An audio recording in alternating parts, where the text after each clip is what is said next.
Starting to my right, we have natural colored yearling rams. We have one entry in that class. Our judge for the wool show is Larry McDaniel. Larry is from Greenfield, Indiana, a full-time farmer. He and his wife Dixie raise and show border Leicester sheep.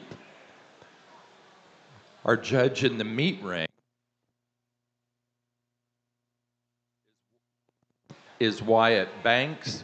Wyatt is originally from Cynthiana, Kentucky, where he grew up on his family's Red Angus and commercial backgrounding operation. Wyatt attended Lincoln Land Community College, where he was a junior college All-American. Wyatt then finished his judging career and degree in animal science at Kansas State University. Upon graduating from Kansas State, he pursued a master's in nutritional physiology and served as the assistant coach for the livestock judging team there. Wyatt now serves as the associate senior for 4-H youth livestock programming in Kentucky, and he aids in the day-to-day operations of his family's joint venture cattle business, 32 West Stock Farm and Walking W Cattle Company. Let's welcome both Larry McDaniel and Wyatt Banks to the Kentucky State Fair.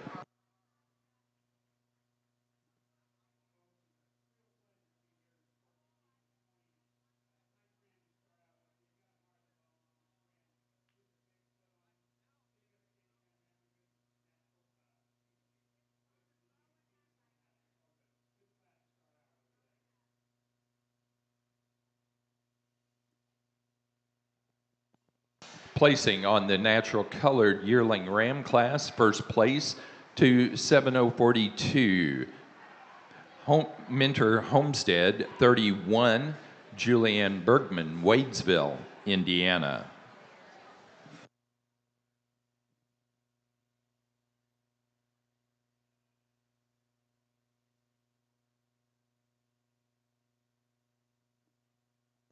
For the natural colored, your next class is Senior Ram Lambs.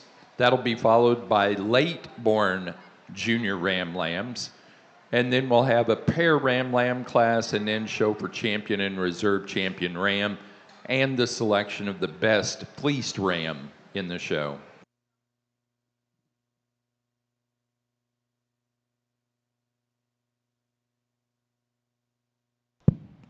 Good morning. It's a pleasure to be with you over here on your meat breed side. Really nice single entry Dorper ram that the young man and the young lady brings us. Stout, wide-chested, big in terms of his back, stout out of his hip. Like the durability and the construction of his hind leg. He's still elevated and clean in terms of his breastplate. Could maybe like to shorten him there a little bit from the top side of his shoulder to the point of his shoulder, just a nickel, and maybe just level him there out of his hip as he gets out and travels. Stout skulled, big featured, like that one quite a bit. Congratulations to those exhibitors.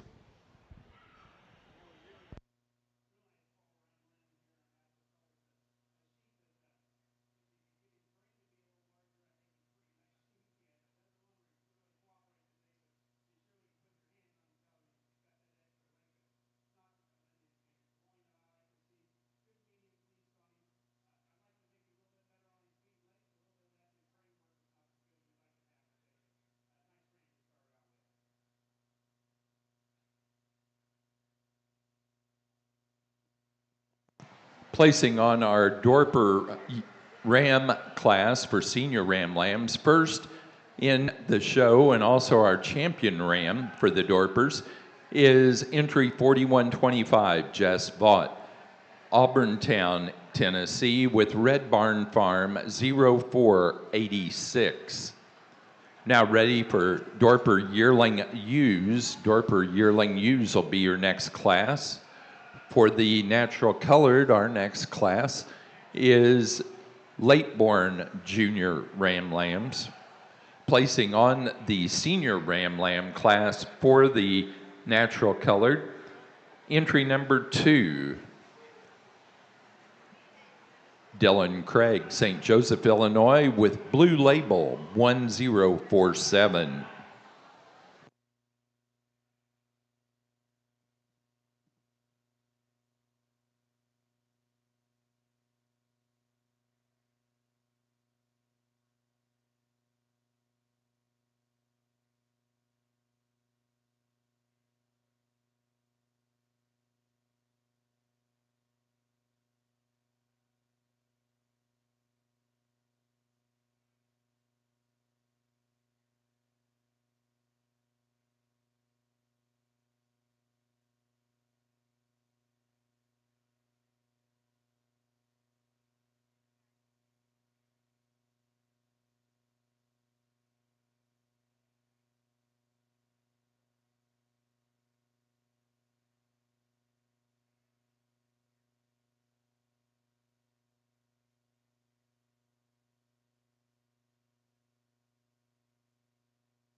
Placing on the late-born Junior Ram Lamb class for the natural colored, first place goes to entry number 4, Dylan Craig, St. Joseph, Illinois, with Craig 2625. Now ready for pair Ram Lambs.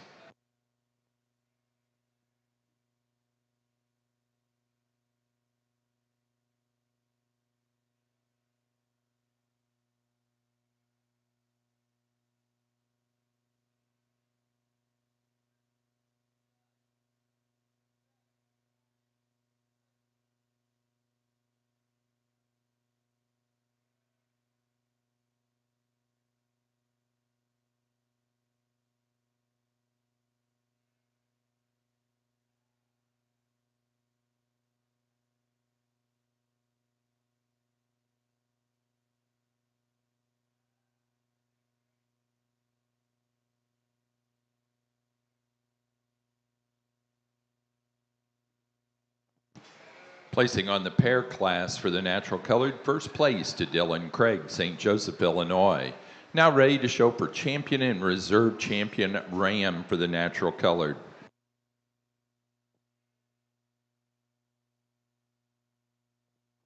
Again, in the Dorper ring, we're showing yearling ewes. Your next class will be senior ewe lambs.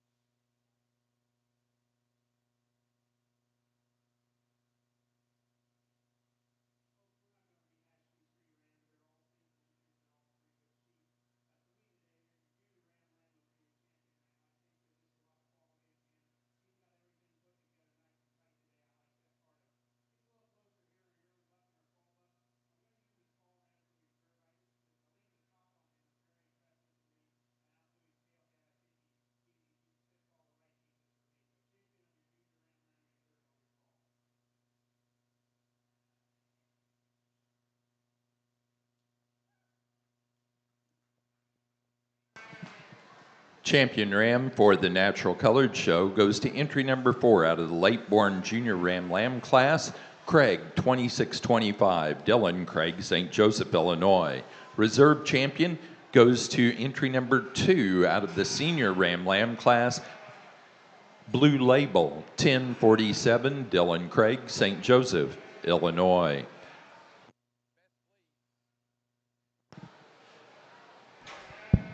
Over here back on your meat breed side, a Dorper yearling ewe set here that I think are about as night and day as you can make them. For me, I opted for the femininity and just the silhouette and assembly of the young lady's kind of dapple-hided one up front. Love that one, and the way that she attaches her neck into the top of her blade, chest to flank, and hip and hind leg assembly. That one gets out and goes with as much flexibility and athleticism as anything. That one's flank line and her pattern and proportionality from the side and just top line composure when pulled together really is what sorts it for me. Ironically, she's harder handling. I'm going to give the advantage in muscle volume to the ewe that's in second. The ewe that's in first just needs a bigger loin edge and a stouter upper pin set, but from the side, that's where I'm going to hang my hat, and I think that's the best one. Young lady's ewe that comes out in second, that one's cracked open in terms of the base of its skeleton, bold in terms of its rib cage, got a big old monster loin in that one, a stout upper pin set and stifle. Gets a little rounder as we get out in motion, wants to drop its pins, camp its hind leg up underneath of it just a smidge. Probably a bigger point for me is while I still think that ewe gets her head up and can give you a nice look from her front 1/3. She needs to be cleaner about her breastplate. It needs to be tucked back up into her. Give her a shot more bone to match all the mass that she's got, because she's got muscle to spare. Just need to see her proportion a nickel better. Two really nice ones, very complimentary pair of sheep. Congratulations to those exhibitors. For our natural colored, the best fleeced ram was entry number 4, our champion ram, out of the late-born Junior Ram Lamb class, Craig 2625, shown by Dylan Craig, St. Joseph, Illinois. Now on the natural colored side of the ring, we're showing yearling ewes. Yearling ewes are the current class. We'll follow that with pair of yearling ewes. Over on the Dorper side of the ring, we just showed yearling ewes. Your next class is senior ewe lambs. Placing on the class of yearling ewes, first place To Red Barn Farm 0501, Jess Vaught, Auburntown, Tennessee. Second place to Kobe's 2599, Isabel Harville, Milton, Tennessee.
Next class for the natural colored is pair yearling ewes, and that'll be followed by the senior ewe lamb class.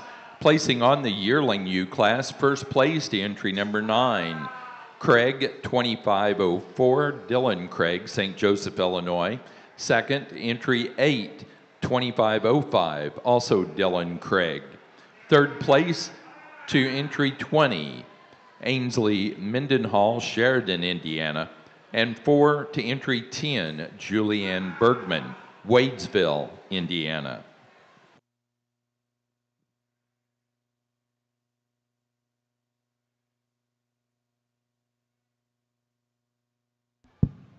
Another good class of Dorpers over here on your meat breed side. And again, just sticking with the kind that I like, making one good built and a silhouette from the side that I can then really get behind. I think the young ladies up front, again, with a little more speckle-hided sheep, just kind of pops in terms of her femininity and female quality and refinement. The slope of her shoulder, her knee and front foot, and the elevation to her chest and breastplate. Love the sweep and fill to her lower body and the silhouette, her posture of her hind leg.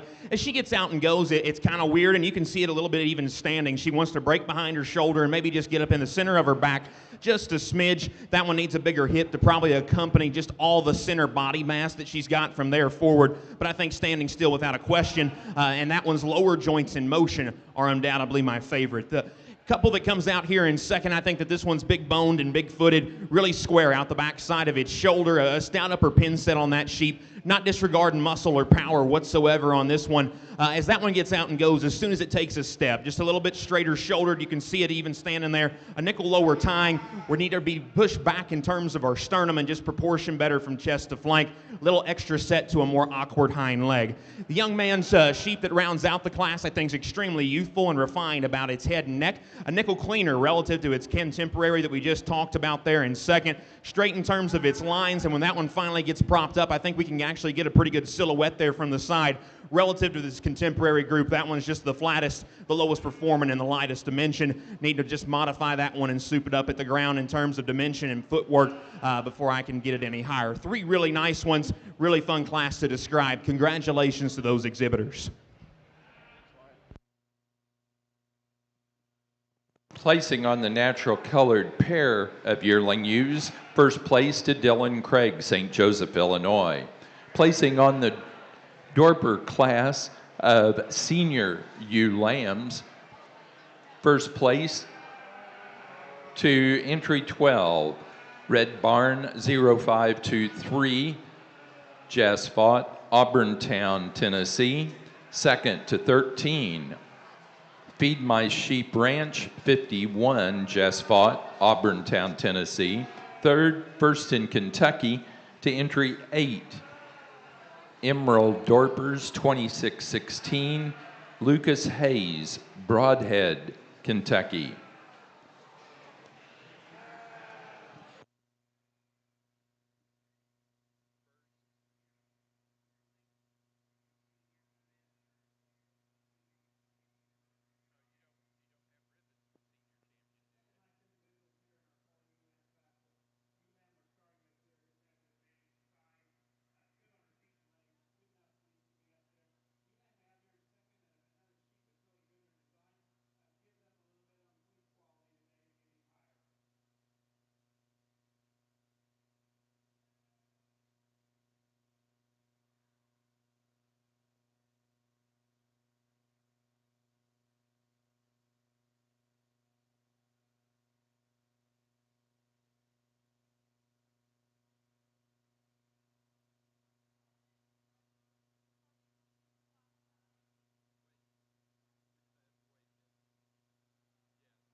Placing on the natural colored senior ewe lamb class, first place to entry number 12, Little Oaks Livestock 264, Dylan Craig, St. Joseph, Illinois. Second to entry number 13, Cooney 2503, Dylan Craig, St. Joseph, Illinois.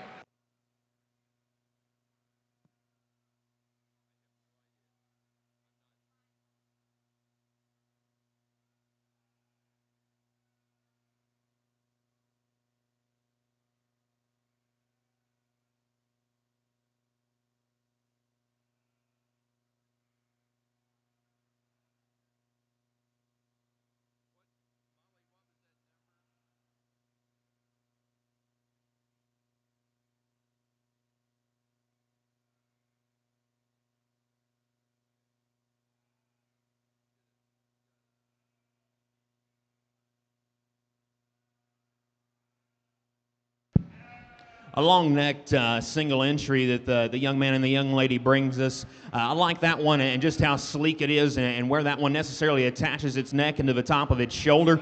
Even though its blades may be just a nickel long and its flanks just a smidge tight, I do think that that one pulls its top line together and can give you some nice look and lines there from the side. Hip and hind leg posture standing still I'm fine with. As that one gets out and goes, I'd like to see her just to get out with a little bit more limberness and athleticism off both ends of her skeleton. She's a little round to the point of her shoulder, a little bit straighter there about her front foot and knee, and then just need to see her reach with a little more coordination out of her hind leg. Really nice single entry. Be nice to see how that one stacks up against its contemporaries here in a bit. Congratulations to them.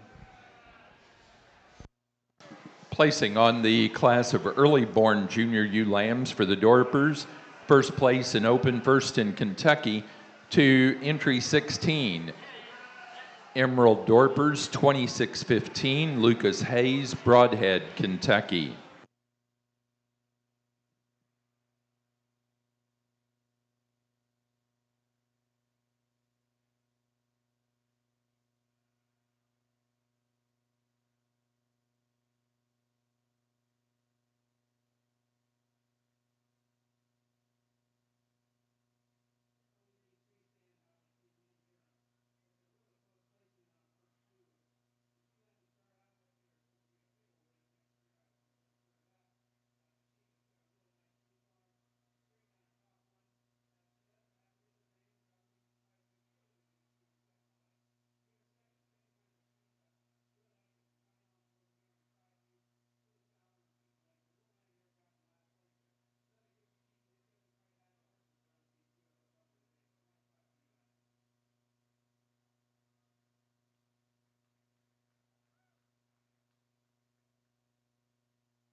Placing on the class of early-born junior ewe lambs for the natural colored, first place to entry 17, LAH 2602, Ainsley Mendenhall, Sheridan, Indiana. Second place to entry 18, Craig 2622, Dylan Craig, St. Joseph, Illinois. And third to entry 14, Julianne Bergman, Wadesville, Indiana. Now showing pair of ewe lambs. Well, back over here on your Dorper side, again, a single entry ewe lamb, extremely refined and feminine about her head and neck shape. Love that one's build out through her hip and hind leg and just the use of her skeleton as she gets out and travels. I think as athletic at the ground as anything we've seen thus far. So much so that I think at times maybe that one can get off in her spine just a nickel bit. She needs a shot more, just true bulk and spread there right in behind her shoulder blade. I need to see that one come accompanied with just a shot more dimension there from behind. But in terms of youthfulness and again, just casting the kind of silhouette and picture that I'm looking for, that one does a pretty good job. Congratulations, a really fresh, high quality, single entry, youthful looking ewe lamb.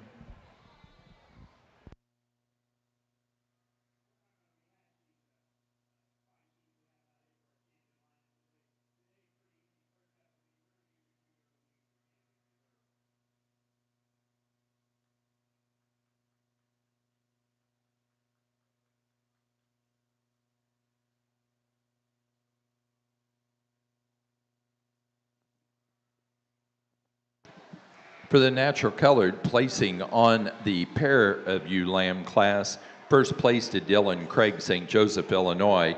And our champion ewe for the natural colored show was our first place yearling ewe, entry number 9, Craig 2504, Dylan Craig, St. Joseph, Illinois. The reserve champion to our second place yearling ewe, entry number 8, 2505, also Dylan Craig, St. Joseph, Illinois.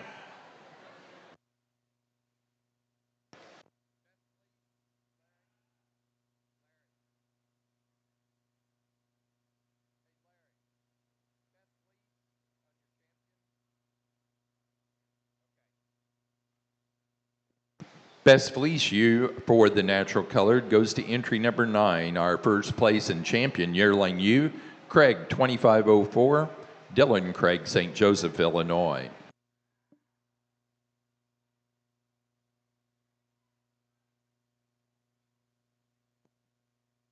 We're now showing the flock class. Pardon me, pen of four lambs, and then the flock class.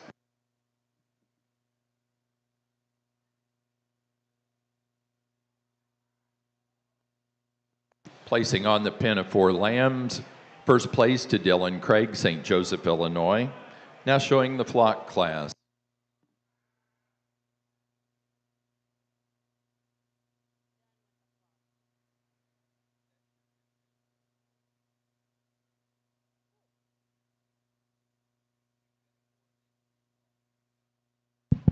Get over here in your pair of twos, and again, we've got some sheep that we've already seen here as repeat offenders. Not going to necessarily go back and describe each one of them individually. I think the pair up front just reads a little bit more show ready, a little bit more ready to come to town today. I think silhouette and balance and structural integrity just hits me a little bit harder here. I still think there's a world of good in regards to power and rib shape and dimension on these two. We just need to be reorganized and redesigned in terms of our skeleton to pad her up and rival this really, really nice pair ahead of them. Two of them that I think are very complementary.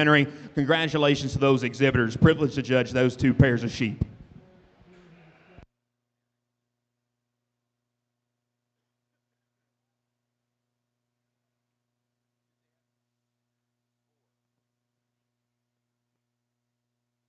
Placing on the flock class for the natural colored, first place to Dylan Craig, St. Joseph, Illinois.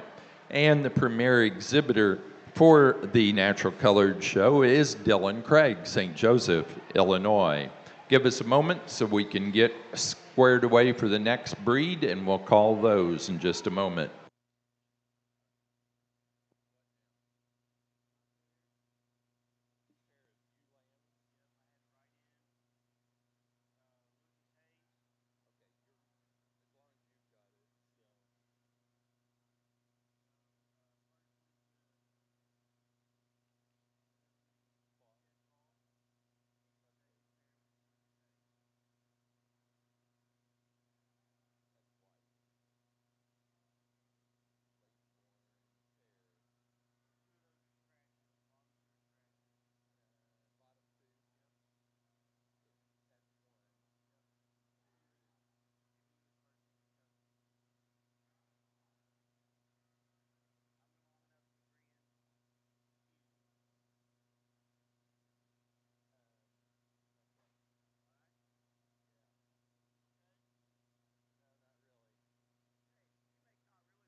For our Dorper show, placing on the pair of ewe lamb class, first place goes to Jess Vaught, Auburntown, Tennessee. Second place, first in Kentucky, Lucas Hayes, Broadhead, Kentucky.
You down here in your champion Dorper U drive, and I think four really respectable class winners and a couple of respectable settings that represent the breed really, really well. I think there's a lot of dimension and power and just generating potential out here amongst these females. And there's still a couple of different flavors of sheep if you want to. Some with a little bit more look, some with a little bit more power and just mass and dimension. I think they're very complementary. Again, numbers not necessarily huge in this particular breed, but I think they're very, very respectable in terms of quality and mold and type and kind.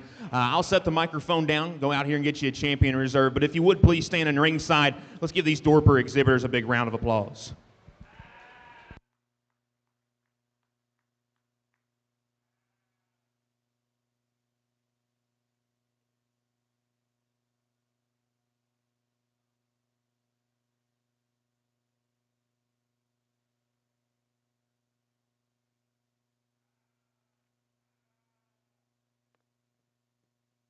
Now, Ray, in the ring to my right, our wool ring for all other breeds wool, we need yearling rams, a single entry in the yearling ram class, yearling ram.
Back over here on your Dorper side, we drop in that second in class out of our champions division. And again, another one that's very stout and powerful. Respect that absolutely about that one in terms of just being robust and opened up. We talked about needing to maybe modify that one from a proportionality perspective, and I still think that that holds true. To me, if we can modify another one's top line in here and give her a shot bigger pin set, she's the next closest, in my opinion, to mimicking our champion. Young man out of this class will go ahead and be reserved. Congratulations to him.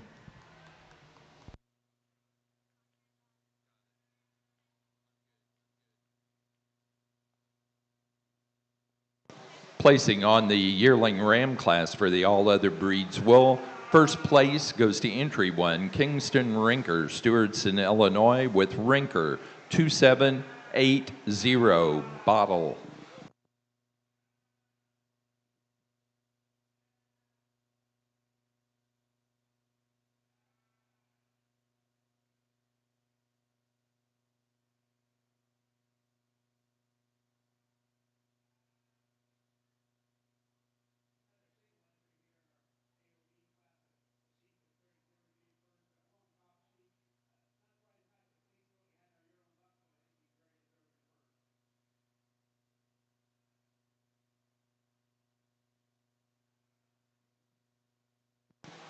Placing on the fall ram lamb class for the all other breeds wool.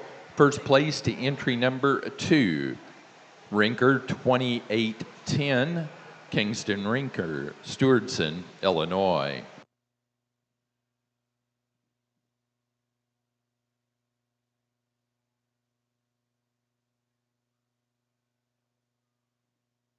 Now showing late-born junior ram lambs for the all other breeds wool.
We've already discussed these over here on your Dorper side. We've got the champion Dorper Ram, which he was a single entry, but still a high-quality individual, and the reserve champion Dorper U here in this pin of 4. No other competition relatively to compare them to, but as individuals, I think these are extremely high quality, a very consistent set of sheep. This program can be happy to go back home and implement into their operation. Congratulations to them. For our Dorper show, our champion ewe was the first place yearling ewe. Entry number 6, Red Barn Farm 0501, Jess Fought, Auburntown, Tennessee. The reserve champion was first in the senior ewe lamb class, Red Barn Farm 0523, also Jess Fought, Auburntown, Tennessee. Kentucky champion ewe went to our class winner from the early born junior ewe lamb class, entry 16, Emerald Dorpers 2615, Lucas Hayes, Broadhead, Kentucky. Placing on the pair class of ewe lambs, first place went to Jess Vaught, Auburntown, Tennessee. Second, first in Kentucky, Lucas Hayes, Broadhead, Kentucky. Placing on the pen of 4 lambs, first place to the Jess Vaught, Auburntown, Tennessee. Our premier exhibitor for the Dorpers was Jess Vaught, Auburntown, Tennessee. Now ready to move into white Dorpers.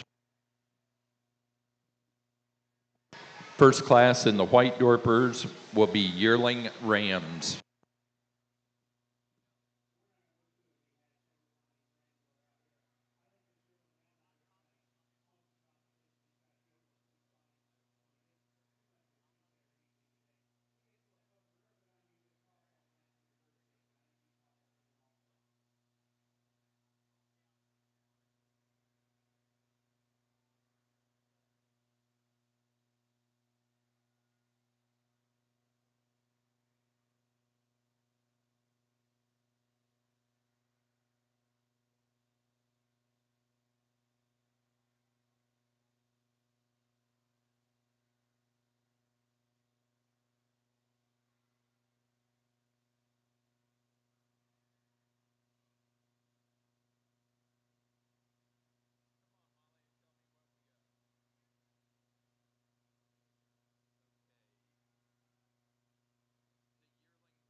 For the all other breeds wool, our champion ram went to the first place yearling ram.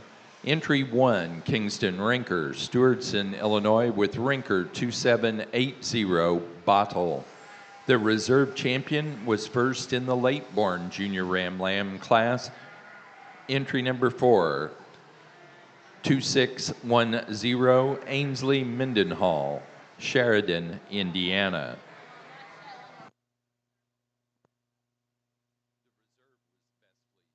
And our best fleeced ram in the all other breed show went to entry number 4, our reserve champion out of the late-born junior ram lamb class, Ainsley Mendenhall, Sheridan, Indiana, with 2610.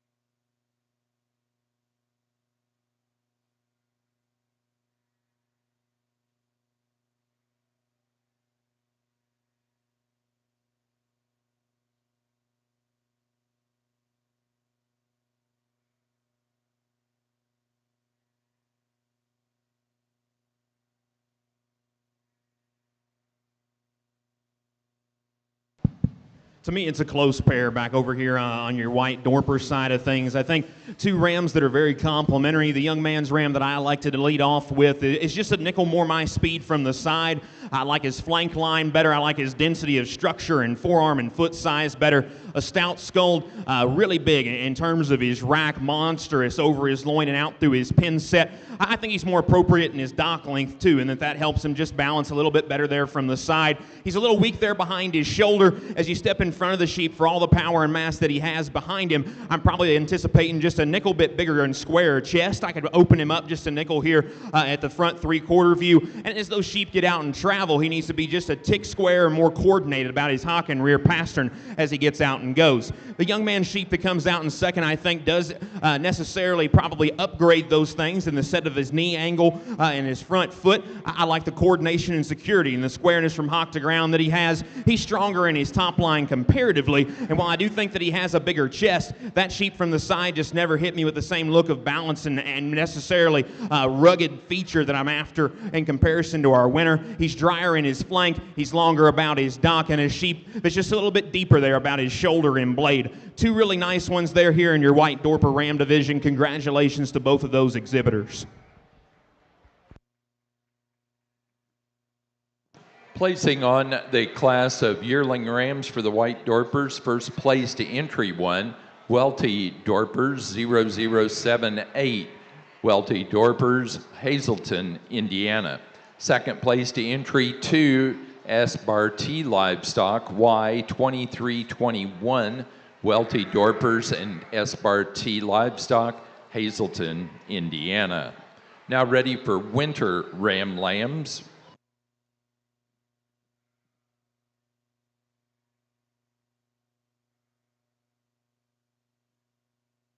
Jeremy Harlow, this is your class for winter ram lambs. Winter ram lambs. Jeremy Harlow. We'll follow that with the late-born junior ram lamb class, single entry in that from Jess Fott.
Placing on the class of all other breeds wool yearling ewes, first place to entry 10, 2563, Ainsley Mendenhall, Sheridan, Indiana.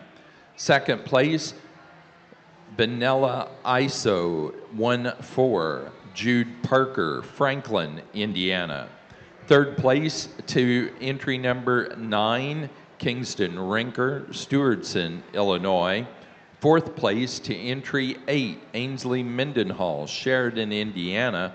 And fifth place to entry 7, Kingston Rinker, Stewardson, Illinois. Now ready in the ring for a pair of yearling ewes, and that'll be followed by senior ewe lambs. Single entry back over here on your Dorper side, the White Dorpers, excuse me. A really extended juvenile looking buck lamb that I think we've got. Nice in his flank line, basic build and functions extremely good. Like the looseness and flexibility of his joints, decent and appropriate there in terms of testicular development. Need to crack him open there at the base of his forerib and his upper rib cage. Just pull that one apart from end to end and give him just a shot more masculine feature. Without a doubt, hopefully some of that will come with time, but a really nice built one there. Just need a little bit more power and robust look. Congratulations to those exhibitors.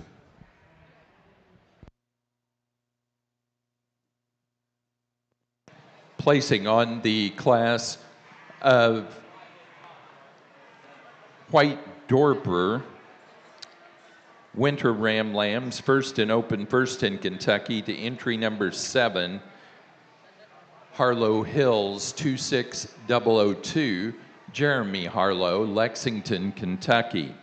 Placing on the pair of yearling ewes for the all other breeds wool, first, Ainsley Mendenhall, Sheridan, Indiana. Second, Kingston Rinker, Stewardson, Illinois.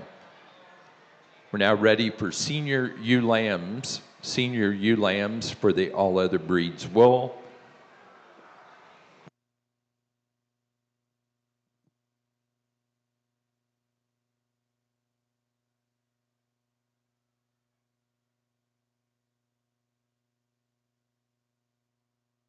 Really nice single entry white Dorper sheep over here on your ram side. I think one that's cracked open in terms of his chest. He's not necessarily wanting to cooperate here for the pit crew, and that's not necessarily working to his advantage. But even looking past that, his skeletal assembly, the way that that one comes together from the side, the shortness of his blade, the nice sweep there to his flank. Really like that one in terms of the build of his hip and hind leg, both the stoutness and the use and coordination of it. He's maybe just a little bit more mature at this stage of the game than I would anticipate getting here into these earlier age groups. But again, a wide, dense, stout-made one that balances really well. Just needs an attitude adjustment here to give him a shot more presence. Congratulations to those exhibitors. We'll see how he matches up here in our grand drive.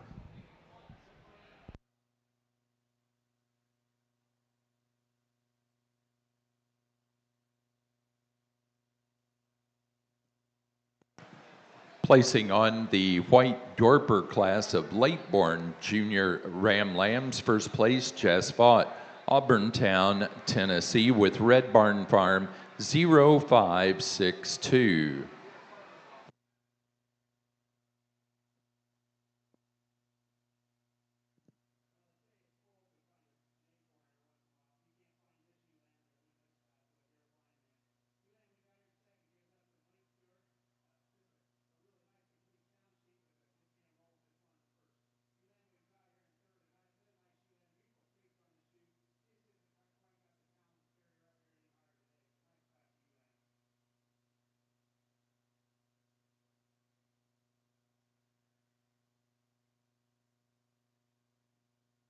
Placing on the all other breeds wool class of senior ewe lambs, first to entry 13, Winding Wicks 2551, Kingston Rinker, Stewardson, Illinois.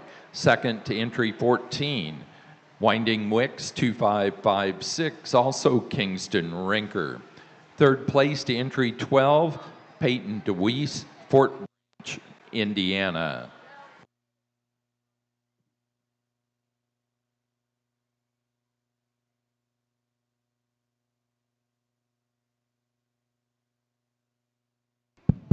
Get here into your champion white Dorper show. Young man's ram that won our first class there in our more mature division. I think a big, rugged, masculine one.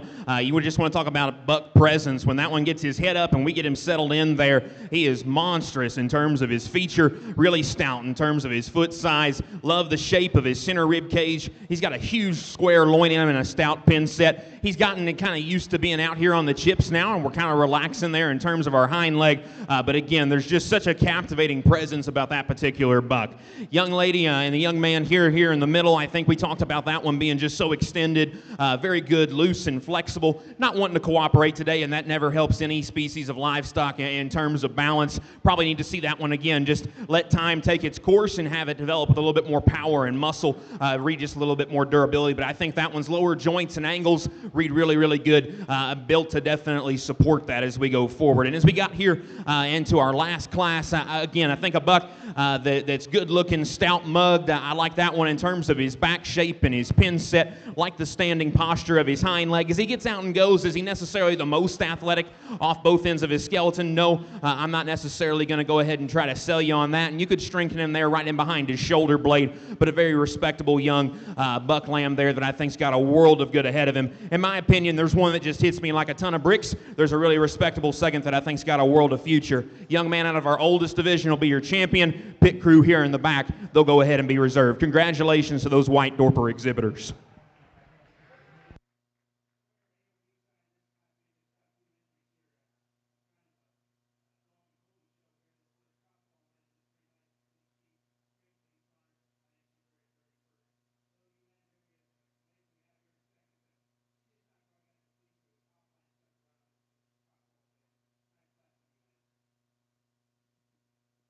For our white Dorper show, the champion ram went to the first place yearling ram. Entry 1, Welty Dorpers 0078, Welty Dorpers, Hazleton, Indiana. Reserve champion was first in the late-born junior ram lamb class, Red Barn Farm 0562, Jess Vaught, Auburntown, Tennessee. The Kentucky champion ram went to our first place animal from the Winter Ram Lamb class, entry 7, Harlow Hills 26002, Jeremy Harlow, Lexington, Kentucky. Now ready to show yearling ewes in the white Dorpers.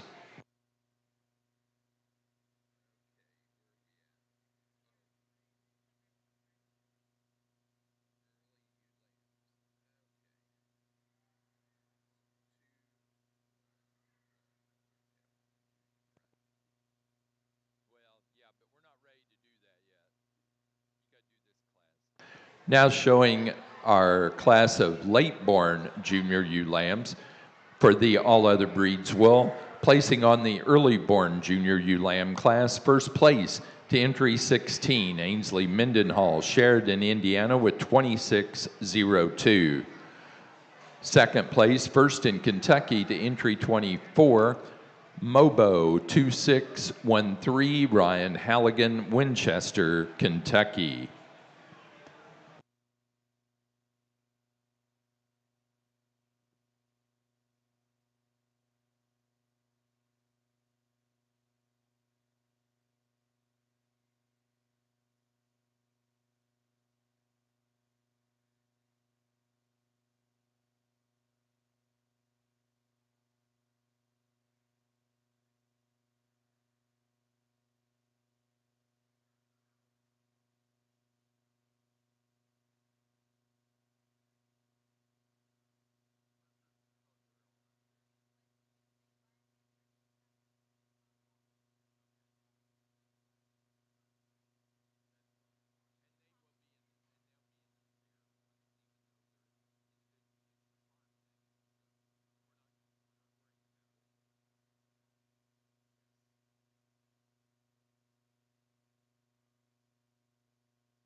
In our all other breeds wool class, we're currently showing late-born junior ewe lambs. Your next class will be pair of ewe lambs.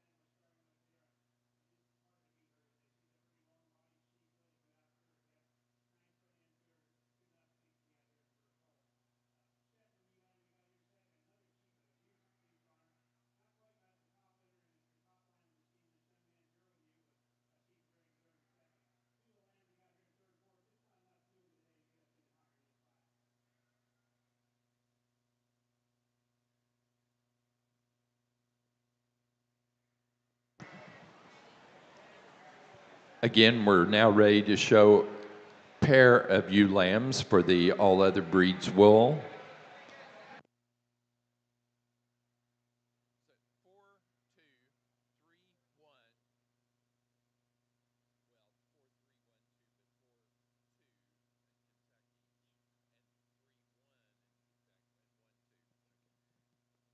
Placing on the late-born junior ewe lamb class, first place to entry 19, 2660, Ainsley Mendenhall, Sheridan, Indiana. Second place to entry 20, Gin Fizz, 18, Jude Parker, Franklin, Indiana. Third, first in Kentucky, to Gray Schumer, Shelbyville, Kentucky with Golden Grove Sunday, 00. And fourth, second in Kentucky to entry 17, Violet Schumer, Shelbyville, Kentucky with Golden Grove, June 0084.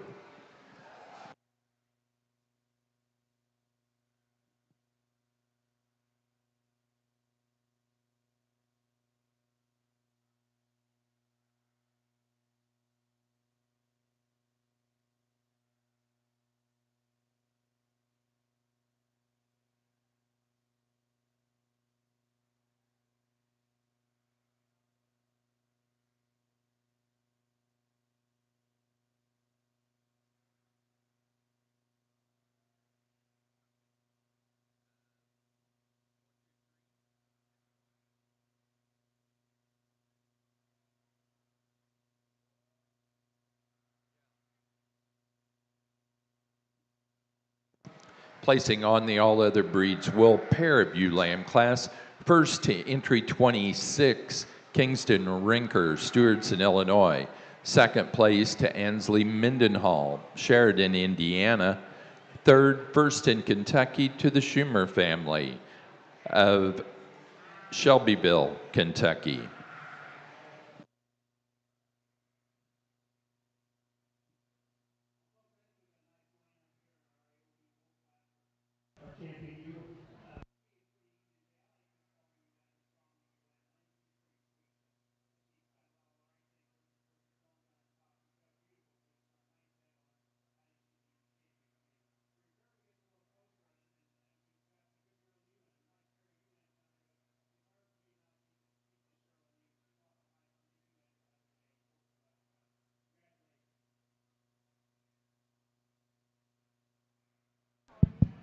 Back over here on the White Dorper side, I think we've just got a really nice combination ewe that's got just enough power, but really, in my opinion, this one's silhouettes probably what just solidifies her spot on top, chest to flank and her shoulder blade, and then just refinement and femininity and extension. She's fresh in terms of her touch and handle, very honest and appropriate there in terms of breeding condition, you know, because you maybe level her up just a smidge there in terms of her dock and maybe just push her sternum back into her a smidge. I could definitely listen to that conversation. But you can't argue for the fact that relative past those two things, that one's the best built and the best pattern here from the side. I think a ewe that comes out in second that's got, again, as we get down into a couple of other of these sheep, we've got some pieces, but we need to modify some things. The young man sheep that comes out in second, bigger outline, later maturing, longer measuring sheep that I think's got maybe the most attractive hind leg posture relative to the contemporaries that we have left. As we start to break that one down, she wants to break in her loin, taper to her pin set, she gets drier in her flank, and it makes her look longer bladed than she really is. That one just needs to come together a little bit smoother there in terms of her top line construction there from the side. A sheep that comes out in third that I think is absolutely the definition of a powerhouse in this particular lineup. Wide in terms of her chest, bold in her rib cage, big square loin and a stout pin set in that one. It comes with the territory of just looking a little less ladylike. She's coarser and rounder about her shoulder, deeper in her chest. Likewise off the other end of her skeleton, just a little bit rounder hipped and more mature about her head. I don't see necessarily the same level of balance, freshness, and female quality as the two that we previously discussed.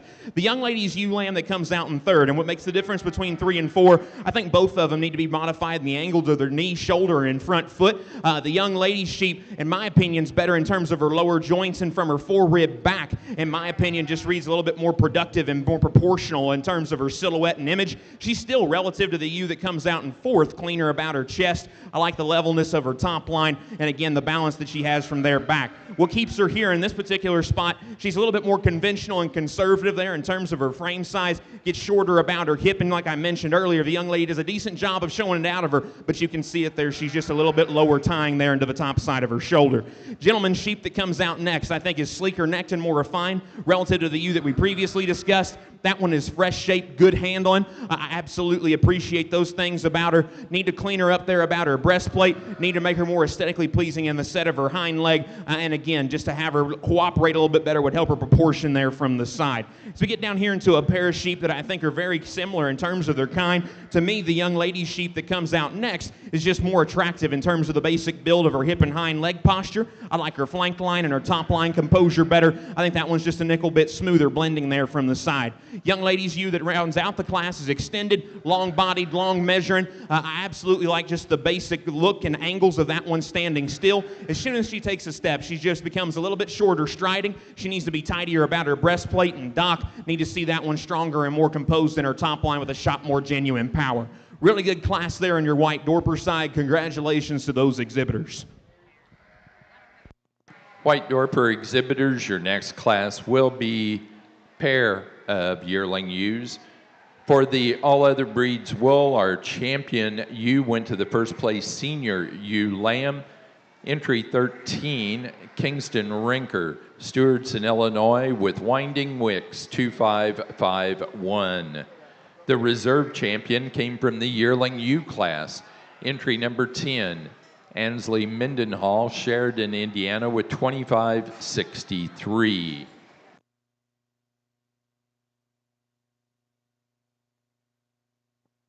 Placing on the yearling ewe class for the White Dorpers, first to entry 20, Welty Dorpers and Esbarty Livestock, Hazleton, Indiana, with Esbarty Livestock Y2320.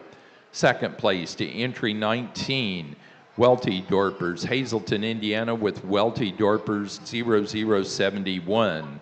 Third to entry 18, Jasfot, Auburntown, Tennessee, 4 to 14, Isabel Harville, Milton, Tennessee, 5 to 16, Welty Dorpers, Hazleton, Indiana, 6 first in Kentucky to entry 21, Virginia Gordon, Gravel Switch, Kentucky, with Grant Croft 2425. 7th, second Kentucky to entry 17, Virginia Gordon, Gravel Switch, Kentucky, with Grant Croft 2425.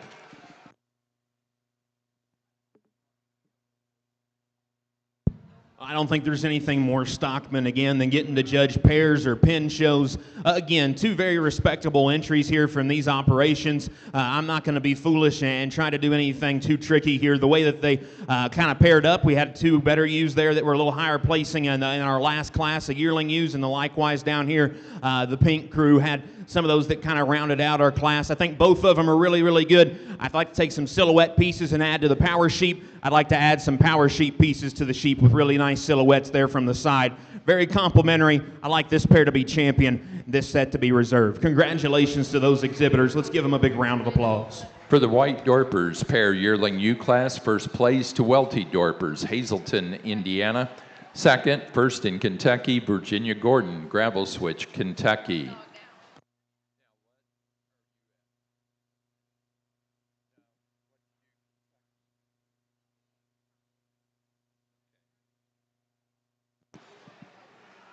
For the all other breeds wool, the Kentucky champion ewe goes to the first Kentucky early born junior ewe lamb, Mobo 2613, Ryan Halligan, Winchester, Kentucky.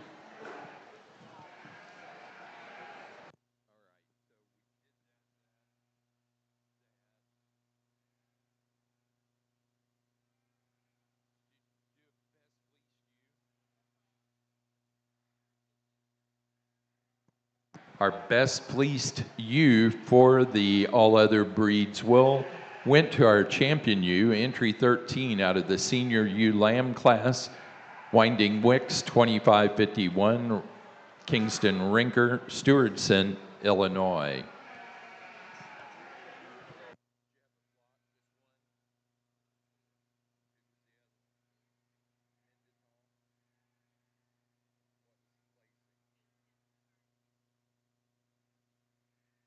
Placing on the flock class, first place to Kingston Rinker, Stewardson, Illinois. Second place to Ansley Mendenhall, Sheridan, Indiana. Best fleeced ewe in the show was our champion out of the senior ewe lamb class, as I announced, and our premier exhibitor for the all other breeds wool show is Kingston Rinker, Stewardson, Illinois.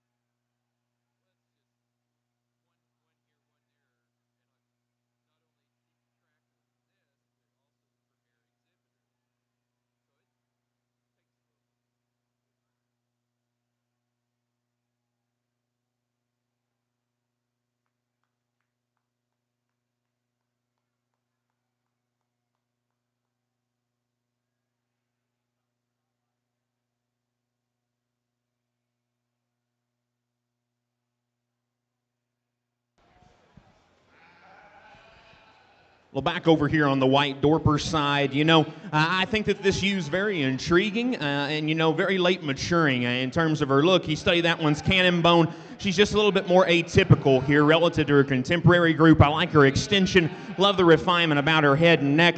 You think there from the side that she's just got a lot of presence, and you're questioning maybe if she's got enough power. Get in and on top of that sheep, and she handles with a big square loin edge. She's stout in terms of her hind leg and maintains her presence the best when she gets out on the lap. Drop her in her flank just a smidge, and I can really get behind that one. The young man sheep that comes out in second, I think that one is really, really stout, moderate, and powerful. Huge in terms of its rib cage, opened up there through the center portion of its body, broad-backed, and the stoutest pin set and densest skeleton without a shadow of a doubt. That one just reads, again, a little bit more too quick for this particular judge. She's shorter in terms of her face. She's shorter in terms of her cannon bone. A little bit more open and coarser there about her shoulder. Again, you're going to have a lot of power. You're going to have to pay the price for it, and I think that one is just why she ends up in second. A nice pair down here on the end. The young lady sheep that comes out in third, I think, is really good in terms of her flank line and hind leg assembly. Like that one's just basic build and balance there from the side. Extremely smooth blending. Just a little bit more immature in terms of her look. Need to open her up there in terms of her chest floor, give her a shot more upper rib shape, specifically right there behind her shoulder blade. Round out the class with a big-legged, youthful one that's really immature about her head and face. Like that one and how she transitions from her shoulder into her forerib. Really smooth blending sheep. Just needs to be reorganized from a skeletal perspective. A little more erect up front in terms of her shoulder, a little tighter in terms of her spine, and just a little cumbersome there as we get out and travel out of our rear leg posture. 4 really good sheep, 4 completely different kinds of sheep. Congratulations to those exhibitors. Let's give them a big round of applause.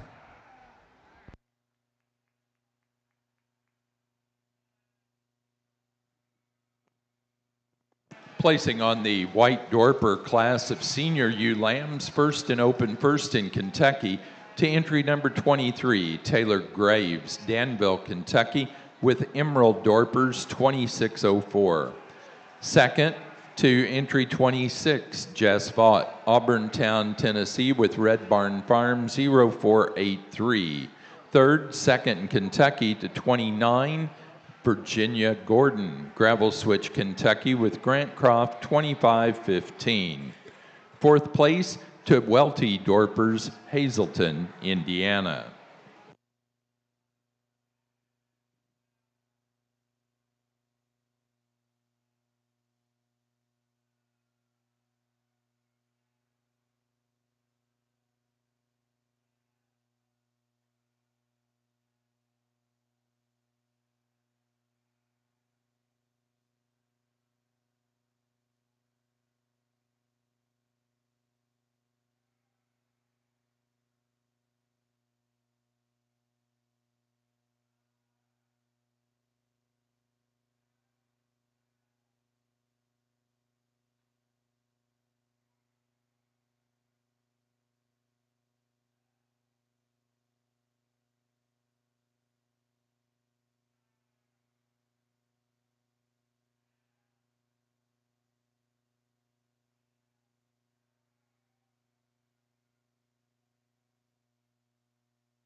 Kind of like deja vu back here on the White Dorper side of things. I don't know if the lineage on the one from the class prior and this one are any similar, but they have very similar makeups with the exception of one little tiny detail that I think will be interesting to discuss here in your championship drive. Really extended, fresh, good touch in you that I think is good in her flank line. Again, a lot of similar pieces in terms of presence and body shape that we saw in the previous class winner. As she gets out and goes, that one maybe just camps her hind leg up underneath of her just a nickel bit more, little extra set to her hind leg. She's frailer, a little rounder there in terms of her hip, but I do think that one just hits me with the most quality from hip forward relative to her contemporaries in this class. What breaks it down between 2 and 3, the Pink Pit crew here just probably has a little bit more flexibility there in terms of their lower joints. I like the way that that one gets out and travels with just a little bit more comfort in terms of her spine. She reaches further out of her front skeleton, and I think she maintains her top line composure just a nickel bit better. She's a little earlier maturing, a little frailer and a little low performing relative to the ewes on either side of her. But in my opinion, I just see more quality structural pieces in that particular sheep. The young lady sheep that comes out in third, I think reads with just a little bit more expressive shape up high, maybe a little bit more body volume and just a little bit more lower leg shape as we get into the side of these sheep and on top of them. As we talk about skeletal breakdown, that one's just a little bit too far forward in her knee, a little too rigid out of her hock and rear pastern and off behind her shoulder. I've got to modify those things on that particular sheep before I'm comfortable switching that pair. All in all, really nice class winner. You know, if you want to debate there on the last two, you can go ahead and pick your poison. I've chose with a little bit more femininity and refinement. Congratulations to those exhibitors. Let's keep giving these White Dorper sheep a big round of applause.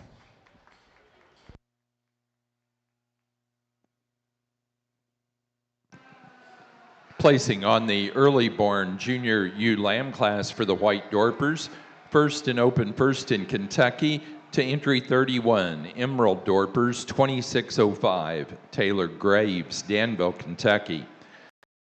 Second in Kentucky to entry 36, Jay Davis 4561, Virginia Gordon, Gravel Switch, Kentucky. Third in Kentucky to Jeremy Harlow, Lexington, Kentucky. Now ready for late-born junior ewe lambs.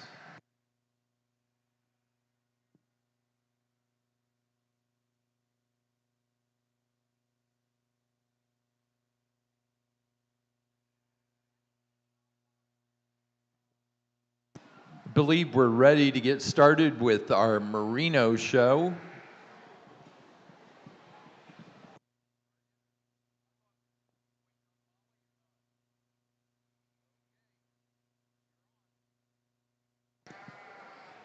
First up is Merino Yearling Rams. Merino Yearling Rams to the ring, please. That'll be followed by a single entry in the Senior Ram Lamb, a single in the early born, and a single in the late born class.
Really good pair of Dorper females over here on the White Dorper ring. A smoother blending, higher volume ewe that go ahead and kick things off. She's denser in terms of her foot and bone size. Really appreciate the spread out the top side of her shoulder back into a stouter pin set. And then ironically, she still blends it together with just a little bit neater look there and proportionality from the side. The young lady's ewe that comes out in second's a little bit more refined in terms of the base of her neck and the shape of her head. I like her extension. I like that one's honest condition and her lateness of maturity. I think hind leg structure on both sheep need to be modified. This one's just a nickel bit frailer. She's flatter in terms of her hip, just a little bit drier and tighter there in terms of her heart and forerib. Need to open that one up again. Again, really two nice sheep there. Some complimentary pieces there in your second place to complement your class winner. Congratulations to those exhibitors.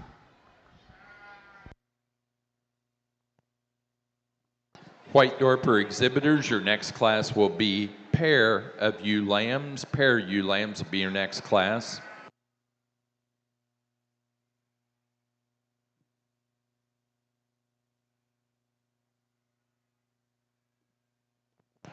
For our Merino show, placing on the yearling ram class, first place to entry 1, in body 2530, Megan's Merinos, Genera, Ohio. First place in the senior Ram Lamb class to entry 2, in body F, 2563, Megan's Merinos, Genera, Ohio. First place in the early born junior Ram Lamb class to in body 2603, Megan's Merinos, Genera, Ohio. And in the late born class, first place to entry 4, in body 2633, Megan's Merinos, Genera, Ohio. Now showing for champion and reserve champion Ram. Following that, we will show pair of Ram Lambs.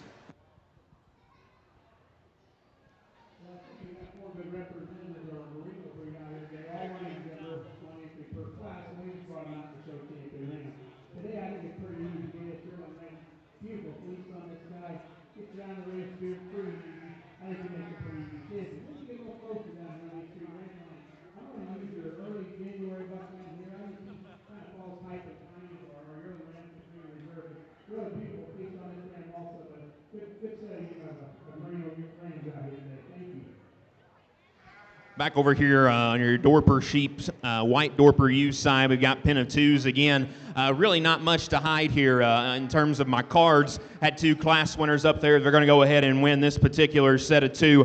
Between these other 2 pairs of sheep, I think there's just a couple more balancing features and silhouette things that I prefer in Team Pink versus the ones here in the middle. I really like the blend and balance and just symmetry of these sheep and their hind leg posture. The sheep that are going to round out the class, again, I think we've got parts and pieces.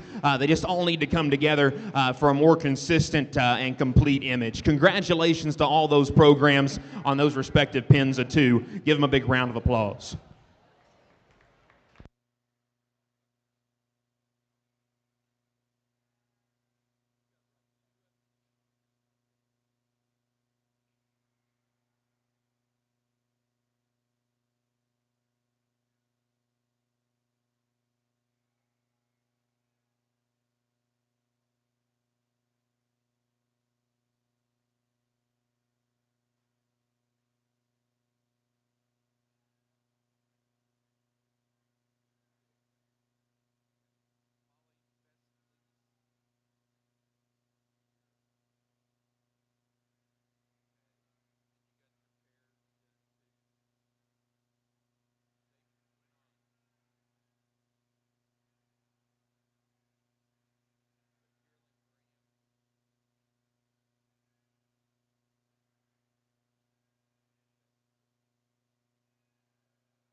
For our Merino show, our champion Ram went to the first place yearling Ram, entry 1, in body 2530, Megan's Merinos, Genera, Ohio. And that was also our best fleeced Ram in the show. Reserve champion went to the first place in the early born junior Ram Lamb class, entry 3, in body 2603, Megan's Merinos, Genera, Ohio. Placing on the class of late-born junior ewe lambs for the White Dorpers. First to entry 41, Red Barn Farm 0545, Isabel Harville, Milton, Tennessee. Second, first in Kentucky to entry 40, Harlow Hills 26012, Jeremy Harlow, Lexington, Kentucky. Placing on the pair of ewe lambs, first in open, first in Kentucky, to Taylor Graves, Danville, Kentucky. Second and open, second in Kentucky, to Virginia Gordon, Gravel Switch, Kentucky. And third and open, to Jeremy Harlow of Lexington, Kentucky.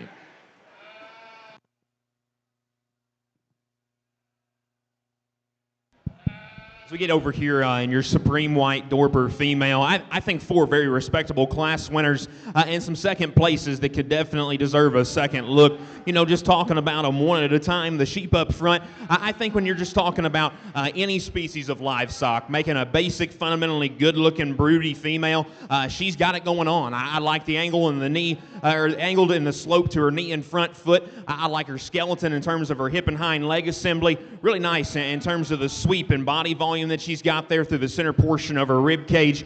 Could she be a nickel tidier about her chest? Yes. I said it in class that she need to be just a little bit tighter and snugger, maybe just a little bit leveler there in terms of her dock posture. But I do think that one, as she comes together here from the side, just looks like a broody female with just a little bit more probably a traditional Dorper look to her. I think the 2 sheep in the middle, as we discussed them, you know, to address the elephant in the room, and I know that it's getting like this across to other breeds of sheep. Are they weather type? Are they more traditional breeding sheep type?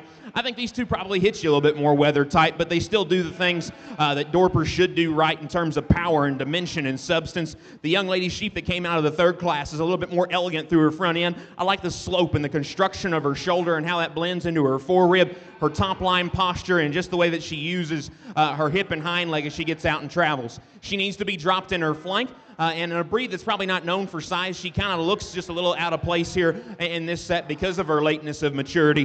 But I do like that again, just in terms of her proportionality. A really muscular, round-bodied, big pinned ewe that comes out of our second to last class. Big in terms of her back, stout in terms of her upper pin set. I like her density and her genuine foot size and bone work. As I discussed, we need to reorganize her hind leg. And just see her move with a little bit more coordination and security as she gets out and travels. She wants to drop her pin set and sacrifice a look of balance just a little bit, maybe just smoother and setting her in there at the point of her shoulder a nickel better. A ewe that grows on me with time is the ewe that comes out of our ewe lambda class. I think that this one's moderation and, again, just her body volume and the sweep to her flank, body capacity, her balance there from her shoulder back. Again, if you want to get nitpicky on her, you need to clean her up there in terms of her chest. And maybe just stouten her up in terms of her bone work, give her a shot more true dimension there in terms of her upper pin set from behind, and maybe just see her reach a little bit further and bend her hock nickel better. But I think a really, really nice one there that makes you take a second look. In my opinion, I think there's a pretty complete choice to go ahead and be your Supreme Champion ewe. Past that, I think I'll have to take a second look at them and give it a little bit more breakdown. Congratulations to these White Dorper exhibitors. If you're standing ringside, let's please give them a big round of applause.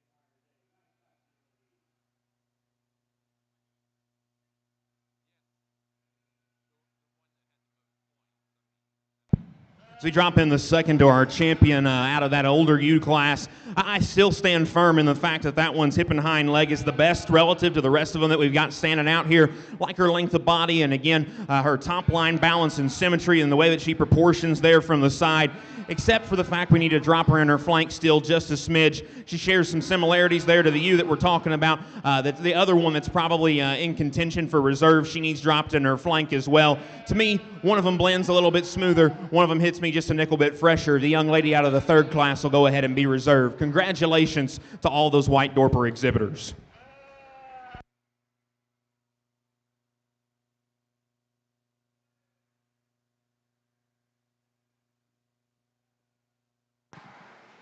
For our Merino yearling ewe class, first place went to entry 7, in-body 2508, Megan's Merinos, Genera, Ohio.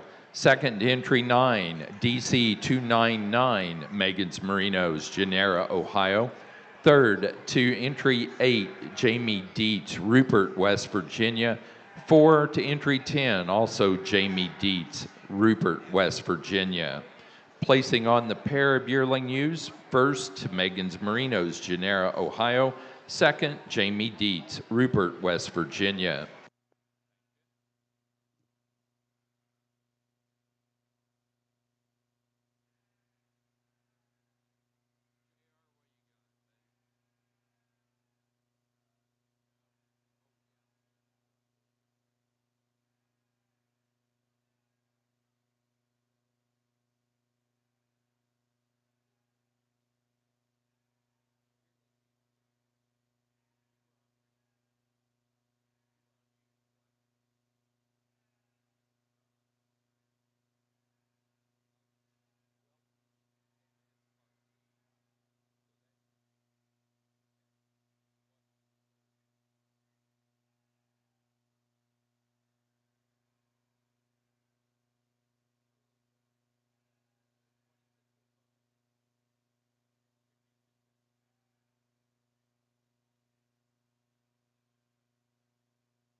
For our White Dorper show, our champion ewe went to the first place yearling ewe. Entry 20, Espartee Livestock Y 2320, Welty Dorpers, and Espartee Livestock, Hazleton, Indiana. The reserve champion was first in the early born junior ewe lamb class, entry number 31. Emerald Dorpers 2605, Taylor Graves, Danville, Kentucky. That was also our Kentucky champion ewe. With no other group classes, our premier exhibitor in a close points count for the White Dorpers is Welty Dorpers of Hazleton, Indiana. Give us just a few minutes before we move in to our next breed, which is going to be the Poll Dorsets.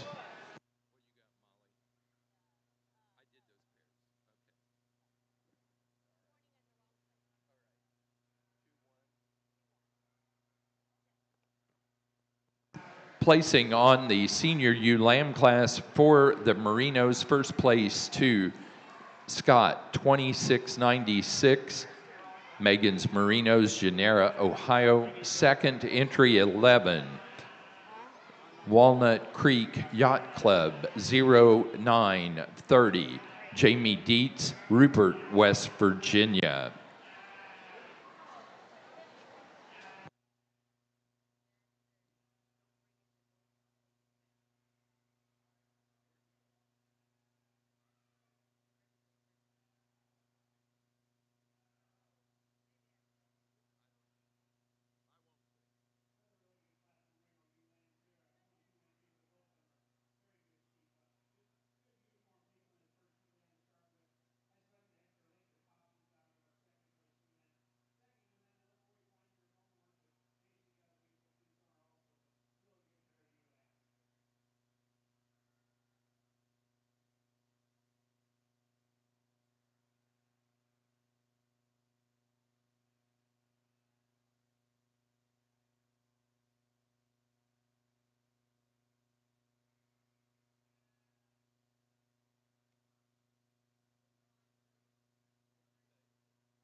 Placing on the early born junior ewe lamb class for the Merinos, first place to entry 13, in body 2605, Megan's Merinos, Genera, Ohio. Second place to entry 14, HSF 2601, Jamie Dietz, Rupert, West Virginia.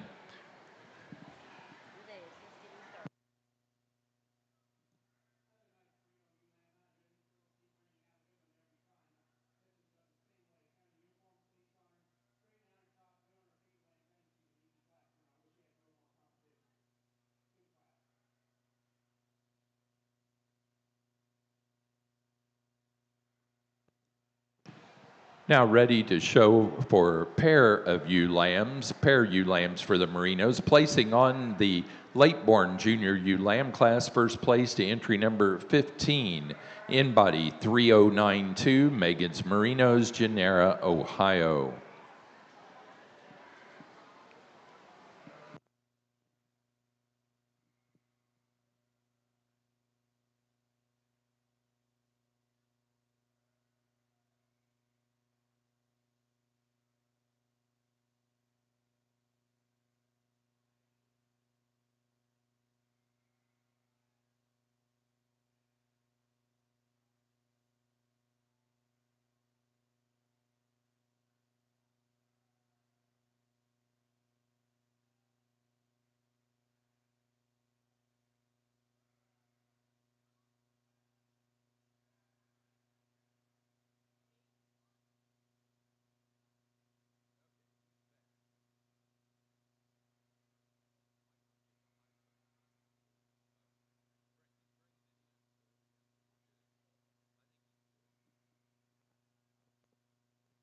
We are now ready to begin our Poll Dorset show. So we need entries in the yearling ram class. Yearling rams to the ring for the Poll Dorsets.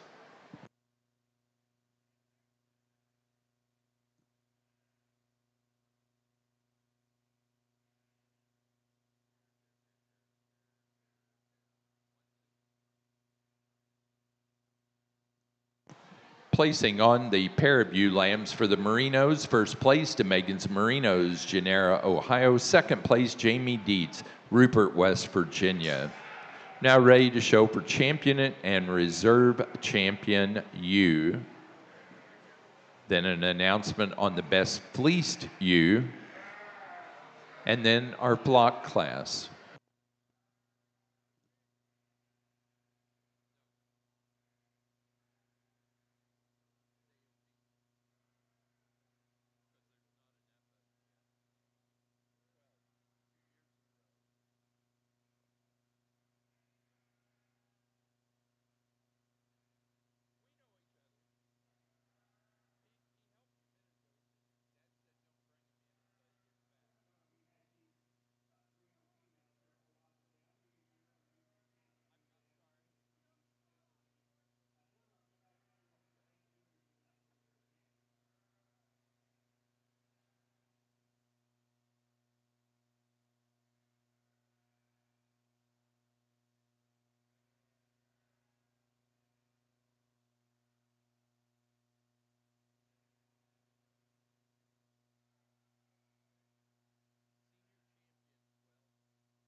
Two really nice Dorset Rams, and it's no secret. We'll just go ahead and address the elephant in the room. They're built for completely different purposes, and I can absolutely stand behind that. If you're a true frame sheep breeder standing ringside and you want to switch this pair, you can go ahead and do so, and that's your opinion. In my opinion, I think relative to what each of them are, one weathered type and one a little bit more frame sheep-esque, I like the power and the substance and the true masculinity found in the slick-sheared Dorset buck up front. He handles really hard and tight in terms of his hide and skin over his rack and loin. He's got a big, stout upper pin set and stifle in him. As he's standing there from the side, his top line's plenty good enough. His flank line still needs to be balanced just a nickel bit better. And as he gets out and goes, he's a little bit deeper there in terms of his shoulder. It's a little bit coarser and opened up out front. Need to set him back in his knee and see him reach with just a little bit more athleticism out of his hock as he gets out and goes. Still like the standing posture of his hind leg, though, quite a bit. Young man, or Team Orange here that comes out in second. I like this one in terms of continuation, obviously. Length of body. That one's extremely extended and very juvenile in terms of his head and face shape. I like the longer measuring sheep just in terms of his growth and performance for sure. Flank line and top line come together relatively nicely. As I get on either end of that sheep, he probably just needs to be opened up off both ends of his skeleton. Wants to track a little bit base narrow as he goes away from me. Wants to knock in at his knee as he comes at me. And again, just a little bit longer there from the top of his shoulder to the point of his shoulder. Two really nice rams. Congratulations to those exhibitors. Let's give these people a big round of applause. For our Merino show, our champion ewe went to first place yearling ewe, entry 7. In body 2508, Megan's Merinos, Genera, Ohio. Second place, or reserve champion, was our class winner of the late born junior ewe lamb class, entry 15. In body 3092, Megan's Merinos, Genera, Ohio. Best fleece ewe was our champion ewe out of the yearling ewe class, entry 7. In body 2508, Megan's Merinos, Genera, Ohio. And placing on our flock class, first place goes to Megan's Merinos, Genera, Ohio. And our premier exhibitor, Megan's Merinos, Genera, Ohio. Give me just a minute before we move into our final wool breed over here. And those will be Baby Doll Southdowns.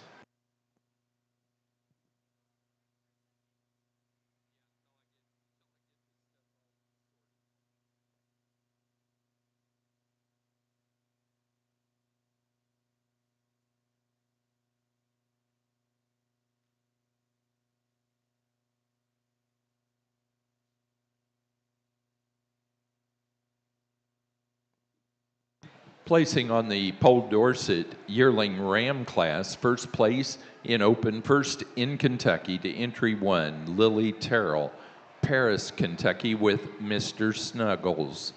Second place to entry 2, Jim Robertson and family, Shelbyville, Indiana with Mountain Man Farm 81.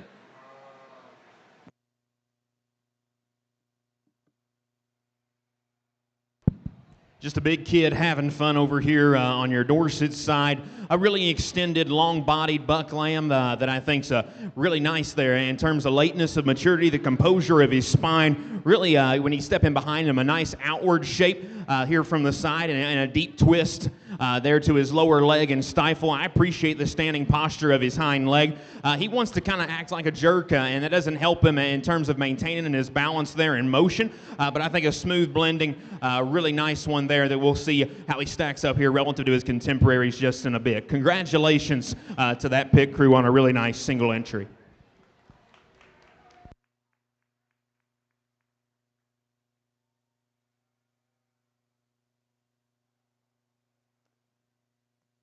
Placing on the early fall Ram Lamb class for the Pole Dorsets, first place to entry 3, Mountain Man Farm 114, Judd Bergman, Wadesville, Indiana. Now showing for Senior Champion Reserve Senior Champion Ram.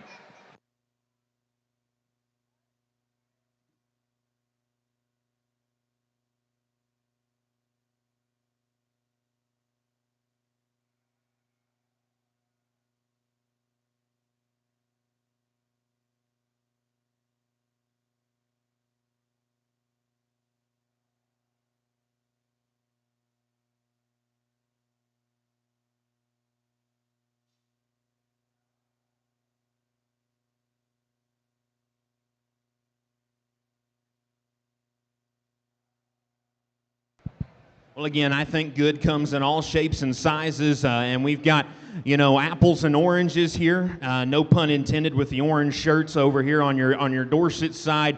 I do think the buck that was out of that older class is just so massive and heavy duty in terms of his body shape, rib cage, and mass.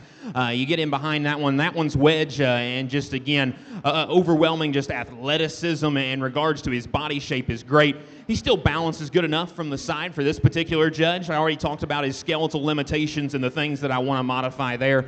I think we got into a single entry buck here out of our second class. Like his top line, like his silhouette, really fresh there in terms of his look. And as I kind of saw him kind of finally relax just a little bit, he's got some give to his spine and some comfort there to his hind leg and lower joints. A really nice silhouette there from his shoulder back. Still maybe just a nickel long bladed, maybe just a little bit more forward there in terms of his neck attachment, but a very respectable single entry that I think stacks up. Really respectable second there out of our older class. In my opinion, I like the Slick Dorset to go ahead and be your champion buck. Congratulations to them.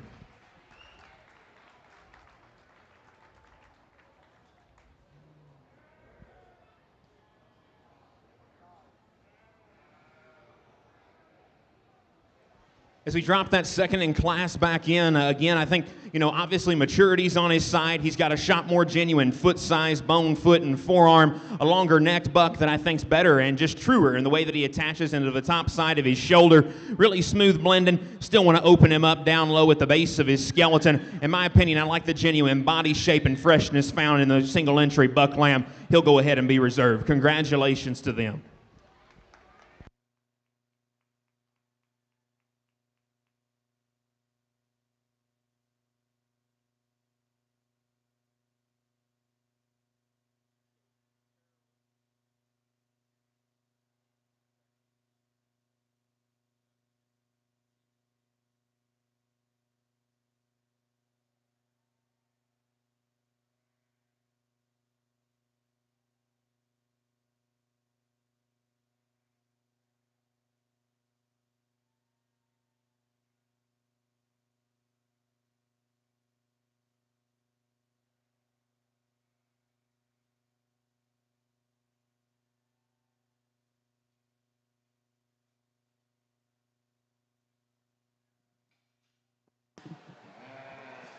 For our Pole Dorset side, Our senior champion ram and Kentucky senior champion ram was entry one out of the yearling ram class, Mr. Snuggles, shown by Lily Terrell of Paris, Kentucky. Our reserve senior champion came from the early fall ram lamb class, entry three, Mountain Man Farm 114, Judd Bergman, Wadesville, Indiana. Now ready for late fall ram lambs.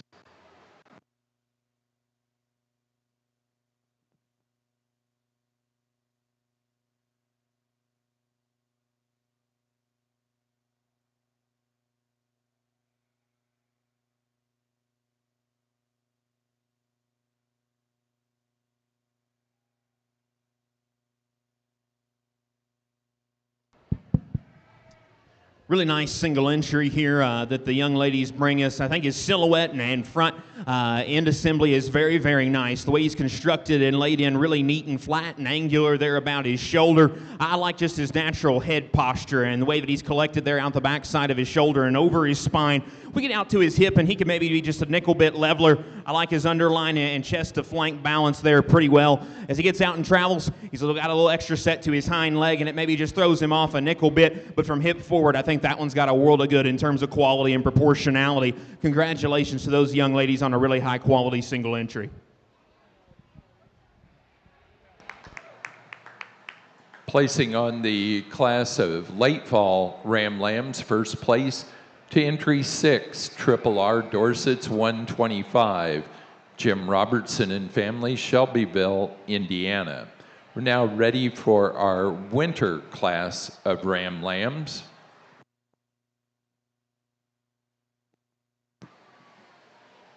On our wool ring, we're now into Baby Doll Southdowns. This first class, yearling rams.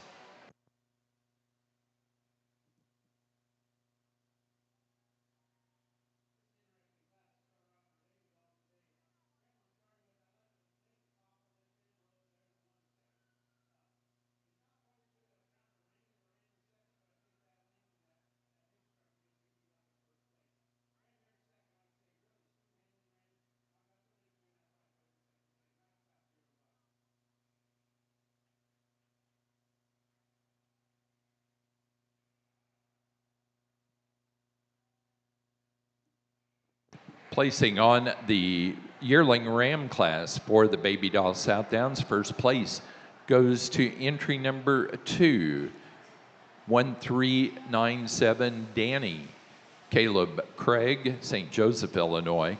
Second place to entry 1, Nichols Blackie, Harper Nichols, Jerseyville, Illinois.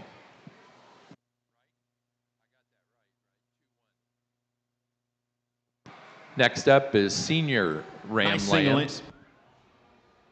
Nice single entry, slick shorn Dorset buck over here. I think he's really nice in terms of his neck attachment to the top side of his blade. Strong there in terms of his spine and dead level there in terms of his hip and rump structure. I think the standing posture of his hind leg is very, very nice as well. Nice and neat in terms of his transitions. Hard handling with a big square loin edge. If I'm going to modify him, he needs to be just a little bit more even and secure and stable in terms of his rear foot size and shape. He just wants to get a little awkward as he gets out and travels. Need to shorten him up there just a little bit in terms of his chest, sternum, and blade length. But a really nice single entry. Be cool to see him back out here in your division. Congratulations to them. Placing on the Poll Dorset class of winter ram lambs, first place to entry number 7, Nichols Sheep Farm, W2603, Harper Nichols, Jerseyville, Illinois. Now ready for Poll Dorset Spring ram lambs.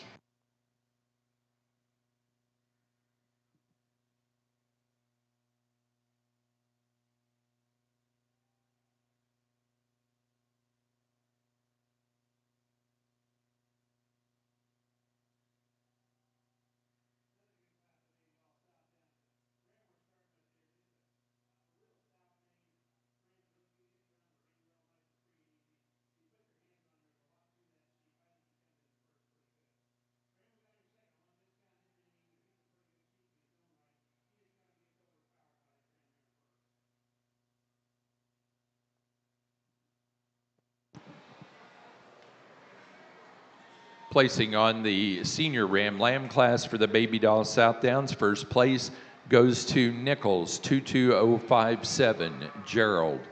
Harper Nichols, Jerseyville, Illinois. Second place to 2584, Gunner. Caleb Craig, St. Joseph, Illinois.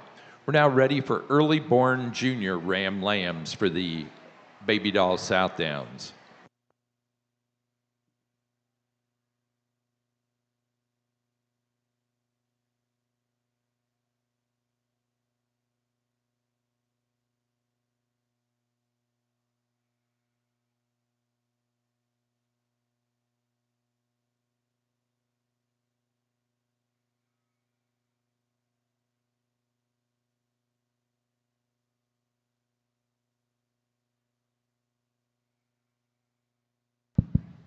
Class winner, in my opinion, is just the best in terms of his silhouette and the way that he proportions here from the side. A late maturing, youthful-looking Ram Lamb that's the strongest in his spine, the most secure there in terms of his hind leg posture. I like the way that he maintains his top the best. And when you get on top of the bucks, I think that one's actually the most genuine in terms of his body shape and the loin that's laid in him. Between 2 and 3, I think there's just a more masculine look in the one that comes out in 2. He's bigger boned and bigger footed, and as the bucks get out and travel, he's maybe the loosest in terms of his lower joints and skeleton of the trio. At the same time, I think he's a little rounder in terms of his shoulder. Likewise, off the other end of his skeleton, he's just a little bit uncoordinated off both ends, and that one needs to proportion better with just a nickel bit more dimension there right in behind his forerib. A very immature, very green buck that comes out in 3rd that I like, again, in terms of lateness of maturity. I think he's fresh and honest in terms of his condition. A buck, in my opinion, that's just a little bit too short there in terms of his hip, a little bit longer in terms of his pastern. Need to open him up and give him a shot more muscularity and power there at the base of his skeleton to see that one surface any higher. 3 really nice ones there in your Poll Dorset show. Congratulations again to those exhibitors. Placing on the spring Ram Lamb class for the Poll Dorsets, first place to entry 10, Nichols Sheep Farm, 2606, Harper Nichols, Jerseyville, Illinois. Second place to entry 8, Triple R Dorsets, 129, Jim Robertson and family, Shelbyville, Indiana. Third place to entry 9 to Jim Robertson and family, Shelbyville, Indiana.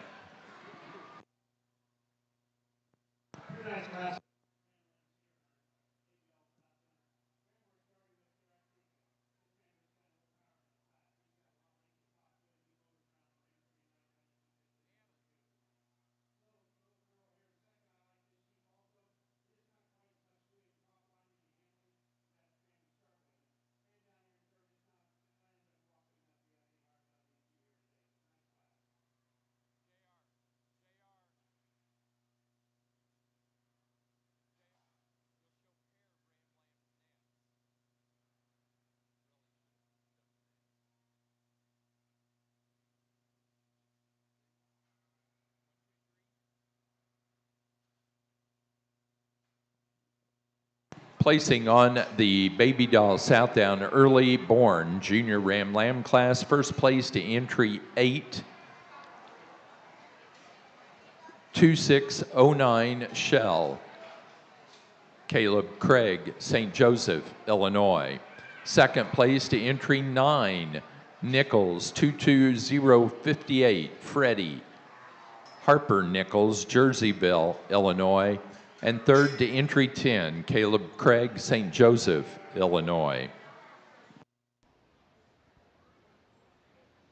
Get out here in your division drive over on the Dorset side, the Poll Dorsets, excuse me. Talking the first one out of that first class, the single entry slick sheared buck. I think, again, round in his rib cage, big in his loin. Like that one in terms of his top line composure and his hind leg posture standing. Just want to make him a little bit more coordinated there in terms of his rear foot and ankle, and then just shorten him there in terms of his blade. A really masculine single entry that came out of that second class, big in terms of his feature, stout in terms of his chest and rib cage, like the stoutness there out in terms of his pin set and even the flexibility and use of his hind leg. Maybe just a nickel bit extra set there as he gets out and goes and he wants to camp his hind leg up underneath of him. From his hip back, he's just a little bit rounder and plainer. As we come out of our last class, I think one that's extremely extended, late maturing. Like him in terms of his neck attachment and his flank line and his hind leg posture comes together and paints a really nice silhouette and picture there from the side with still some lateness and maturity to spare. One that, again, just extremely smooth blending. I think 3 really nice bucks here in this particular division. To me, the one that suits me best will be the slick-sheared buck out of that first class. Congratulations to them.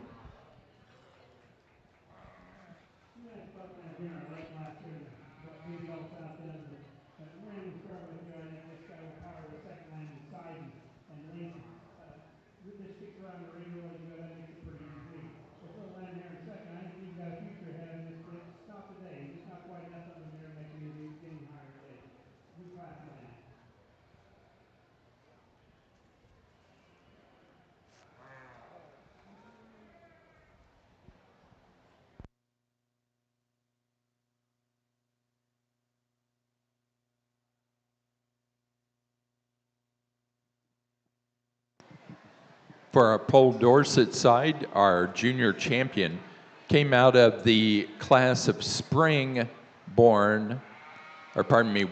winter Ram Lambs, entry number 7, Nichols Sheep Farm W2603, Harper Nichols, Jerseyville, Illinois. The reserve champion from the spring class of Ram Lambs, entry 10, Nichols Sheep Farm 2606, Harper Nichols, Jerseyville, Illinois. Placing on the Baby Doll Southdown Late-Born Junior Ram Lamb class, first place to entry 13, the Milroy Express MT37302601, Harper Nichols, Jerseyville, Illinois. Second place to entry 11, Mr. Steal Your Girl, Harper Nichols, Jerseyville, Illinois. Placing on the pair of Baby Doll Ram Lambs, first place to Caleb Craig, St. Joseph, Illinois. Second, Harper Nichols of Jerseyville, Illinois.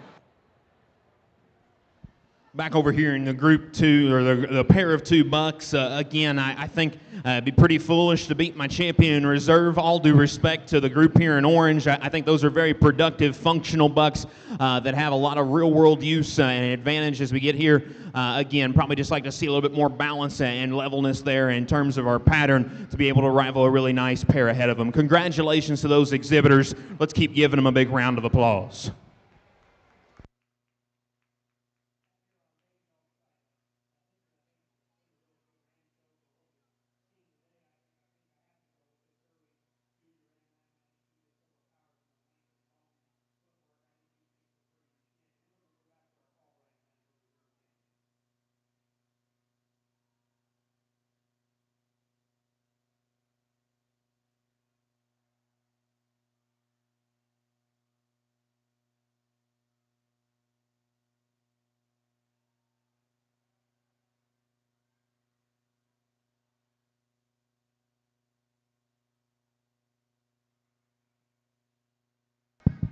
Well, champion buck drive over here on your slick Dorset side. You've already heard my comments, but just a quick replay. I think the older buck is probably just a little bit stouter and so much more opened up. Maturity's definitely helping that one just a nickel bit at this point in time in terms of his rib body and muscularity. He's so stout there in terms of his head, and I think it just kind of tells the story from there back. A really respectable, youthful-looking second-place sheep in that division that I actually liked his hind leg, the use function and the silhouette assembly of his hip and rear leg structure there. Really appreciate that about him. Maybe just a little bit behind the 8 ball on maturity, and again, a nickel longer in terms of his blade. A sheep that came out of that last division that we just got done evaluating, probably just a nickel more comfortable in terms of his top line composure. I like the standing silhouette of his hind leg quite a bit. Really fresh to the touch and big over his loin. Maybe not as massive as the sheep that's out of the older division. I think that he's a nickel smoother blending, even though I still want to shorten him up and make him a little bit more conservative there in regards to his blade length. Again, a different flavor there of sheep there on the other side. Same breed, but obviously looking at fitted frame sheep. like that one's extension, like his silhouette and his flank line. Really genuine there in terms of his top side spread over his loin and out through his pin set. Very attractive in the posture and build of his hind leg. Again, it just depends on where you want to lay your priorities. In my opinion, I want to keep the slick bucks together. I'll go ahead and use the older one for champion, the younger one for reserve. Congratulations to both of them.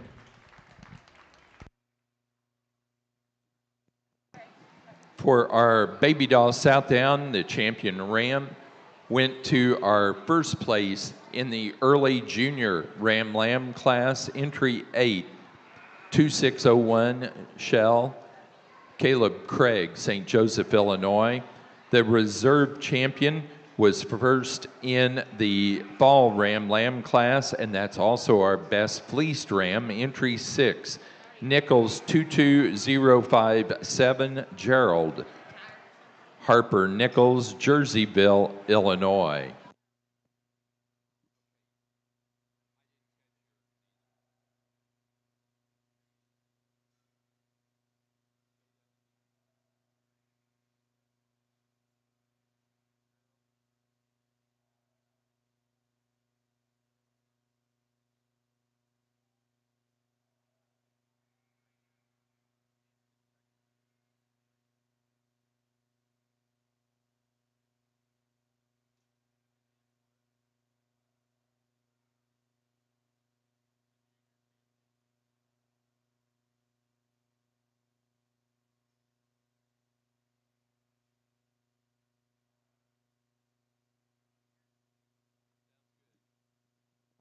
For our Pole Dorset show, our grand champion ram was our senior champion ram.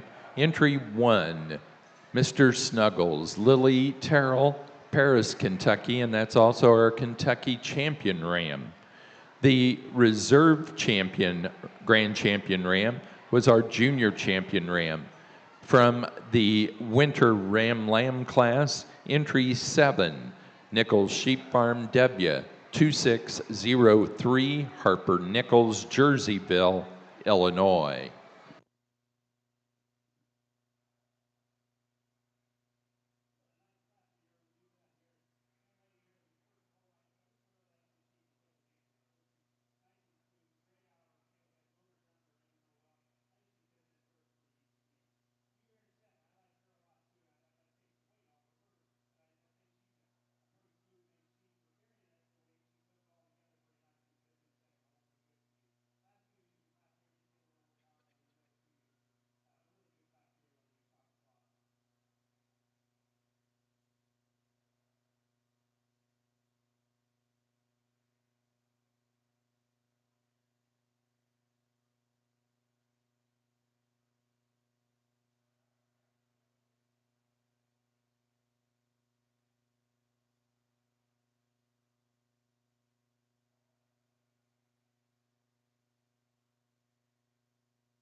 Placing on the Baby Doll Southdown Yearling U class, first place to entry 20, Bombay Baby Dolls 2472, Barbie, Harper Nichols, Jerseyville, Illinois.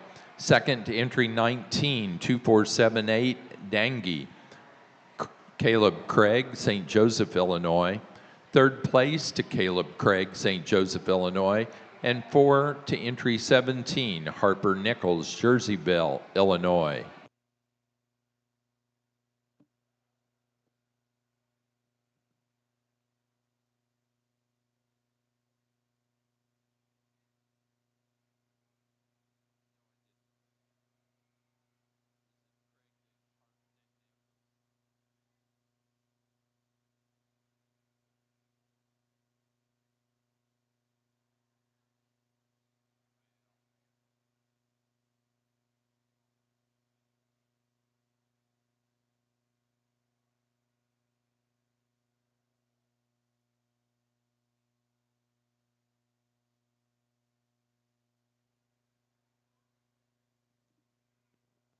Placing on the Baby Doll Southdown pair of yearling U class, first place to Caleb Craig, St. Joseph, Illinois. Second place to Harper Nichols, Jerseyville, Illinois. Now ready for senior ewe lambs.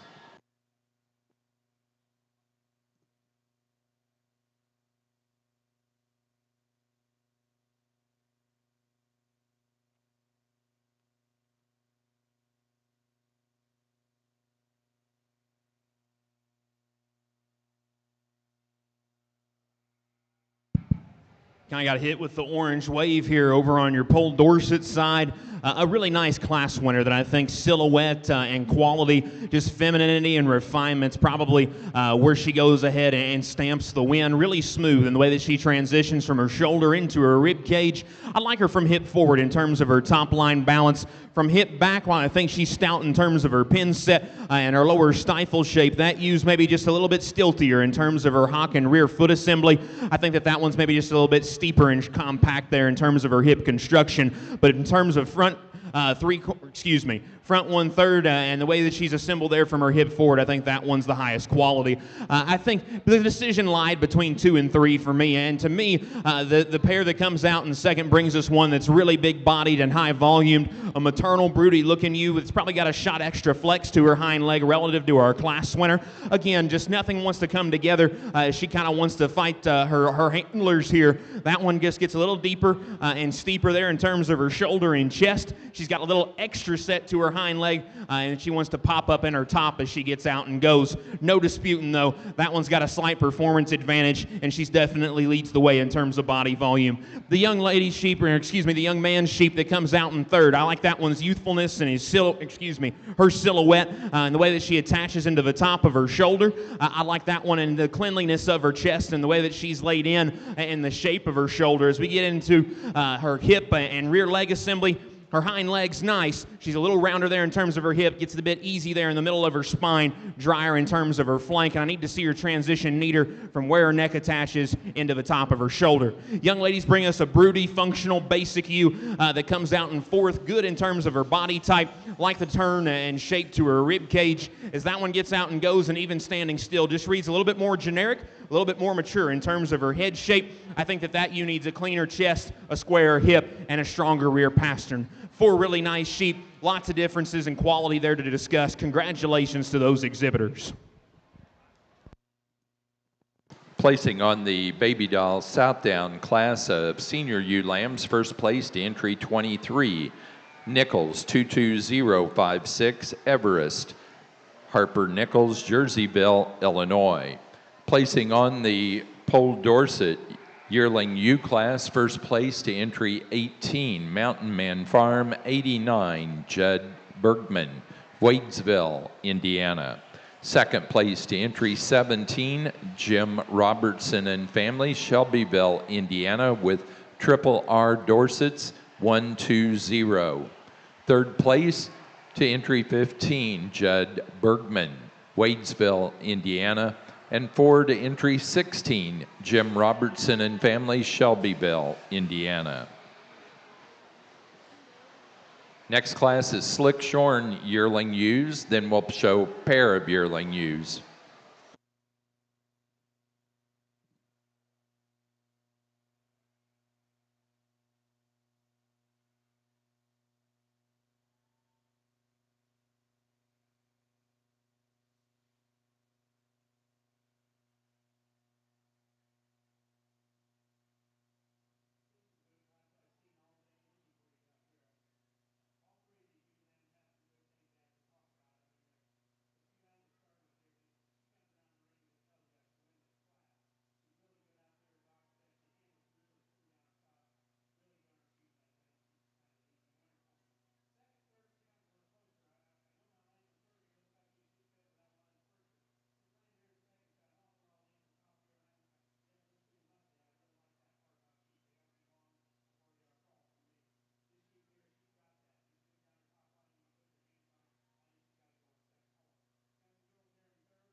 Placing on the class of early-born junior ewe lambs for the Baby Doll Southdowns, first place to entry 28, Evie Harper Nichols, Jerseyville, Illinois.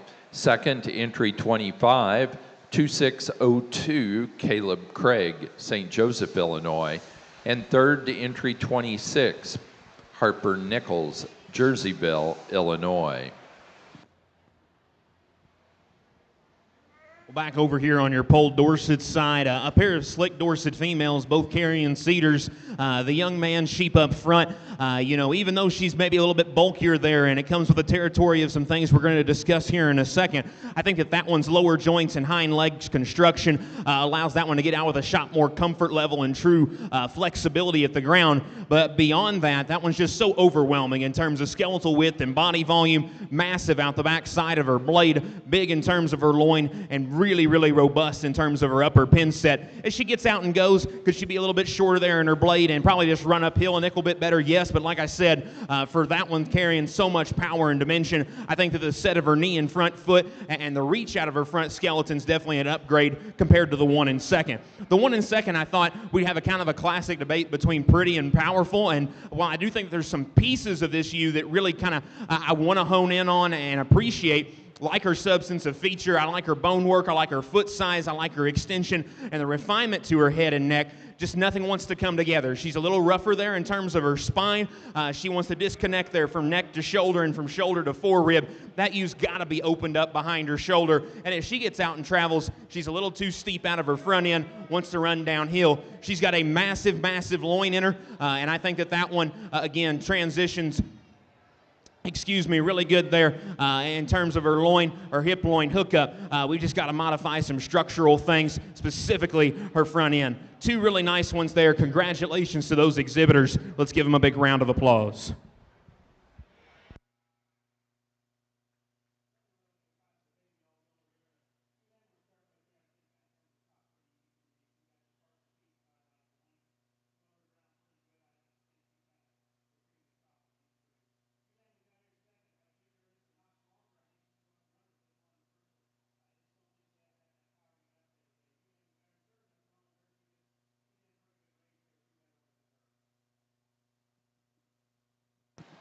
Placing on the Slick Shorn yearling ewe class for the Pole Dorsets, first place to entry 20, Nichols Sheep Farm W 2525, Harper Nichols, Jerseyville, Illinois.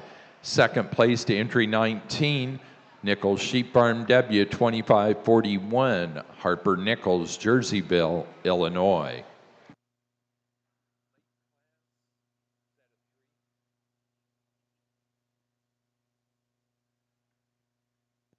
Placing on the Baby Doll Southdown late-born junior ewe lamb class, first place to entry 32, 1393, Caleb Craig, St. Joseph, Illinois.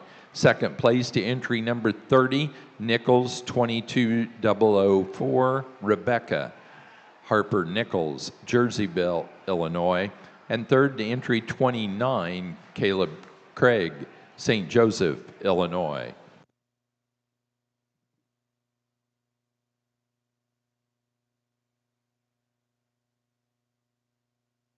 Back over here on the Pole Dorset side, I think two of them, or three pairs of sheep that I think are really, really nice. A lot of high-quality pieces. I'm going to go ahead and opt to stick with the Slick Dorset pair up here, just a little bit more progressive, a little bit more this judge's taste. Again, I know that there's some sitting ringside that may have some preferences towards the fitted frame sheep, and that's completely okay. I just see a little bit more highlightable breeding pieces for what I'm used to and acclimated to over here. I think that there's a lot of good and quality, a lot of lateness of maturity here in the next pair, and they'll go ahead and be second the pair up front that the young ladies and the gentlemen's kind of ramrodding. Really good in terms of their silhouette and the way that they blend there from the side. Need to modify rear leg structure and just allow the other one to blend a little bit better, we discussed in class. A pair of broody, really just functional, practical ewes that I think have a lot of usefulness to them. Again, maybe coming a little bit plainer package relative to the contemporary group out here. Three of them that I think do an exceptional job of representing the breed. If you would, please, let's give these Dorset exhibitors a big round of applause.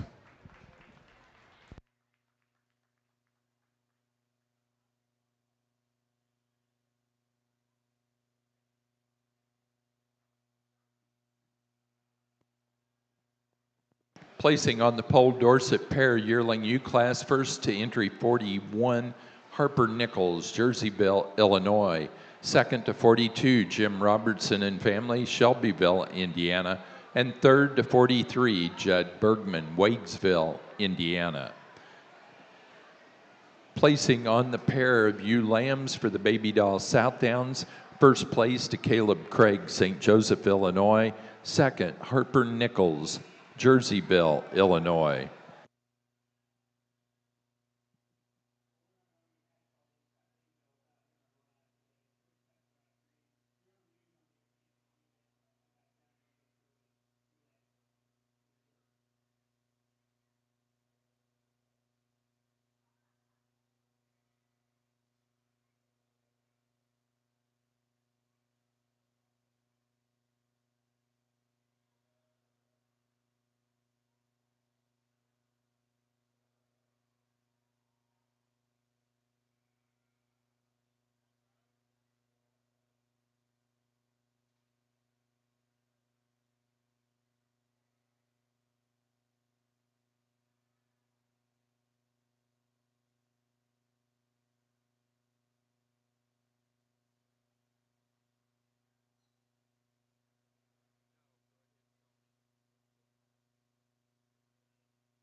For our Baby Doll Southdown show, our champion ewe and best fleece ewe goes to our first place yearling ewe, Bombay Baby Dolls 2472 Barbie, Harper Nichols, Jerseyville, Illinois.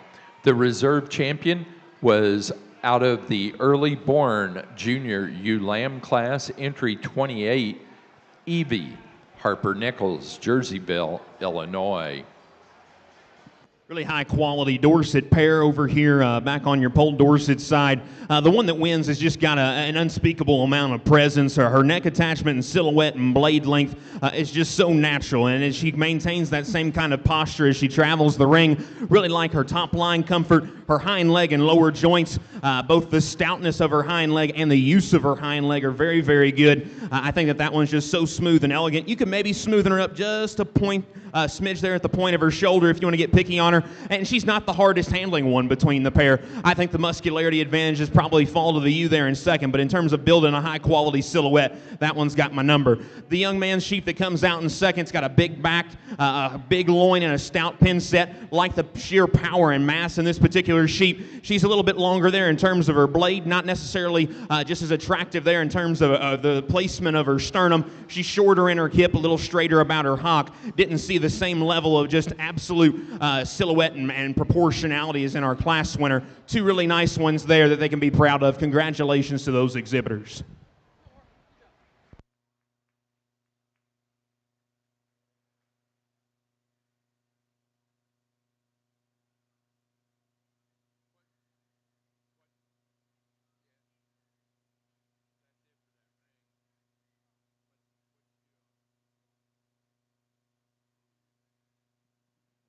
Placing on the Baby Doll Flock class, first place goes to Caleb Craig, St. Joseph, Illinois.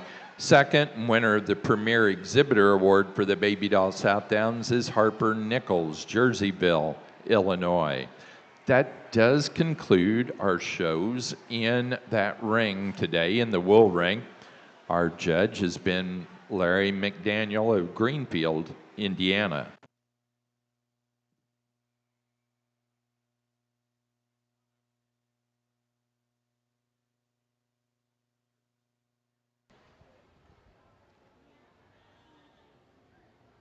Back over here on the pole, Dorset's senior champion, U Drive. Again, the young lady, or the Team Orange here out of that first class, I think that one's lines and angles read really, really nice. Obviously, that one's more fitted frame sheep, and I think, a really respectable, high-quality one at that.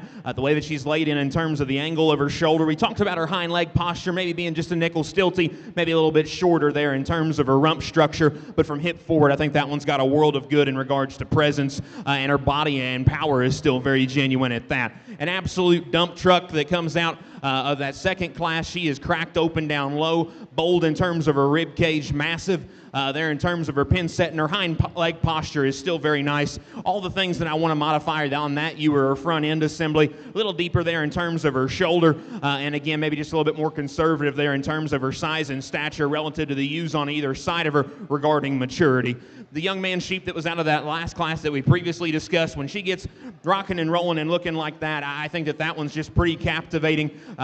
So smooth, so elegant there in terms of her silhouette and proportionality from the side. Love that one's hind leg. Saw him going out. You could maybe square up in terms of her hock just a smidge from hock to ground. She wants to pull it ever so slightly, but I'll tell you what, it's getting awfully nitpicky on a really good one. I'm not really good at playing poker. Your champion in this division is going to come out of our last class. Congratulations to them.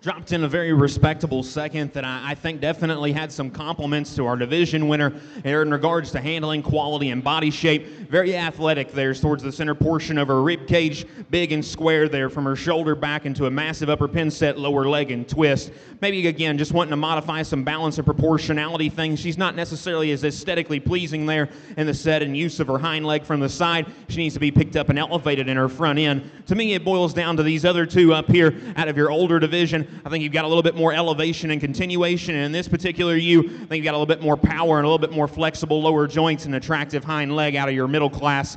In my opinion, this one's a little bit more my speed. I like class 2 to go ahead and be reserved. Congratulations to them.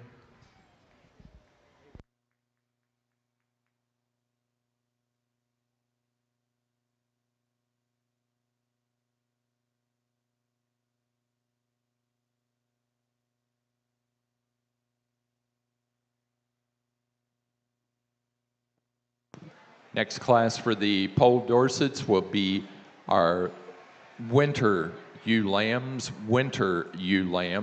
Those animals born December 1 through January 15.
really, again, an opposing pair of sheep that I think are very complementary in regarding their trade-offs. The pair of sheep up front, the sheep up front, I'm not going to confuse anybody. There's only 2 sheep out here. A really nice, high-volume, big-bodied one that I like in terms of the arch and curvature of her rib cage, massive in terms of her upper pin set with the shape down to her lower leg and stifle. Maybe just a little bit of speckling there on her nose. Then I could maybe modify just a smidge, but I think when that one gets stopped from hip forward, she proportions really, really nice from the side. As she gets out and goes, she wants to drop her pin set just a smidge, maybe just not necessarily reach as far off both ends of her skeleton as the ewe that comes out in second. Obviously, a really youthful-looking green condition ewe lamb that comes out in second. I love this one's lower joints and flexibility. I think she gets out and trides with as much comfort and athleticism as anything that we've seen come through the ring today. Her top-line composure and just the give that she's gotten to her spine it just tells me just how comfortable she is. Get off either end of her skeleton. She wants to close up at the ground. She wants to pull her hock there. Need to open that one up and give her more true body volume and still drop her there in her flank to help her balance from the side. 2 of them there in your Poll Dorset show. Very respectable class. Congratulations to those exhibitors. Let's give them a big round of applause.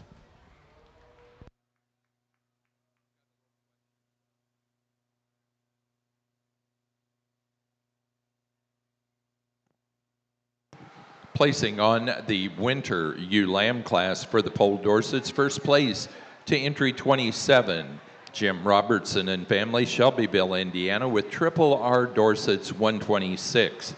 Second place to entry 26, Judd Bergman, Wadesville, Indiana, with Mountain Man Farm 127. Now ready in the ring for spring ewe lambs, those animals born January 16 and later.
Again, silhouette and just pattern from the side is what splits the pair. Plus, the class winner is just a little bit more conservative there in terms of her ear and muzzle length. I like this ewe in the way that she transitions again from her shoulder into her forerib. Really strong there in terms of her spine and more aesthetically pleasing there in terms of her hip and hind leg construction standing. As she gets out and goes to her lower joints, she kind of gets a little revved up and sometimes wants to kick up there in the middle of her spine. That's getting awfully picky on one that I think's got a world of quality. The one that comes out in second, I think, is bold-bodied and broody in terms of her look. She's probably as stout in her upper pin set as our winner. Maybe just not as aesthetically pleasing again in terms of her hip and rump construction. A little bit rounder there in terms of her dock. As she gets out and goes, she just kind of wants to scoot off both ends of her skeleton, not necessarily reach out and bend down at the ground like I'd like to see. She needs more flexibility for me to be comfortable considering a switch. Congratulations again to those exhibitors. Let's give them a big round of applause.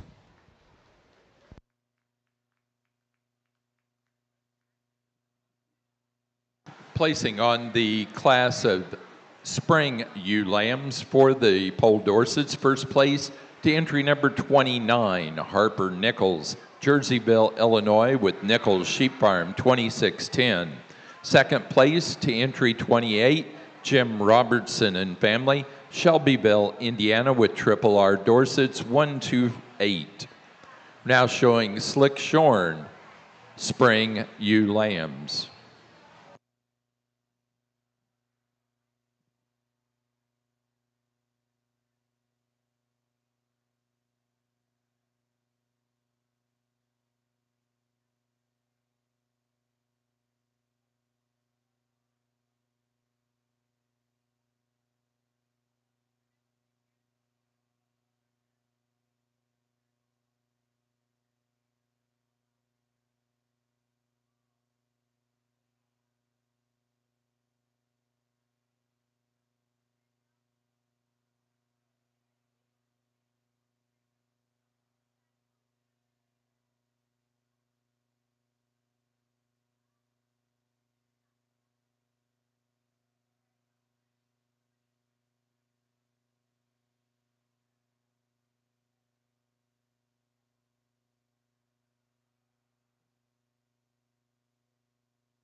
Wanted to see him get out and travel just one more time because if you want my honest opinion, I think standing still, you could invert this pair at the top end and be 100% justified in that decision. As soon as they take a walk and start traveling, the natural posture and head carriage of the ewe that goes ahead and wins just really capitalizes on her win. I love her big bone and foot size. Her lower joints are just so effortless in how they travel off both ends of her skeleton. A really smooth blending ewe from her shoulder back that I think balance is good enough here standing still. I think that just depending on how she's getting braced or how her neck attachment looks, her blade length maybe just isn't the longest, but still I think that ewe runs uphill and does a better job of just maintaining her sense of proportionality as she gets out and travels. A beautiful headed, youthful necked, short bladed, awesome bodied sheep that comes out in second. Love the standing silhouette of her hind leg. I think her body shape is so athletic and youthful. As soon as she takes a step, though,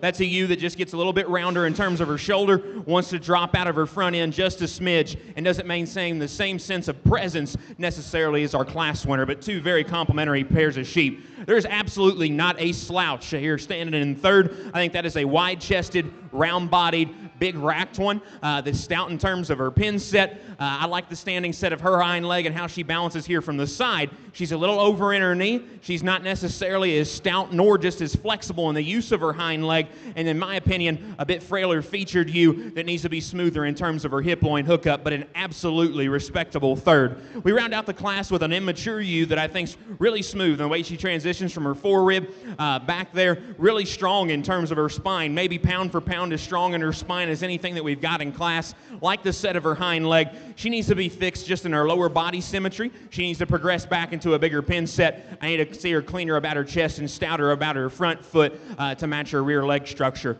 Really, really nice class of ewe lambs there. Congratulations to those exhibitors. Let's give them a big round of applause.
Placing on the Slick Shorn ewe lamb class for the Poll Dorset's first place to entry 34, Nichols Sheep Farm W, 2614, Harper Nichols, Jerseyville, Illinois.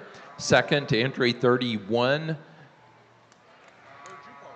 Nichols Sheep Farm Peppa, 2622, Harper Nichols, Jerseyville, Illinois. Third to entry 33, Peyton DeWeese, Fort Branch, Indiana. And 4 to entry 32, Peyton DeWeese, Fort Branch, Indiana.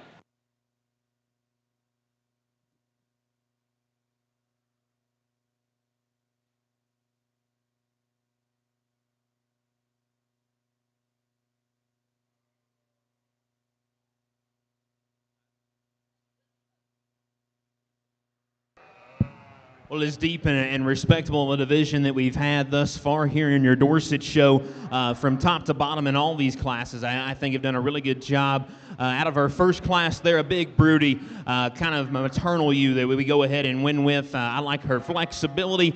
I like her joints and just how she travels. Maybe a little bit rounder off both ends of her skeleton, but I still think in regards to making a nice, practical, fundamentally correct brood ewe, that one's got a lot of good things going on. A very youthful and respectable class, second place out of that class. Love that one's lower joints and symmetry there from the side in terms of her hind leg posture and the way that she travels out of her front skeleton. We need to drop her in her flank, strengthen her in her loin, and just see her balance up just a nickel bit better there from the side. A really good class winner here out of that second class, Smooth blending. I love this one's elevation and just the pattern that she proportions here from the side. Her hind leg posture and silhouette's good. A really deceivingly big loin edge in that one. Again, maybe just a different speed there than what most are used to looking at, but you can't hide the quality in that one. I think that one's awfully nice. The second in that class was a bold body, big pinned one that just needed to move a nickel bit better. Still very extended about her neck. Just need to see her pick him up and put him down with a little bit more ease and comfort. I think an extremely high quality, fresh, well-presented pair of sheep out of this last class that we just discussed. Again, I 100% stand by what I said in class. If you see them standing, you could absolutely be justified to switch the pair. I think they're very complementary. I think a really, really nice class winner that's big-boned and big-footed. Love that one's silhouette. Like the way that she blends. And again, just her natural comfort level in motion is absolutely awesome. A second place to her that was so fresh and youthful and athletic in her body shape, bigger in terms of her pin set, lower twist and stifle. Just need to see her probably get out and go with the same kind of up and out look and presence as our winner. Really, really nice set of them here. The deepest class and the hardest decisions, what's going to make the difference for me. I'm going to keep these two together out of this last class. Congratulations to them.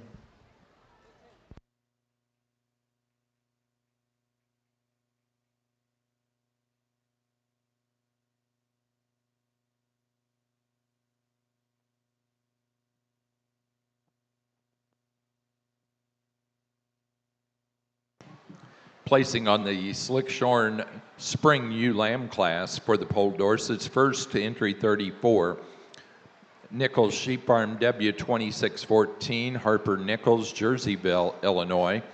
Second to entry 31, Nichols Sheep Farm 2622, Peppa, Harper Nichols, Jerseyville, Illinois. Third, Peyton DeWeese, Fort Branch, Indiana. 4 to 32, also Peyton DeWeese, Fort Branch, Indiana. Our junior champion went to our class winner of that Slickshorn Spring Ewe Lamb class, entry 34, Nichols Sheep Farm W2614, Harper Nichols, Jerseyville, Illinois. Our reserve junior champion was second in that class, entry 31, Nichols Sheep Farm 2622, Peppa, Harper Nichols, Jerseyville, Illinois. Get here into your pairs, and I think, again, really two high-quality pairs that they bring us. A broody, maternal, performance-driven set that the team in orange brings. I think body volume and, again, just sheer weight per day of age. Obviously, there's an advantage there. Lateness of maturity, you could tack that onto your description. Maybe, again, want to reorganize just a couple of structural things and help them just get out and go with a little bit more athleticism and coordination. Obviously, my champion pair out of that last division is over here, and it'd be kind of foolish, again, to mess around with that. You already know my thoughts and feelings there. Congratulations. This will be your class winner. This will be your second.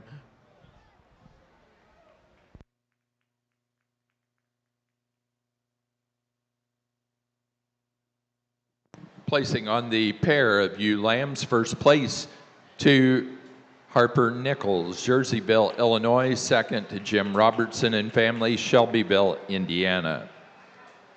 Now ready to show for overall champion and reserve champion ewe for the Poll Dorsets.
Get out here in your champion Poll Dorset Drive, and again, 4 really, really nice sheep. Anybody standing ringside can see just the freshness and quality and pattern pieces that we've got. The one out of the older division, I think that one's Silhouette. When that one walked in earlier, I was like, well, shoot, it's going to be pretty difficult to beat that one. As she gets out here, she still looks the part in terms of her angles, and just as she gets out and travels with the looseness and comfort of her lower joints. Like the comfort of her spine, probably a nickel bit better than maybe a couple other sheep out here. As you study them, she's maybe not just as stout in terms of her foot or rear ankle or upper pin set as a pair of them out here, but I do think that ewe's got a world of good just in terms of freshness and female quality. Really, really nice one there. A respectable second that's the exact opposite. I don't think you could make 2 sheep any more different than those 2 up there. I think that one's massive and big-backed and stout. If we're talking about things that I was talking about in the buck show, that looks like one that you'd breed to make a buck if you had the opportunity to do so. Maybe give her a shot more bone and see her run uphill. This late, the earlier ewe lamb class, as we get that one finally Silhouette and that one's head back and into it, I think that one just looks so fresh. And relative to their older division, I think she's rounder in terms of her forerib. I do like her hind leg, and again, just her natural comfort level and pace as that one travels the ring with such a demanding kind of look-at-me attention. But really, really 4 of them out here that I think are exceptionally high quality. To me, I like the one out of the ewe lamb class to go ahead and win. Congratulations to them. They'll be your champion.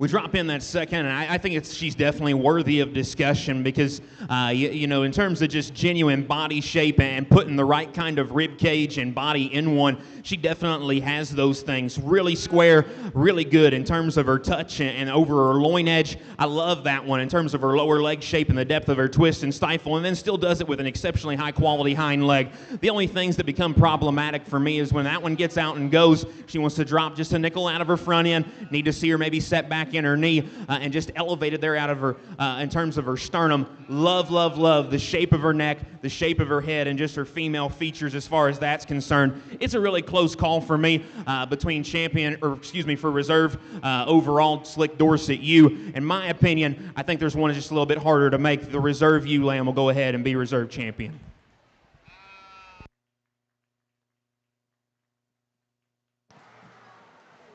Overall champion ewe for the Poll Dorset show goes to entry number 34. 34 was our junior champion and came out of the Slickshorn Spring ewe lamb class. 6297, Nichols Sheep Farm W's 2614, Harper Nichols, Jerseyville, Illinois. The reserve overall champion is entry 31, our reserve junior champion.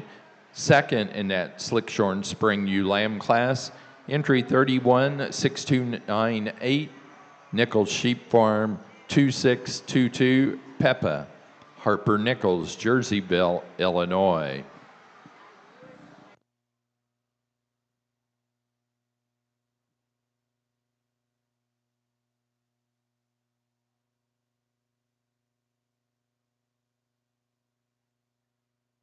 Again, it doesn't take Einstein to probably figure out necessarily how it's going to go between these 2 particular pins of 4. I think that obviously exceptionally high quality 4 of them on both of these respective breeders bring to us. Again, we've got performance, we've got body, we've got mass, fundamentally good there in terms of structure. 2 really nice bucks that I think have definitely a practical use and reason there to replicate there in production. Maybe just not necessarily this judge's speed in terms of angularity, flexibility, and balance from the side. I think we've got a really fresh dimensional pair or set of sheep over here to our left that balance and blend with just a little bit more quality and symmetry from the stand. Really, really high quality there. Includes your champion reserve ewe as well as your champion buck.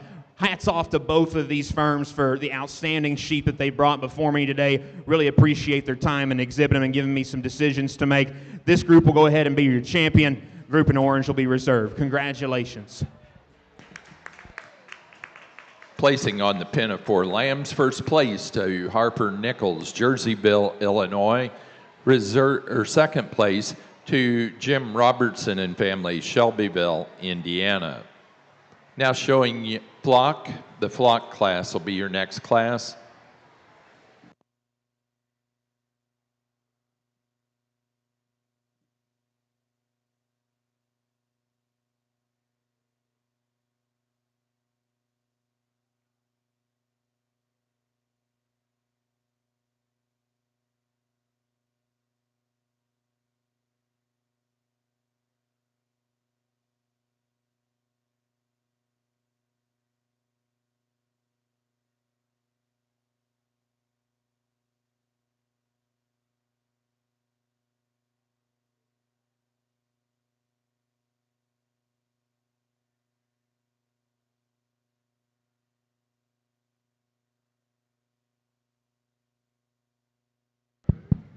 Keep the ball rolling. A really uniform set of sheep to my right that, again, I think have some utility and usefulness here in terms of production and breed character. There's a lot of length and lateness of maturity and extension there.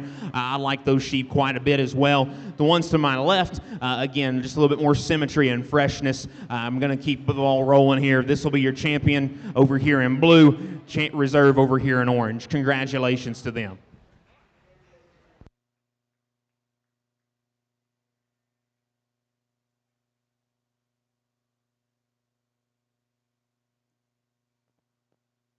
Placing on the flock class, first place to Harper Nichols, Jerseyville, Illinois, and Harper is the winner of the Premier Exhibitor Award for the Poll Dorsets.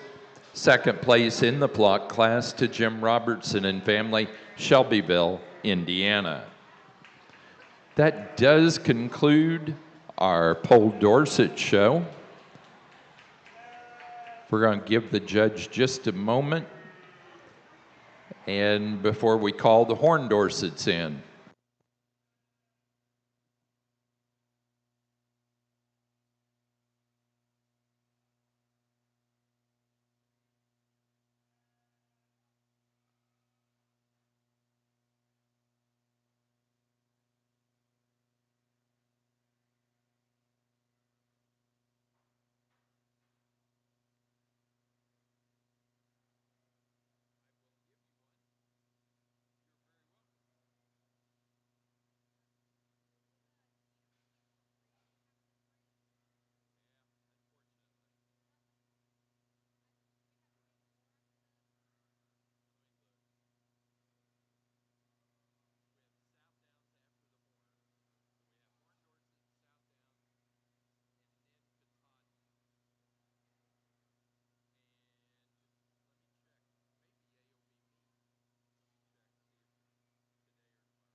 We're now showing Horn Dorsets, first class in the ring, our yearling rams.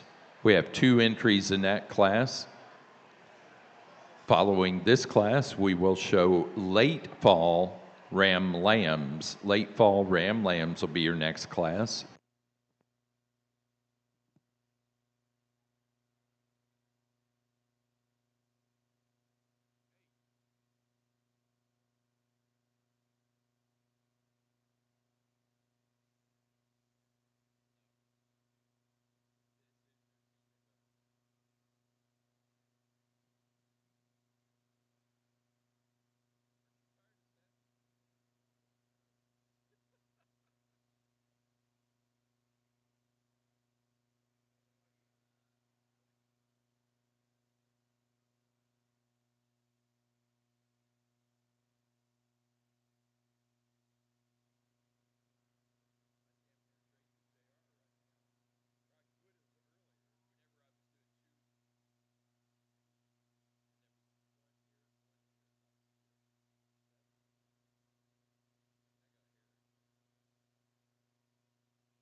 Good class of Horn Dorset Rams over here in the sheep ring. A big bone, big footed, just rugged, masculine kind of a ram that goes ahead and leads things off. He's really impressive when you study just the turn of his rib and body, massive over his back and out through his hip. I really like the use and the stoutness and the flexibility of his hind legs and lower joint work. That one gets out and goes with a lot of presence. Even though he's not necessarily the shortest in terms of his shoulder, he still wants to run uphill and parked there from the side. I think he's pretty undeniable in terms of just his presence. Maybe square him up at his knee, maybe make him just a nickel bit bigger testicled at this stage of the game, but a really, really nice one there to go ahead and lead things off.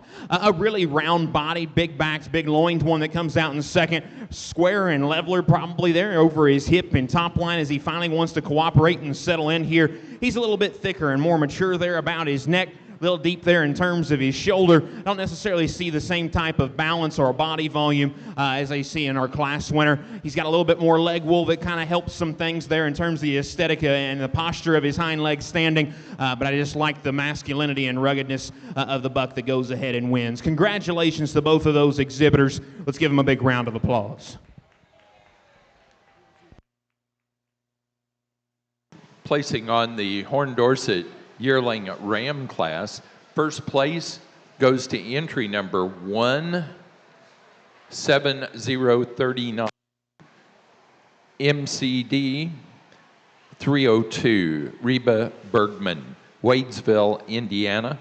Second place to entry 2, and that's also first in Kentucky, 6957, Paul R. Castle, W, 9147, Bryce, Nora, and Parker Schwartz, Flemingsburg, Kentucky. Entry 1 of Reba Bergman, MCD 302, will be our senior champion, and our reserve senior champion will be entry number 2 of the Schwartz family, Paul R. Castle, W, 9147. We're now ready for late fall ram lambs.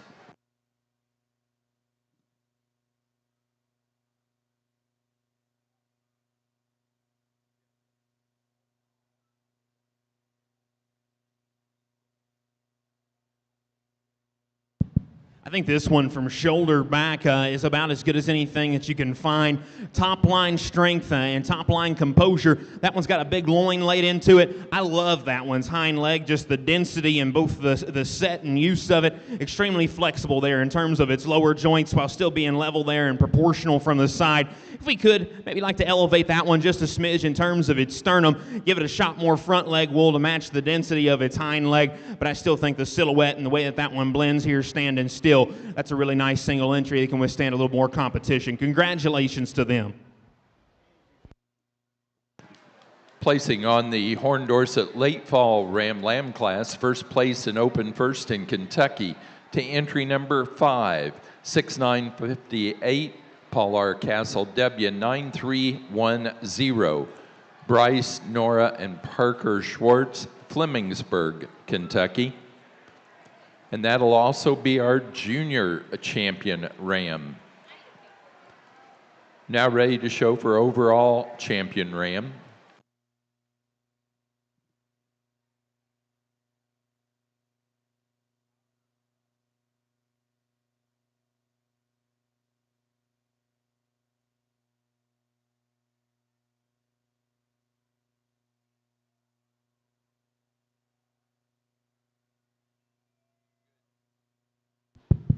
Not big in terms of numbers, but definitely, I think, a world of quality amongst this trio of Horn Dorset Rams.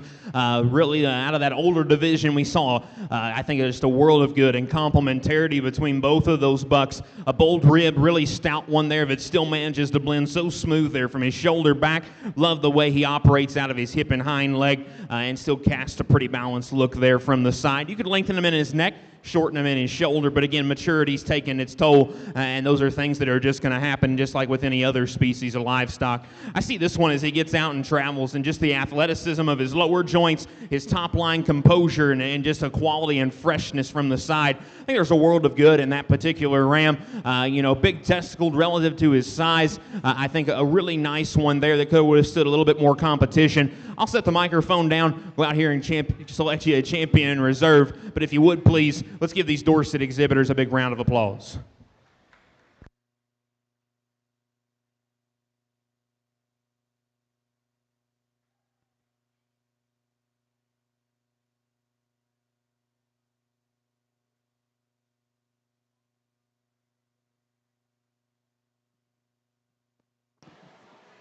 Our overall champion ram and Kentucky champion ram goes to entry number 5 out of the late fall Ram Lamb class. Bryce, Nora, and Parker Schwartz, Flemingsburg, Kentucky, with Paul R. Castle, W, 9310. The reserve overall champion was our senior champion out of the yearling ram class, entry 1, 7039, Reba Bergman, Wadesville, Indiana, with MCD 302. Now ready for yearling ewes.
You want to talk about, again, if we got a Venn diagram out here on what's similar and different, there's not going to be a whole lot of things that intersect on these particular sheep.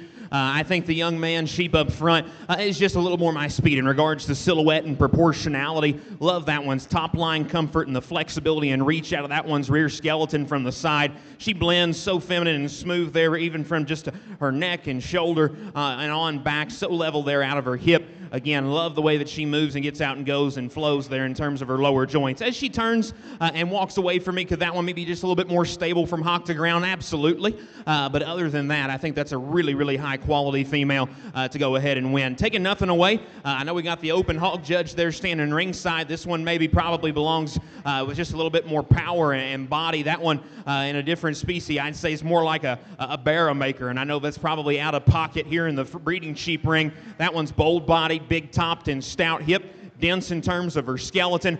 With that, I think some of it's company with maybe just a little extra condition. Need to clean her and tidy her up there in terms of her chest, lengthen her in terms of her front end. Maybe like to see that ewe just a nickel later maturing to rival a very, very competitive class winner. Congratulations to both of those exhibitors. Really nice head of ewes. Let's give them a big round of applause. Placing on the yearling ewe class, first place goes to entry 11, 6959, Sync Paget 2108, Bryce, Nora, and Parker Schwartz, Flemingsburg, Kentucky.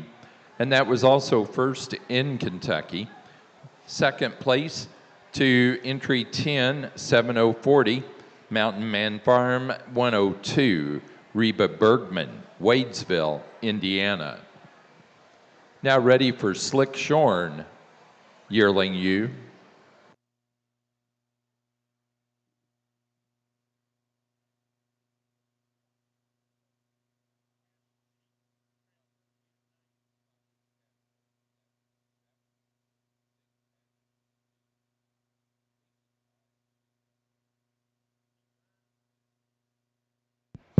Smooth blending, a really nice, just basic brute ewe that comes here to us as we get along in your Dorset Born Ewe show. I like this one again, and it's the angle of her shoulder, her knee, and front foot, and the ability to travel and hinge out of her hind leg. She's maybe just funnels a nickel there to her upper pin set. The gentleman and I both agree that she's got a little bit more condition on her probably than ideal, but still can't hide the fact that, you know, she's got a huge loin in her. I think a very nice, fundamentally correct female. We just got to freshen her up and give her a shot more eye appeal before we can get too serious in terms of consideration and competition. Congratulations to her. Let's give them a big round of applause.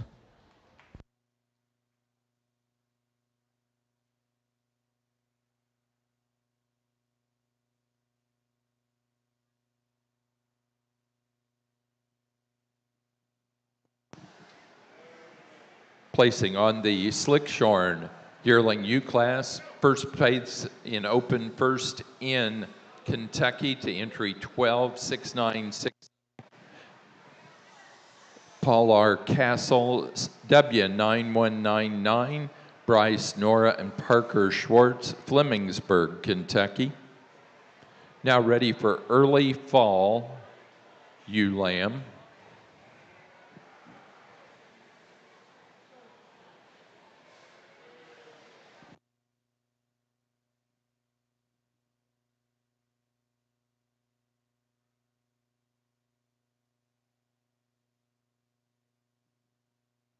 Pardon me, I'll correct that. We're ready for a pair of yearling ewes.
Get that one propped up, and I think that the class winner here is pretty definitive, just in terms of chest width and base width down at the ground. Really just correlates to a bolder rib and a bigger pin set. She's the power ewe, but she still has quality. Get that one running uphill, and I don't think there's a doubt in my mind that she's the go-ahead winner in this particular set of them. The ewe that comes out in second looks like maybe she take the trip a little bit hard. She looks a little empty, but I do think a very flexible, good structured ewe that's feminine, refined, like the angularity and the reach out of both ends of her skeleton, like the comfort and just the natural posture and composure of her top line. It's no secret that one needs to be opened up down low. She gets a little spaghetti-legged as she wants to get out and travel. A little extra set to her hind leg, a little long there on her rear pastern. Just want to modify those things. Really nice pair of them there. Congratulations to those exhibitors.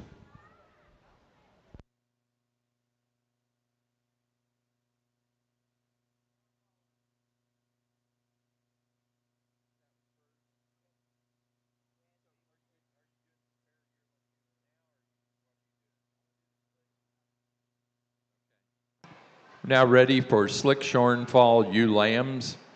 Placing on the early fall ewe lamb class, first place to entry 146961, Frog Hollow 38, Bryce, Nora, and Parker Schwartz, Flemingsburg, Kentucky.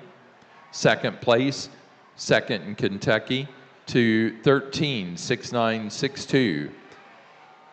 Gadsby 2537, Bryce, Nora, and Parker Schwartz, Flemingsburg, Kentucky.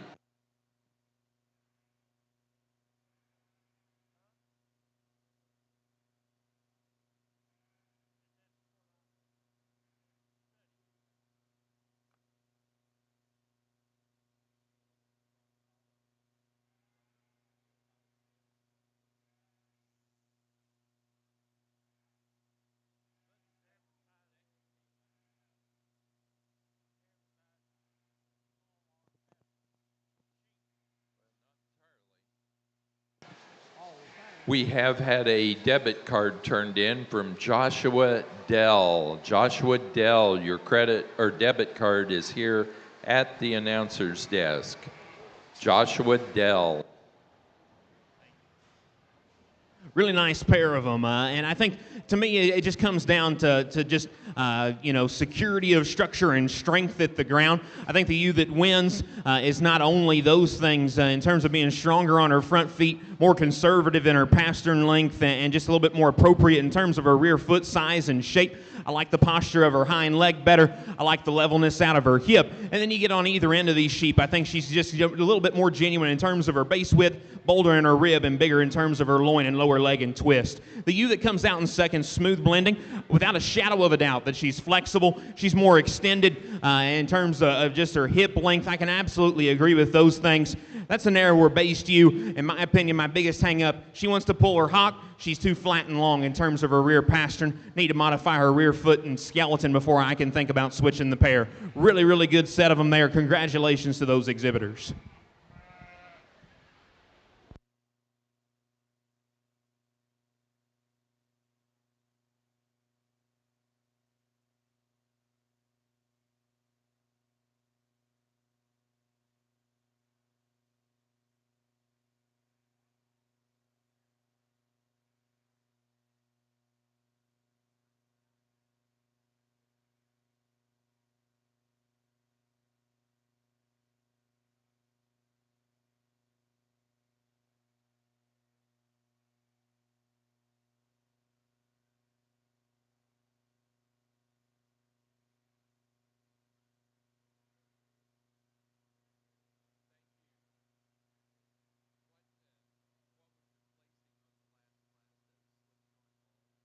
Appreciate them taking it easy on the judge here. A single entry. Again, two very high quality ewes that I think have a world of good in terms of future and performance within these respective programs. Probably like a lot of things about them. The fitted sheep probably hits me a little bit harder, and the other one's a little bit smoother. But I think there's two of them there that have a world of good. Congratulations to that program on a high quality duo. Placing on the Slickshorn Fall ewe lamb class, first in Kentucky to entry 16, 6963, Sarge 617. Bryce, Nora, and Parker Schwartz, Flemingsburg, Kentucky. Second and open second Kentucky to 15-6-9-6-4. Bryce, Nora, and Parker Schwartz, Flemingsburg, Kentucky, with Paul R. Castle, 9-3-4-3. Placing on the pair of yearling ewes, first place goes to Bryce, Nora, and Parker Schwartz, Flemingsburg, Kentucky. Now ready to select our senior champion and reserve senior champion ewe.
Great senior division of sheep. The young man out of the first class here, I just think that one's pretty good. I don't think that I need to waste too much time on words. I know that a lot of these sheep are in the similar hands, but at the same time, that one's hind leg and silhouette and proportionality with the right kind of body volume. Pretty good sheep. Really respectable second out of that class.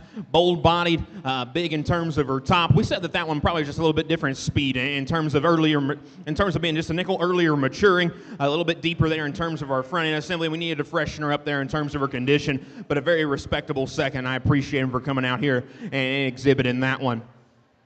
Single entry out of our next class, smooth blending, nice hind leg. Need to make that one leveler out of her hip, clean her up in her sternum and open her up down low, see her toe straighter ahead. Young lady sheep that comes out of the next set, love that one's hind leg posture, love her body shape, the squareness there out through her pin set and stifle. Maybe just see that one a little bit more limber, a little bit smoother there at the point and base of her shoulder, and see her neck attached just a little bit more naturally comfortable out the top side of her skeleton. A really long-bodied, smooth blending one that comes out next. It's extremely youthful and refined in terms of the shape of her head and neck. I like that one's strength and security of her feet and basic joint work. Again, she could maybe be dropped just a nickel there in terms of her flank. Give her just a shot more shape there to her lower leg and twist. A really, really good set of them here. In my opinion, it's without a shadow of a doubt the young man out of the oldest class will go ahead and win. Congratulations to them.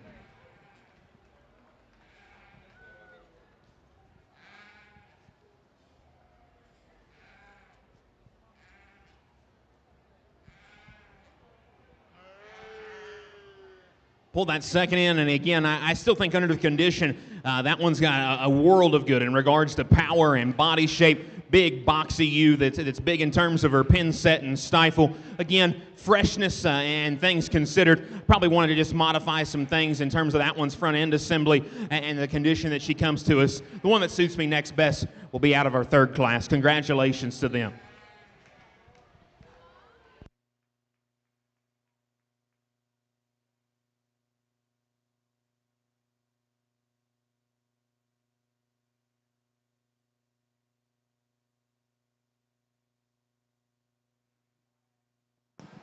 For Horn Dorset, our senior champion ewe came from the fitted yearling ewe class, entry 11, 6959, Bryce, Nora, and Parker Schwartz, Flemingsburg, Kentucky.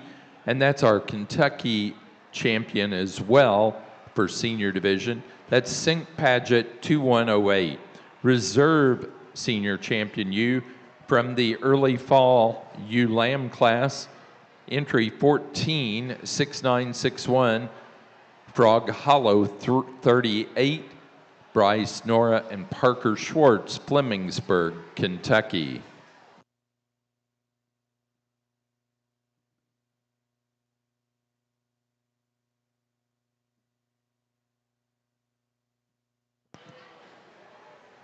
We're now ready to bring into the ring our winter ewe lambs. Winter ewe lambs, those animals born December 1 through January 15. Winter ewe lambs to the ring, please. Winter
ewe. They're talking here of the showman about the ewe not having much neck and needing her to get to run uphill just a little bit more, and it would definitely help. But the judge here doesn't have a lot of neck either, and I still think that I'm an okay guy. I think that this ewe from her neck back does a lot of good things right, just in terms of body shape and the way that she blends from her shoulder into her forerib. Love that one's hip and hind leg assembly and posture, specifically from the side. As she turns and goes, you could make her just a nickel more secure from hock to ground, make her a little bit more sure of herself in terms of her rear foot size and shape, and you could lay her back just a pinch there in terms of her knee and shoulder. But I do think that that one is the highest quality, and then she just dominates here in terms of body volume. A ewe that comes out in second, a nickel later maturing. She's longer in terms of her cannon bone. She's bigger outline. I think she's just a little bit more refined in terms of the shape and base of her neck. She's longer hipped. I think she's probably gets out and goes with just a little bit more flexibility at the ground. At the same time, I think as that ewe gets out and travels, she wants to work up in her spine. She's just a little bit splay-footed up front, a longer-toed ewe that's not near as coordinated or stout in terms of the use and build of her hind leg. Really, really nice pair of them there. Congratulations to those exhibitors. Placing on the winter ewe lamb class for the Horned Dorsets, first place to entry 20, 6965. Oberholzer 26, Pancake. Bryce, Nora, and Parker Schwartz, Flemingsburg, Kentucky, and that was also first in Kentucky. Second in Kentucky to 196966. Paul R. Castle, Debia, 9383. Bryce, Nora, and Parker Schwartz, Flemingsburg, Kentucky. Now ready for our spring ewe lambs, fitted spring ewe lambs to the ring, please.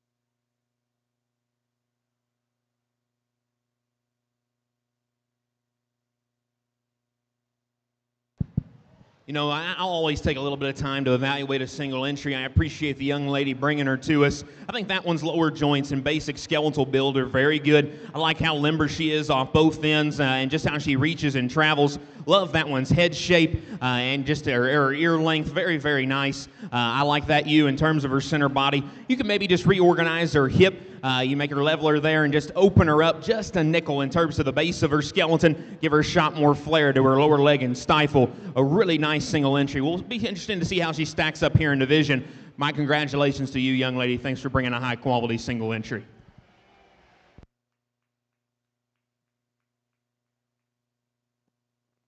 Placing on the Spring Ewe Lamb class, first place to entry 217041, Mountain Man Farm 140, Reba Bergman, Wadesville, Indiana. Now showing Slick Shorn, Spring Ewe Lambs.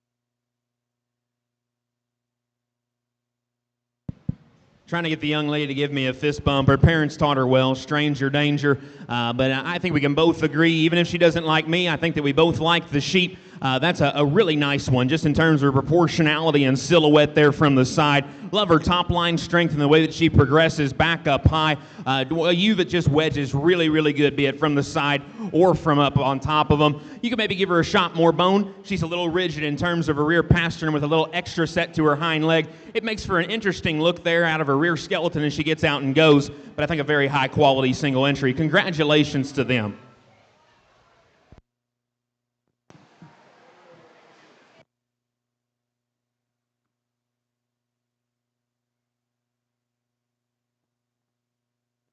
Placing on the Slick Shorn Spring Ewe Lamb class, first in open, first in Kentucky to entry 226967, Sarge 103, Bryce, Nora, and Parker Schwartz, Flemingsburg, Kentucky.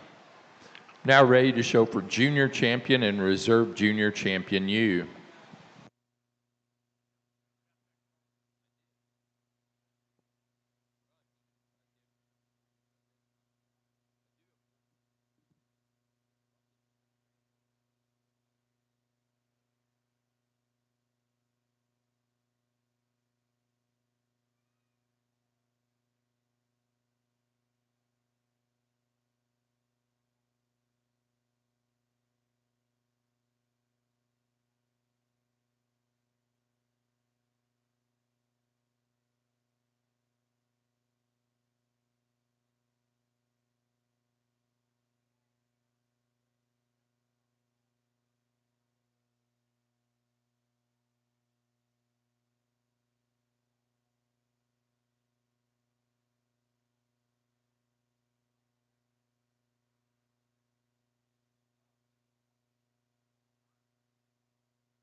Really high quality pair of them here, a single entry duo that they've both already done pretty well here in the show. Obviously can't mess this one up as the judge, but definitely appreciate them for bringing out this high quality set of sheep. Congratulations to both of those exhibitors.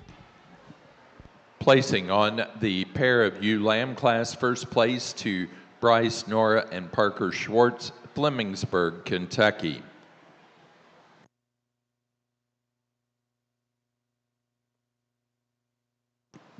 Now showing for Junior Champion and Reserve Junior Champion.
Get out of here for division. I think out of the first class, just a really solid ewe in terms of being bulky, in terms of her center body, broody and maternal. Like that one's top line strength and her genuine dimension there out through her upper pin set.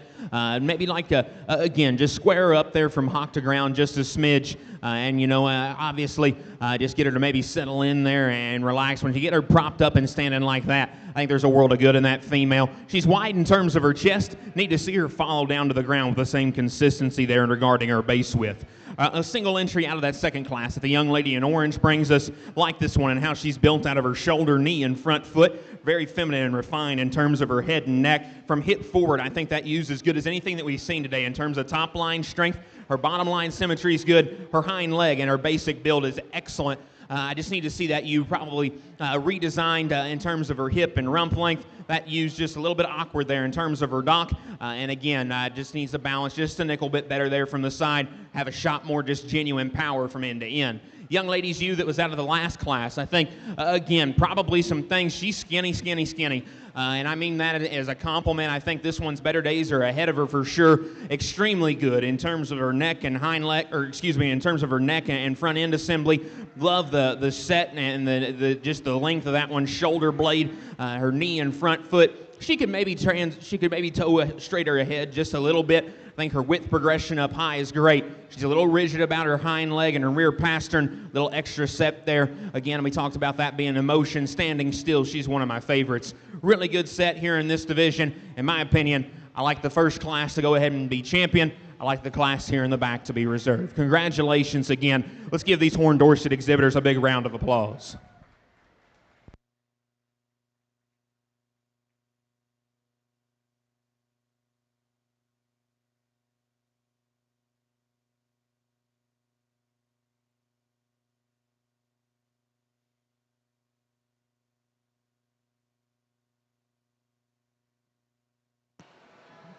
Junior champion ewe for the Horn Dorsets came out of the winter ewe lamb class, entry number 20, 6965, and that's also our Kentucky junior champion. Pancake, Oberholzer 26, Nora, Bryce, and Parker Schwartz, Flemingsburg, Kentucky. The reserve junior champion came from our Slick Shorn spring ewe lamb class. Sarge 103, Bryce, Nora, and Parker Schwartz, Flemingsburg, Kentucky. Now ready to show for champion and reserve champion ewe overall.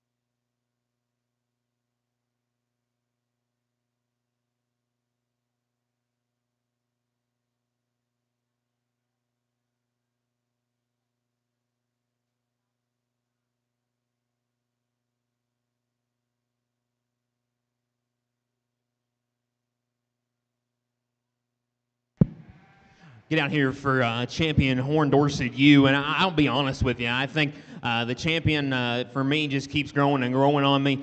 Description-wise, I can go ahead and break the classes down. I pretty much got my mind well made up. Out of this older division, I think we had a pair of them that were really, really good. The young man sheep up front's just so good in terms of her lower joints and flexibility. As good as anything that's walked through the ring today. I love that one. Skeleton.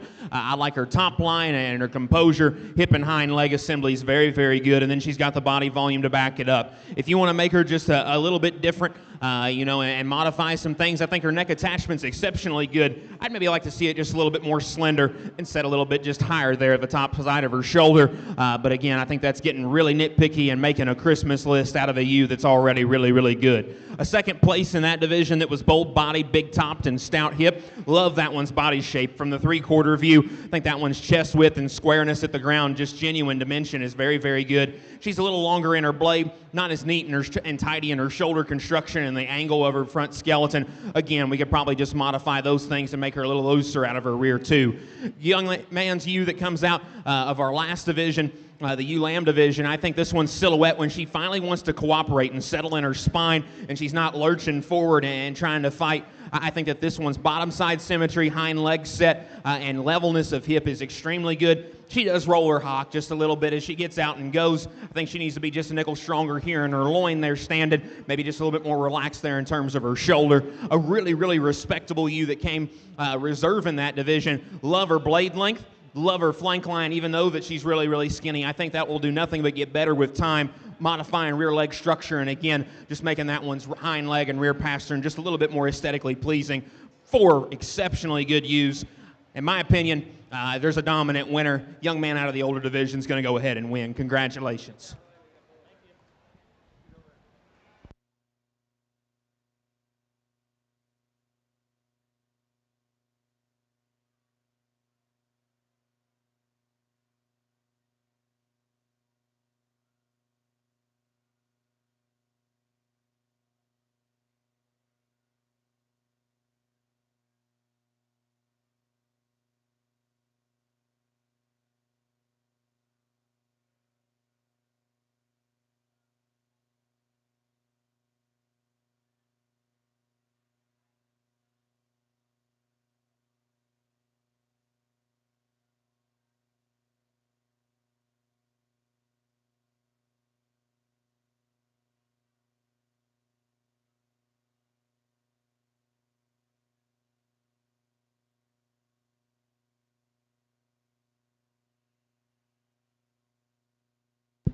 Drop in that second to our champion in that particular class. And again, I think from her shoulder back, she's as good as anything within the breed. I love her body shape, love her dimension, and just her pin set there and her lower leg and twist. Hind leg posture is really, really good. If we could just modify her front end, I think it would be really, really nice. And we could just fix those things, give her a shot more bone. The ewe that was out of the first class probably hits me just a little bit with a harder in terms of her silhouette. Even probably just proportions a nickel bit better from the side. The longer we're out here, the one that stays together is the one out of the older division. She'll go ahead and be reserved. Congratulations to them.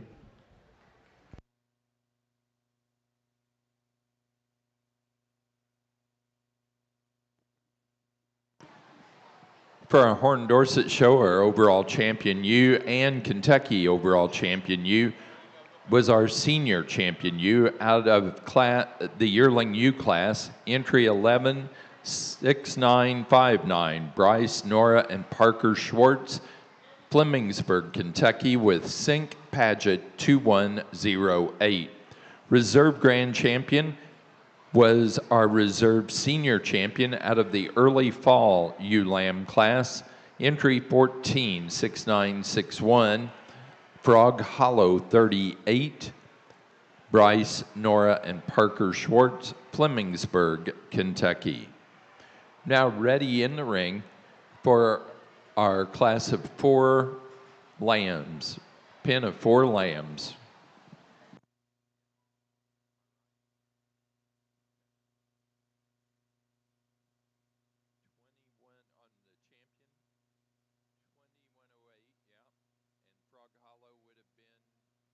Nothing to hide here as we get into your pin of 4. Really respectable group. Like the consistency and uniformity across this particular pin. I think that the greenest one in the bunch could possibly definitely push the others with time. Really, really good set of them there. Congratulations to that program. Be nice to put those sheep into production. Placing on the pin of 4 lambs, first place to Bryce, Nora, and Parker Schwartz, Flemingsburg, Kentucky. Now ready for Young Flock. Young Flock will be your next class.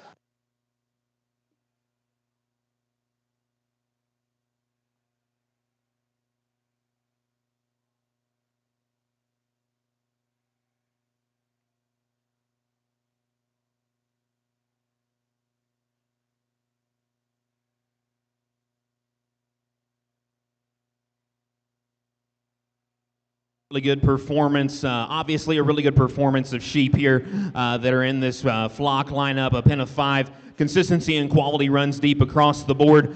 They performed well today across divisions, and overall, really good set of them there. Congratulations to those exhibitors. Let's give them a big round of applause. Placing on the flock class, first place goes to Bryce, Nora, and Parker Schwartz, Flemingsburg, Kentucky, and they are also the winner of the Premier Exhibitor Award for the Horned Dorsets at this year's Kentucky State Fair.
Our next breed is Southdowns. Southdowns will be the next breed. Your first class in the Southdowns show is February-born Ram Lambs. February-born Ram Lambs will be your first class in the Southdowns show.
Kicking things off here in your Southdown show, a really nice single entry, exceptional head and breed character on that particular sheep, like his conservative muzzle and ear length. His bottom line symmetry and hind leg posture is really, really nice to go along with it.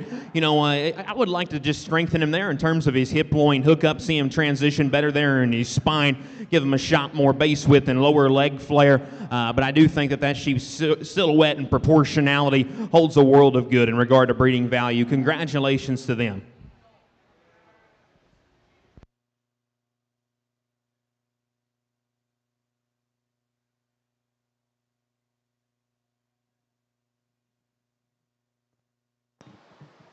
Placing.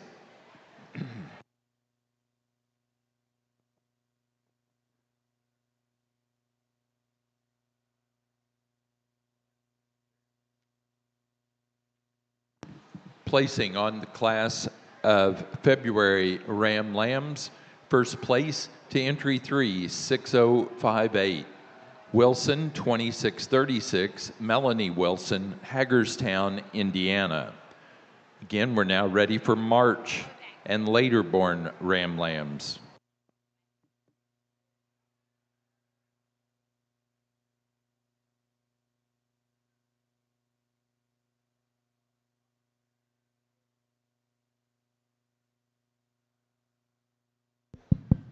With the exception of maybe two small things that I know that Southdown breeders are trying to change and modify, I think that this one does a lot of good things right. Shortness of blade and bottom side balance. That one's hind leg, and just the way when the young man's in front of that one, he's got his knee there in front of its breastplate. I think that one casts a cookie cutter look there from the side. That thing is attached right and correct and just so natural in terms of its in terms of its neck set, like that one's forearm and foot size. Really attractive hind leg. He handles square and big out the back side of his blade and over his rack. He needs a bigger loin to accommodate it, and in my opinion, I think I'd maybe just like to put his breastbone in and back in just ever so slightly, but I think when we've got that look right there, it's kind of hard to argue with that kind of freshness. Really nice single entry, shaping up to be a pretty good Southdown buck drive. Congratulations to those exhibitors.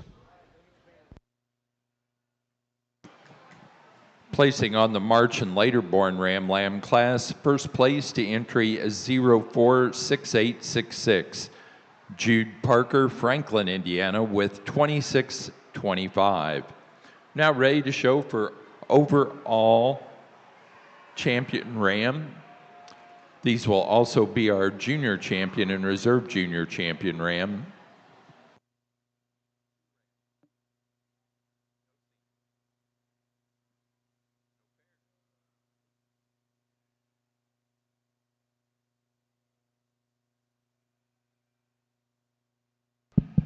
I think both of these bucks definitely have their place in a breeding program. I think elevation, extension, and just a youthful look, extremely juvenile and late maturing here on the young lady's buck out of that first class. Love his hind leg posture and just the basic flexibility that he's got there at the ground. He's probably just a little bit more appropriate if you want to get down to the nuts and bolts of it, of putting his sternum back into him relative to the one that came out of that second class. At the same time, I think you get on top of the sheep, he's a little bit closer there at the top of his shoulder blades. Kind of tells the story from there back. He's more peaked in terms of his top shape, plainer over his loin, and I still need to just see him hook up a little bit stronger there and his hip loin hookup, but still a really, really high quality sheep there for sure. Young man sheep that came out of the second class is an upgrade in terms of foot size and bone work. Love that one's forearm, his stoutness of head, and again, breed character is exceptionally good on both of these bucks. I like this one and just the way that he blends in terms of his top line symmetry, his rear leg posture. He handles with just a tick more shape out the back side of his shoulder. He's rounder in terms of his rib cage. Both bucks need a bigger hip and just a little bit more descriptive loin. I think they're both really, really high quality. I think time's going to be best friend to the one that I'm going to pick for reserve. Like the young man here for champion, young ladies up front will be reserved. Congratulations to them.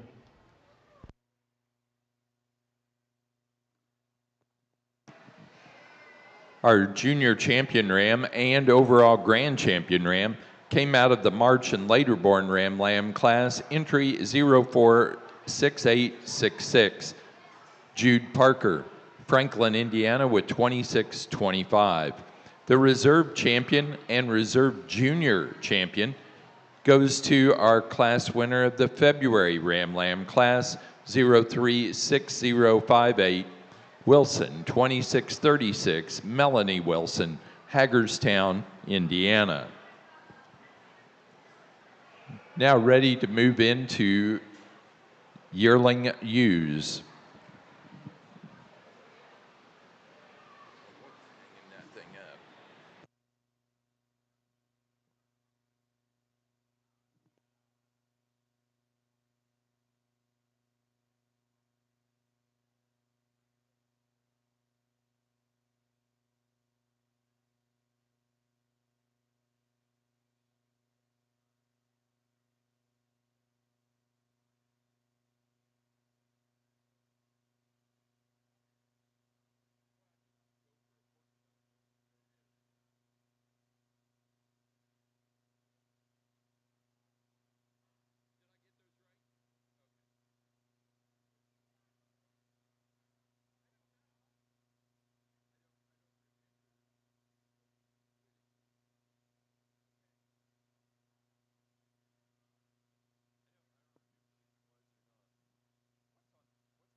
Final call for yearling ewes, Southdown yearling ewes. This is final call. Brody Whitaker, if you have are in earshot and you've got a yearling ewe, please bring it in.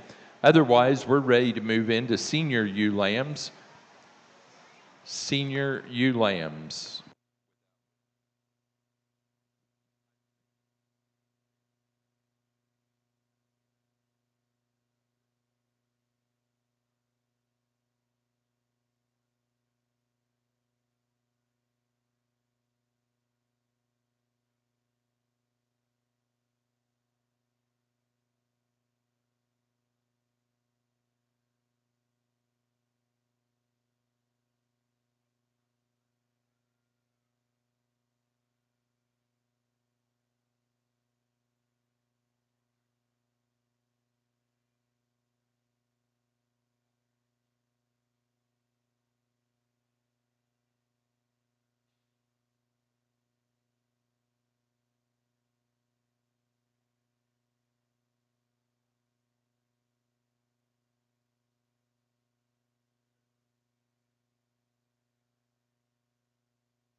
Nice single entry senior yearling ewe lamb, or senior yearling ewe. I like this one just in terms of overwhelming body volume and mass. She still holds it together in terms of her spine and freshness. When she's not getting braced too hard, she can have still just a little bit more strength there. There's times where she has just a little bit more slack. I think a smooth blending, big-bodied ewe, really nice there in terms of her lower leg and stifle shape. She's got a stout rear leg. As she turns and goes, she maybe wants to twist and just get a little straight there in terms of her hock, a little bit more awkward there in terms of how she handles her rear foot. But a smooth blending, big-bodied ewe, I think, has got a world of good here in terms of just moderation and a broody appearance from the side. Congratulations to him. Placing on the yearling ewe class, first place to entry 11, 2014. Brody Whitaker, New Salisbury, Indiana, with Effie. Next up, we have senior ewe lambs. Senior ewe lambs to the ring, please.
three sheep that I think are presented immaculately, and and all of them have a world of good. You kind of got to read through some condition things that I think make a big difference just in the accurate reading and perception of each one of them.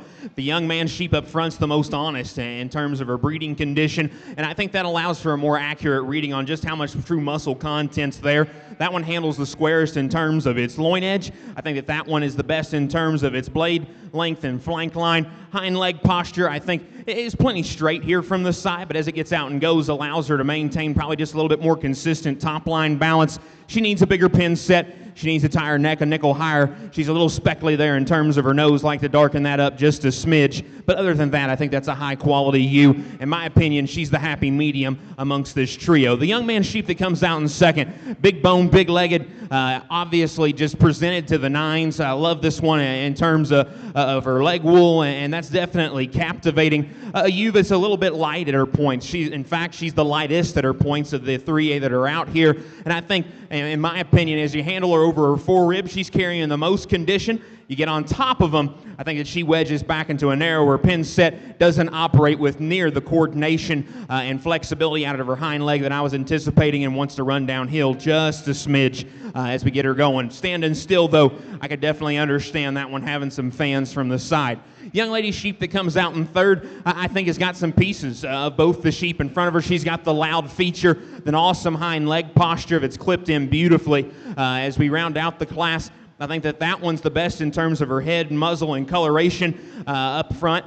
I do like just how youthful she is in terms of her neck attachment and the strength behind her shoulder blade. From there back, that ewe is the plainest and the most nondescript over her loin. She's the flattest in her upper pin set. That ewe just needs to be better in terms of her width progression. She's the most inverted in her wedge up high. I think three of them that are very, very good. Lots of differences to discuss. All three of them are dressed and presented immaculately. My hat's off to the showman. Let's give him a big round of applause. Placing on the senior ewe lamb class, first place to entry 13.6869, Jude Parker, Franklin, Indiana, with 25.30. Second place to entry 14.2013, Brody Whitaker, New Salisbury, Indiana, with Broadway. Third place to entry 12, Melanie Wilson, Hagerstown, Indiana. Now showing for senior champion and reserve senior champion ewe.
Get out here for division, and I think, again, it boils down to what the sheep are underneath, all the cool aesthetic things that we like here in the show ring. I think the young lady sheep up front, when it comes to just making a basic brood ewe, body type, and, looking like a low-maintenance female, she definitely has those things. Love her transition from her shoulder into her forerib, and I can say that while she's got some condition on her, she's not out of bounds, in my opinion, regarding breeding condition. Obviously, at a different point in her life, we're starting to see some udder development, and it looks like a really square and even rear udder there, and nice in terms of her teat size and shape. A big bone, big footed ewe. When she kind of give you that look right there, I think can definitely draw your attention. The little things that we want to break down, I think that one at the top of her shoulder and the way she ties into her neck, she's got a little wrinkle there. She's a little weak in her loin. Maybe you like to see her just a little bit bigger there in terms of her upper pin set. And I've already mentioned that her hind leg, while nice here from the side, could operate with just a little bit more security and bend there from the side. That last class that we just discussed, there was a lot of differences. And again, I completely understand that opinions are going to vary from ringside. You know, whatever camp you're in, you go ahead and have at it. I was on the side of things this week where we got beaten classes up here exhibiting at the State Fair and the Red Angus Show. So if you think you're the only one, the judge is right there with you.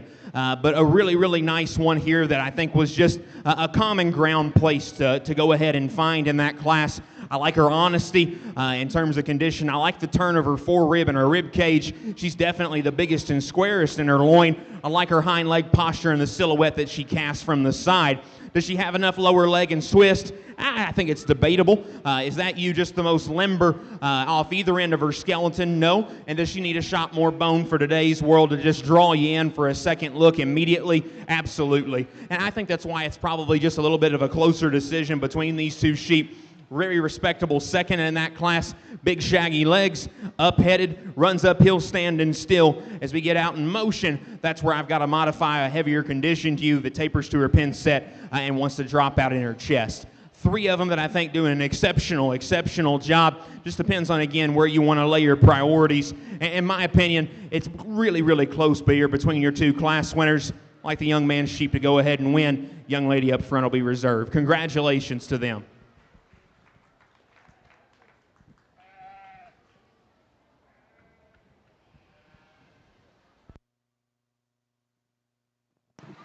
Senior champion ewe goes to our first place in the senior ewe lamb class, entry 136869. Jude Parker, Franklin, Indiana with 2530.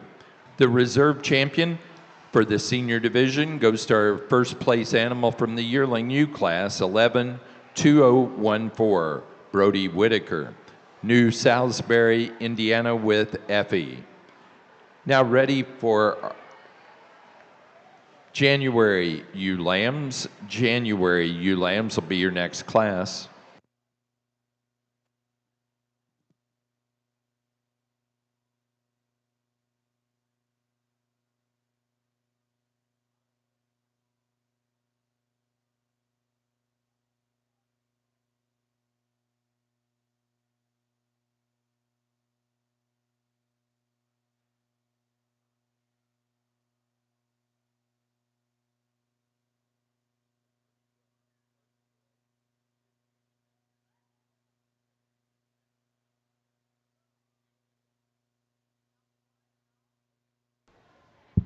Really neat neck single entry that the young man brings us. I like her neck attachment and the way she attaches there at the top side of her blade. Really strong and square there out the back side of her shoulder. She's right and athletic in terms of her body shape, very youthful in the turn of her rib. I like how composed she is in her top line. Even though the hind leg has maybe just a little extra set to her, I still think that she balances good enough there from her shoulder back. Up front, while I like her from probably the point of her shoulder up, the point of her shoulder down, that ewe needs to be set back in her sternum. She needs a shot bigger foot and forearm. And again, that ewe probably could be dropped in her flank just a nickel. As she gets out and goes, she wants to drop her pins ever so slightly. A little dark at her points if I'm going to get nitpicky on her, but a very high quality single entry. Young man's got a lot to be proud of. Let's give him a big round of applause. Congratulations to him.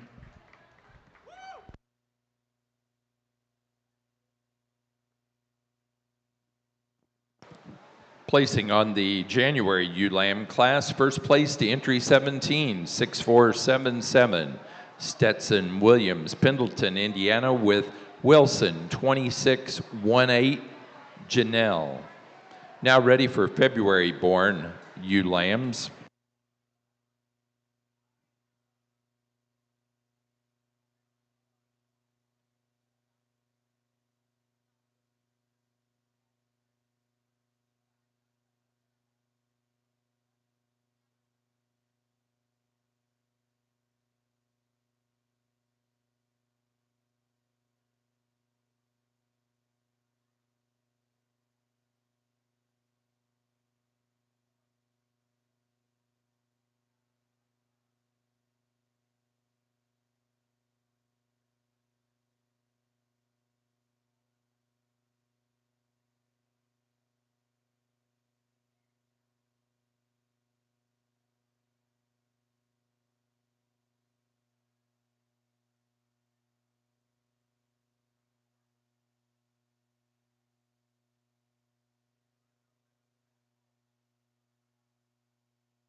I'm going to leave them standing in the way that they came in.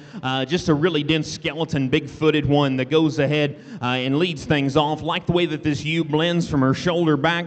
Flank line, body shape, and just body volume are where she goes ahead and stamps her win on this class. Is she necessarily the most elegant and elevated up front? No, I'd like to take a tick of shoulder out of her. I'd like to conserve just the length of her muzzle just a smidge and make her just a little bit more mousy there in terms of her points. Other than that, though, I think that one, her freshness, her presentation, and then on top of all those things, just grabs your attention. She's the go-ahead winner. Both the ewes are short striding, and I wanted to go ahead and try to find some things in this sheep that I think that could complement our class winner. I think that she's sleeker and more refined at the base and the shape of her neck. She's stronger in the middle of her spine. I do like that ewe's hind leg posture, and she's probably my favorite between the two, just in terms of her face shape and her coloration and muzzle length. But again, get on top of them. She's flatter in terms of her forerib. She's a little off there in terms of her hip-loin hookup. And then as you step to the side of the sheep, that one's sternum. And again, just front end assembly needs to be pushed back. She needs to be just a little bit more short there in terms of her blade and stouter in terms of her forearm. Two really nice ones there. Congratulations to those exhibitors. Placing on the February class of ewe lambs, first place to entry 26306. Harper Nichols, Jerseyville, Illinois, with Nichols Sheep Farm, Cheerios. Second place to 196870. Jude Parker, Franklin, Indiana, with 2622. Now ready for March ewe lambs.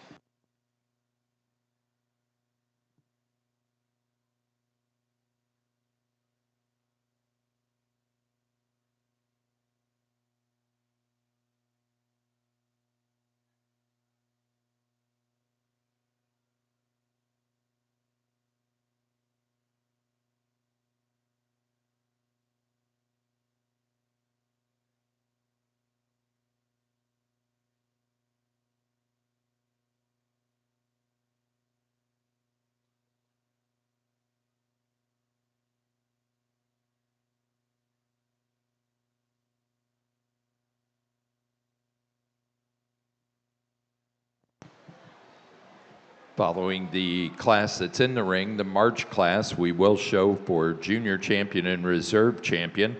And then we'll follow that with the pair of ewe lamb class. And then we'll show for grand and reserve grand champion ewe.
Really stout, structured, captivating kind of ewe that goes ahead and wins this particular pair.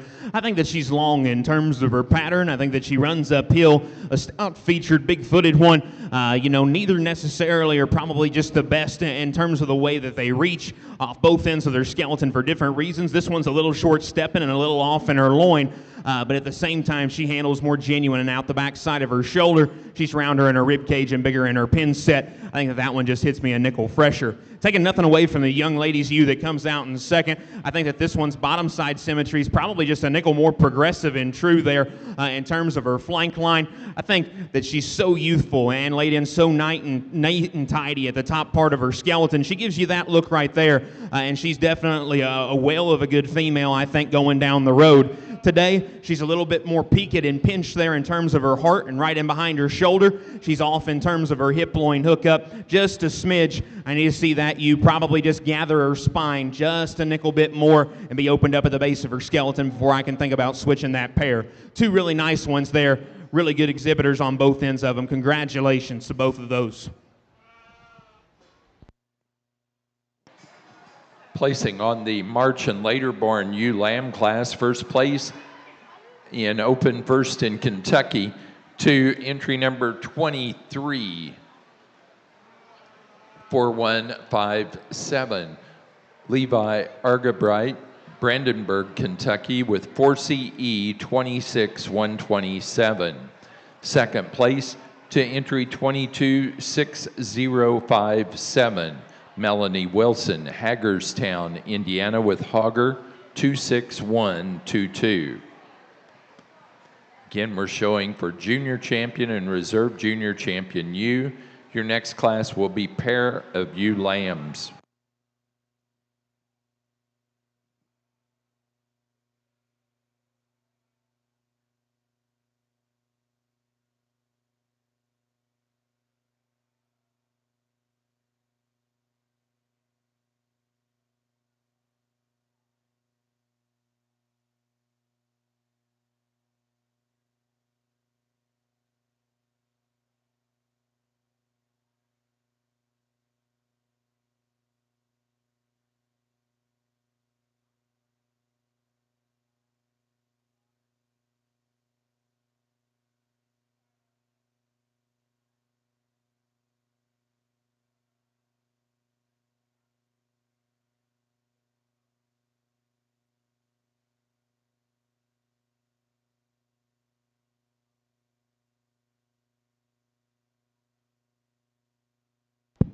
Get out here for division. I do think that the young man's sheep up front is probably as good as any in terms of the base of its forerib and the turn of its body, big and square there out the backside of its shoulder and over its loin. Maybe a little bit more awkward there and not as aesthetically attractive in the posture of its hind leg. A sheep that needs to be stouter featured, and like we talked about, probably just a little bit cleaner there at the base of their chest and sternum. Out of that second class in this division, I did think that the young lady sheep is just captivating in terms of her moderation and bulk and spread. Getting the ears forward on that one and looking at her there from the side, she casts a pretty impressive picture with progression. Wedge up high and from the side are both really good. I talked about it, retrospect. For the breed, that one's probably just a nickel lighter featured or a nickel light pointed, if you will, but I understand that there's things going on right now as we try to make these things a little bit more progressive. Young man that was second to her in that class, I think it's long-necked, beautiful in terms of its head and ear length. I like that one again, just in terms of the way that it runs uphill and its extension there from the side. Probably just needs to be just a little bit better there as we remove his knee from the front of her sternum. I think that's where that one probably starts to fall out of favor for this particular judge. Drop her in her flank and just give her a shot more dimension there over her loin edge. A big-legged, stout, long-bodied one here that comes out of our last class in this division. She's long measuring, really nice there in terms of her hind leg posture. I like her bottom side symmetry quite a bit. If I could, maybe like to just, again, open her up and just give her a shot more genuine body from her forerib back to match her extra frame size. I think that she casts a pretty high-quality look still. A very respectable second in that class that I think is extremely juvenile, excellent in terms of her feet and legs. Again, I'll have to take back some of the comments that I said about both of them being short stride, and that one's pretty good in terms of her skeleton, like her flank line and her body progression. Really youthful ewe there. Again, just a little bit flatter, a little bit narrower. I think it's a competitive division. I think there's two of them here that just hit me a nickel bit harder. Young lady out of Class 2 will be champion. Young lady out of Class 3 will be reserved. Congratulations to those exhibitors.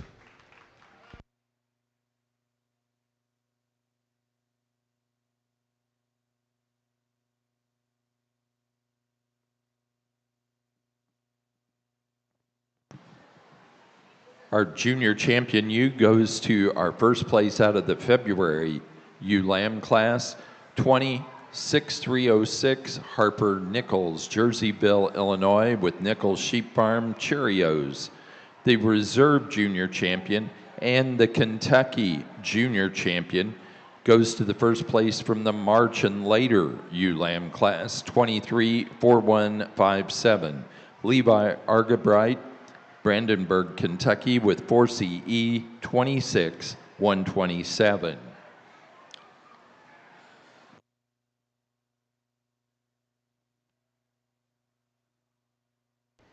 Got one pair of them out here, and again, I think very, very good. Honest in terms of their condition, elegant, and very good in terms of their head, neck, and breed character. I like both of these sheep quite a bit.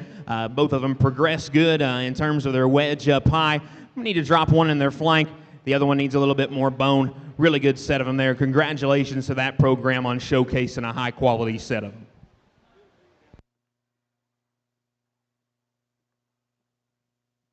Now ready to show for champion and reserve champion overall U. So we'll need our senior champion and reserve senior champion, the junior champion and reserve junior champion.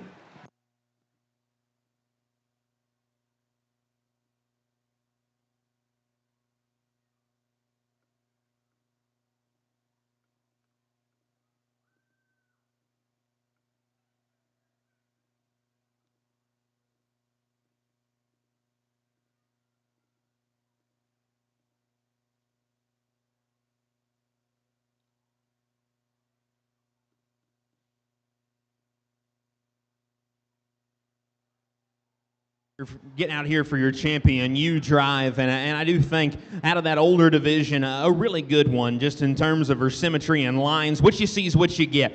I think that one is extremely honest there in terms of her breeding condition. She's athletic in her rib shape. She's got a big square loin laid into her. She could use a little bit bigger pin set to match it, and like I said, that's the one that needs more bone between the pair that the young man showcased there to just make everything kind of come together. But she's laid in flat about her shoulder. I think there's a lot of good things there going on. The young man sheep that was second in that division is big-legged, moderate, and bold-bodied.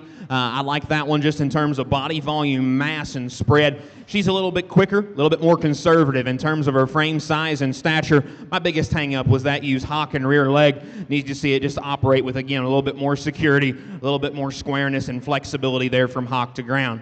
Out of our earlier ewe lamb division, I think that this one that wins is pretty good. Just again in terms of freshness of center body and shape and athleticism there. I like her pin set. She's the biggest pinned and the most genuine and the most progressive in terms of her wedge up high relative to her contemporary group. A big-legged ewe. Again, if I could shorten her muzzle and darken her there just a nickel or gray her up there at her points, I think we could get along just a little bit better.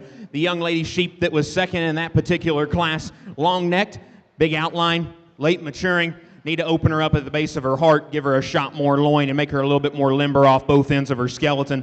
I think four really good ewes that are very respectable, that make for a really nice champion lineup. Congratulations to these exhibitors. I'll set the microphone down and go out and get you a champion reserve. If you would, please, let's give them a big hand.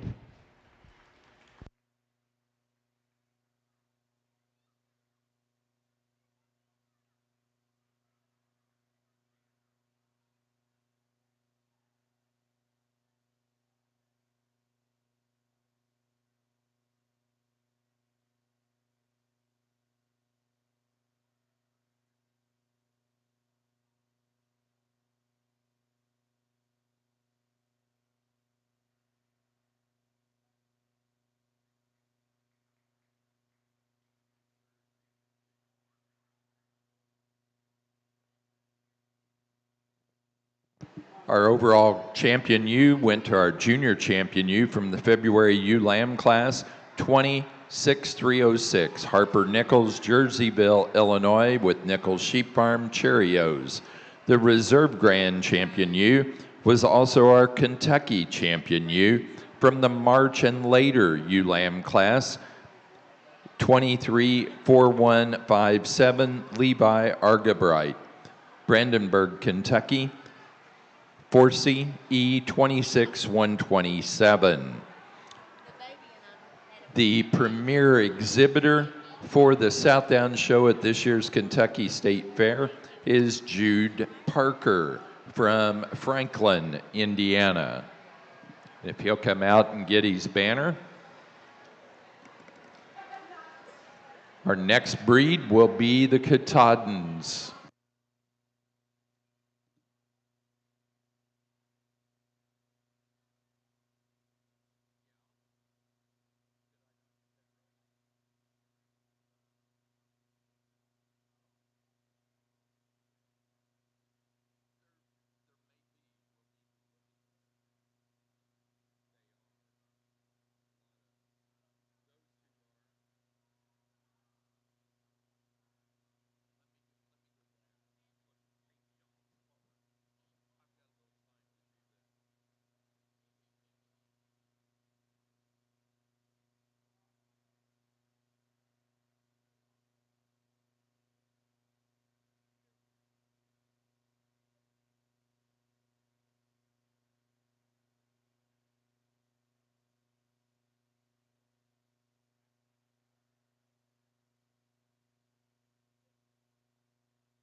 Nice single entry, Katahdin Ram, big bone, big footed, functional and flexible. I like the use and the reach off both ends of his skeleton. Masculine there in terms of his head and skull. Good set of testicles underneath that particular buck, and then a productive body type to go with it. Congratulations to those exhibitors on a high quality single entry.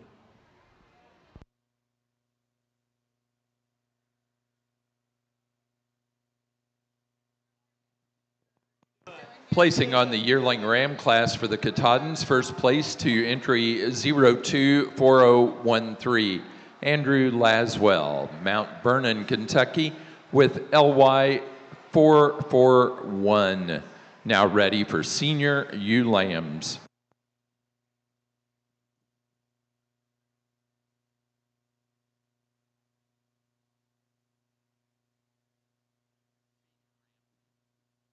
Again, we need senior ram lambs, pardon me, senior ram lambs to the ring.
Nice class of Katahdin Rams. The young man's solid black buck that goes ahead and wins. I think, is my opinion, the most genuine in terms of his base width and the turn of his rib cage. He squares up with the biggest out the back side of his shoulder. He's the biggest over his loin and the stoutest in terms of his feature, while still offering a proportional looking silhouette from the side.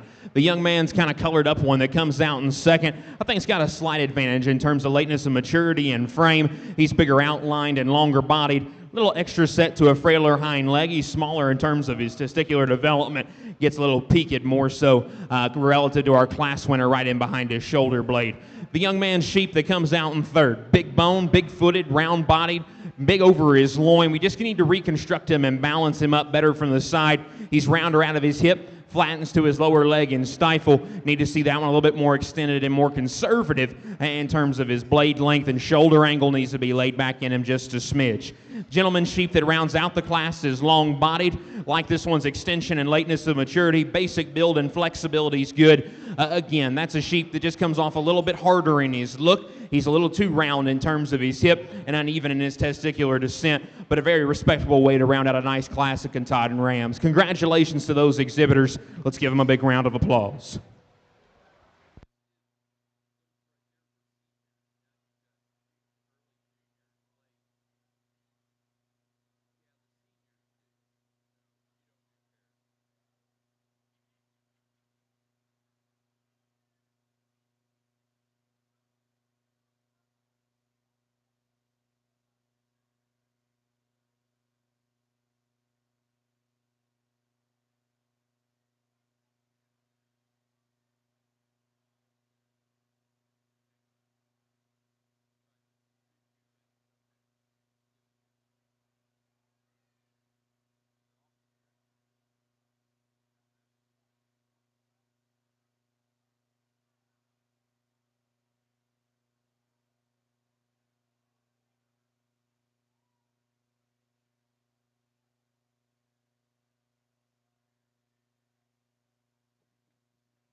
placing on the Katahdin Senior Ram Lamb class, first and open first in Kentucky to 034014, Andrew Laswell, Mount Vernon, Kentucky with RHO 25099. Second in Kentucky to entry 6, also Andrew Laswell, Mount Vernon, Kentucky with Riviera 1147. Third in Kentucky to Dustin Reynolds, Crab Orchard, Kentucky. Fourth in Kentucky to Brett Hackmaker, Paris, Kentucky.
I think between a pair of muscular ones up top, there's just a buck that, in my opinion, reads a little bit better in terms of his joint work and rear foot security. The young man sheep up front's better in his bottom side symmetry as well. He's better in terms of the way that he blends there from his shoulder back, and I think he just maintains more consistent there in terms of his top line composure. I think a really high-performing, heavy-duty kind of a buck that come out in second. Big in terms of his foot and forearm. He's got a lot of body volume, and he's stout in terms of his lower leg and stifle. Gets a little coarse there in terms of his joints. Wants to roll his hock going away ever so slightly. Little uneven there in his testicular descent, and just gets a little bit too round in terms of his hip. A big-bodied, bold-bodied one that comes out next. I think that he's long measuring. I think that a sheep that's flexible in terms of his knee and front foot. Just a little bit plainer in terms of his pattern from the side. Wants to run downhill. Needs a shot more lower leg and stifle. A good built one that comes in next in terms of reach and flexibility. Like his length of stride. I like just, again, his basic build and function. He's a little longer in his rear toe. A little bit flatter and peaked there in terms of his top shape.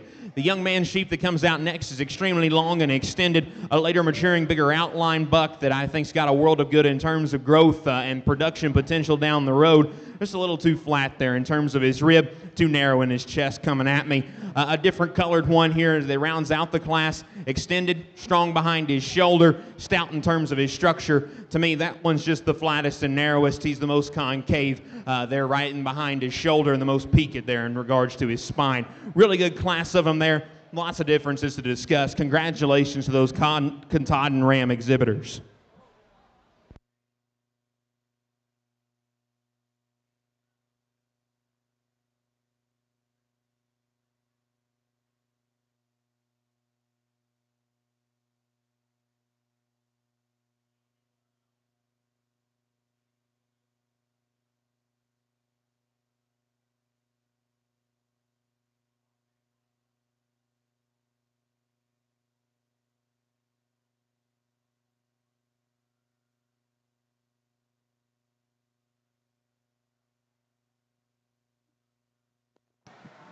placing on the class of early-born junior Ram Lambs for the Katahdins. First in Kentucky to 13.4016, Andrew Laswell, Mount Vernon, Kentucky with Laswell Farms, 26006. Second in Kentucky to 15.3774, Dustin Reynolds, Crab Orchard, Kentucky with STU P809.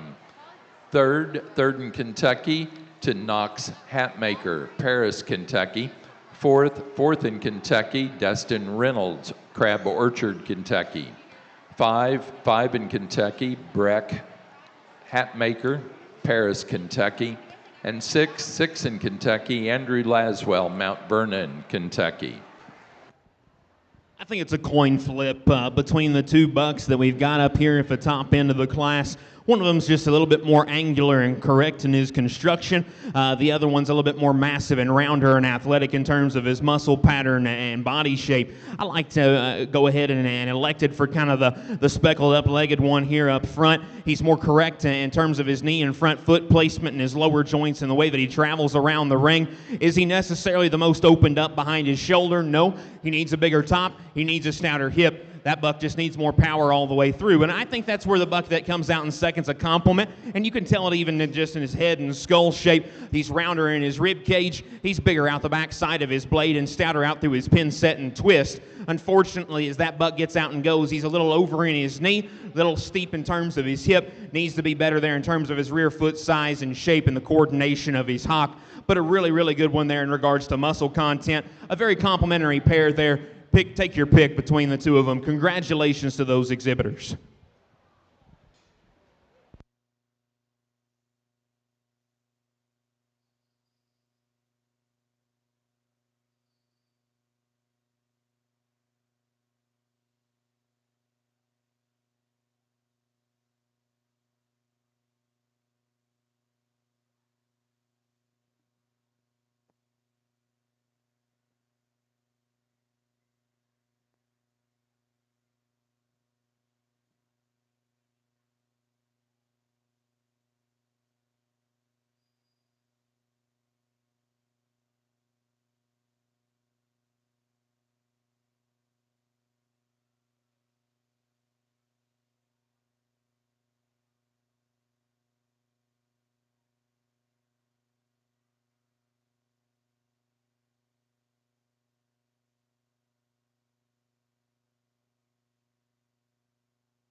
Some decisions to make kind of here within your groups of two. I do think, in my opinion, the most consistent, even though there's a little bit of difference here in terms of size, the consistency and quality here lies in the black and white one. That particular pair is just the most genuine and opened up in terms of their base width and skeletal design. I like their rib shape and their muscularity the best. From there, I think we've got a second place and a class winner over here. One that's a little bit stouter and more rugged, one that's a little bit more freer moving and inflexible. I think they're very complementary. Both of them square and right there in terms of their testicular carriage. Just need a shot more real dimension. Young man's sheep down here on the end. I think, or excuse me, sheep right here. My apologies. Katahdins were really extended and elevated, later maturing sheep. They just probably need a shot more dimension and balance from the side. Some muscular ones that just need to be reorganized from a structural perspective that are going to round out this class. Really good set of them there from top to bottom. Congratulations to those Katahdin Rams exhibitors.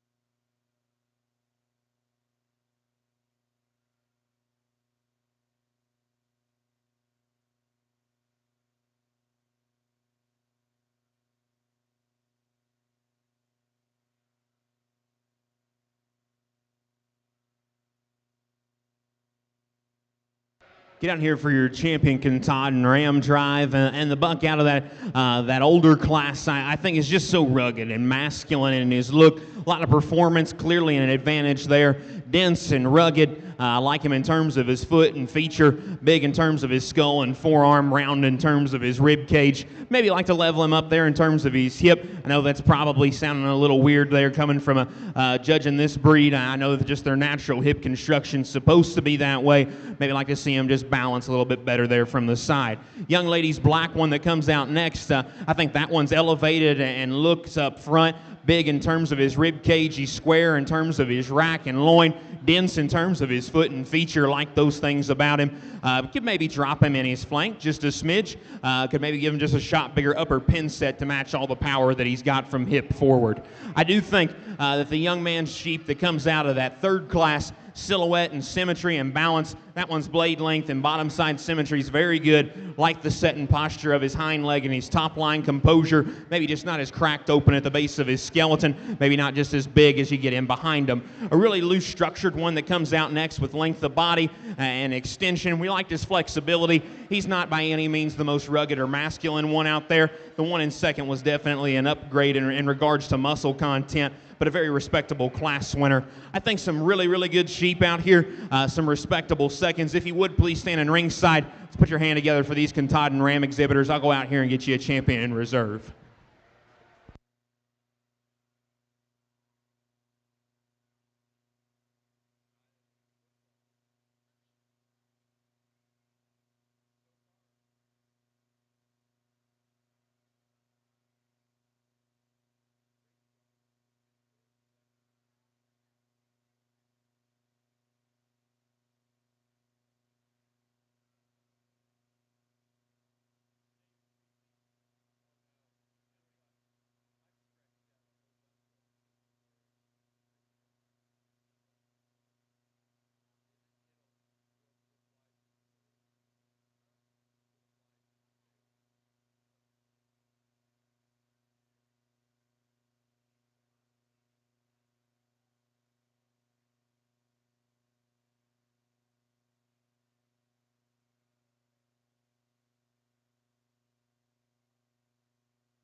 Dropping a respectable second out of our champions class. And again, he runs uphill and he's extended up front. Probably just not as genuine there in terms of his muscularity and body shape. To me, it boils down between the big buck and the one out of our second class. I prefer the quality pieces found in the one out of the second class. He'll go ahead and be reserved. Congratulations to him.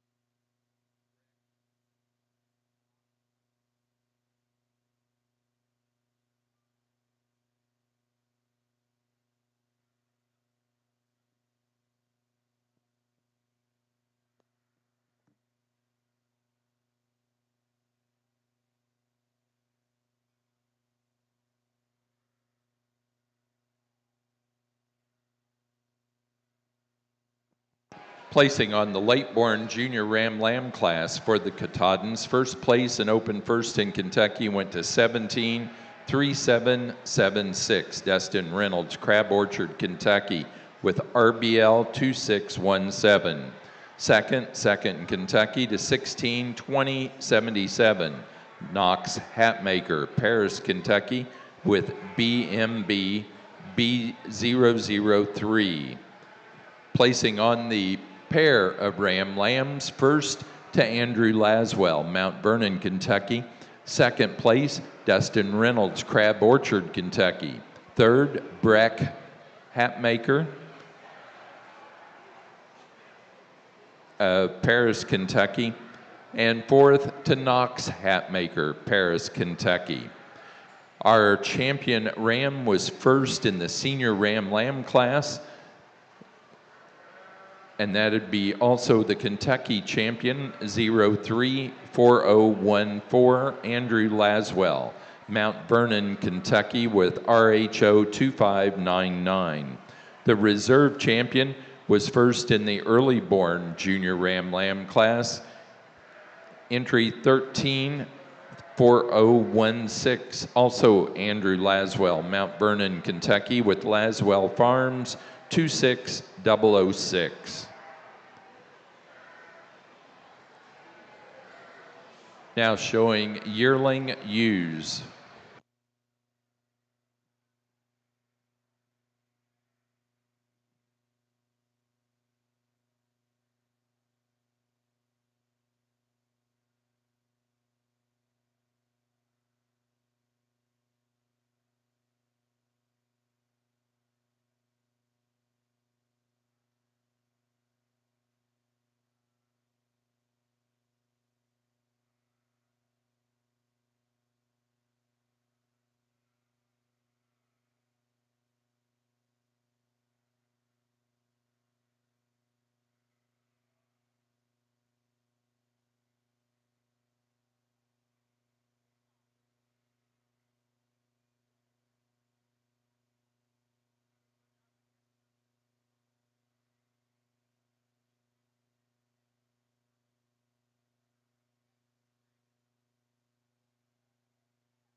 going to tell you what. Probably from top to bottom, the most differences in the entire class that I've evaluated all day. And I mean that with respect. There's good and things that I want to change about each and every sheep. And that's 100% the honest truth. And I don't mean this. My breed earlier got insulted this week, and that is not what I'm trying to do whatsoever. I think there's just a ton of differences to describe, and there's things that you've just got to latch onto within this particular set of sheep. In my opinion, kind of the roan-necked one up front just hits me with the highest quality pieces. That one's silhouette and bottom side symmetry are the most my speed. I think that she's the strongest behind her shoulder, still reads with an athletic body shape. Does she need to be deeper and more productive? 100%. I could completely agree with that. She needs to be probably just a little bit better there and more attractive about her hind leg. She's not overwhelming in terms of body volume. The ewe that comes out in second, big outline, broody, high volume, big-bodied, front end. She's a little over in her knee, a little deep in her chest, a little thick about her neck, a little stiff about her hock. The young man sheep that comes out in third, I think symmetry, shortness of blade, bottom side balance, that one's strength of top line and youthfulness are things that I can absolutely appreciate and gravitate towards. Little extra set to his hind leg, to her hind leg, round her out of her hip, obviously giving up some performance relative to our contemporary group. The one that comes out in four, extended, long-bodied, deep-flanked, a little flatter and peaked in terms of our upper rib shape, tapers to our pin set, little frailer at the ground.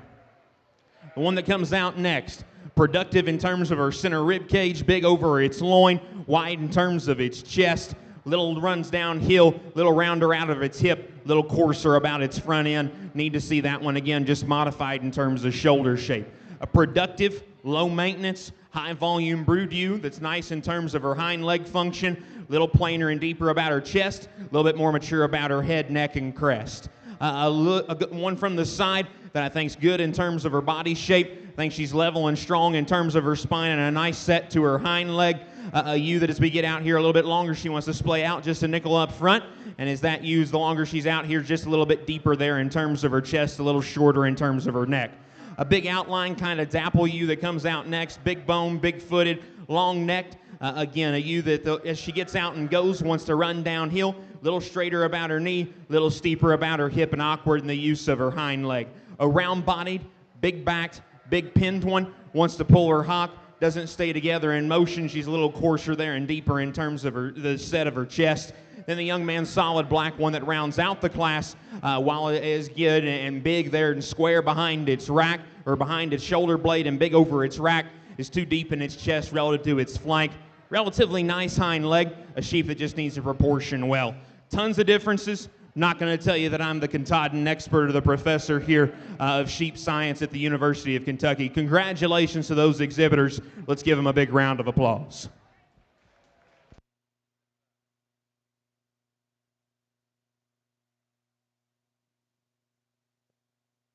Placing on the yearling ewe class, first place goes to entry 226894, Jason Hogger, Connorsville, Indiana, with Francis family, 8701.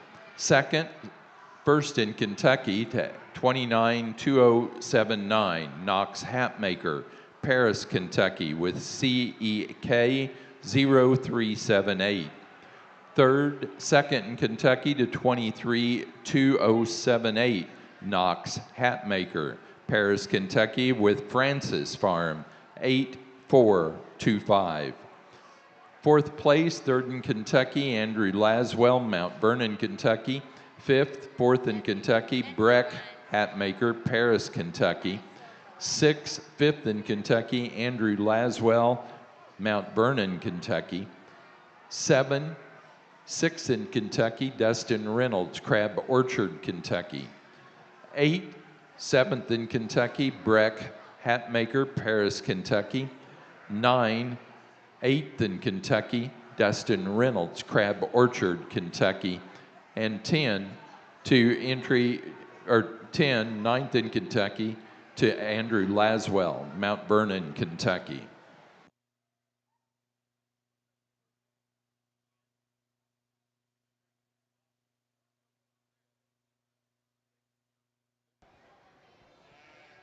get out here in your class, again, your pair class. The gentleman and his son down here on the end, I'm assuming they'll go ahead and be your champion in this particular class. Big-bodied, high-volumed. One's a little bit better balanced. One's a little bit more productive. Down here to my left, they'll go ahead and be second. An angular, smooth, feminine one that's good in terms of her structure. A broody, productive one that probably just needs to have a little bit more balance and refinement to her. The ones that'll come out in third will be the ones directly in front of me. Big in terms of their top, stout in terms of their hip. Just need to be reorganized in terms of their front skeleton and the angle to their knee and front foot. Young lady and the gentleman here that'll round out the class, those are great in their body shape, big in terms of their top and hip. They need to be just a little bit stouter boned, need to come with a little bit more structural organization and consistency in regarding balance. 4 really good pairs of them there. Congratulations to those exhibitors. Give them a big round of applause.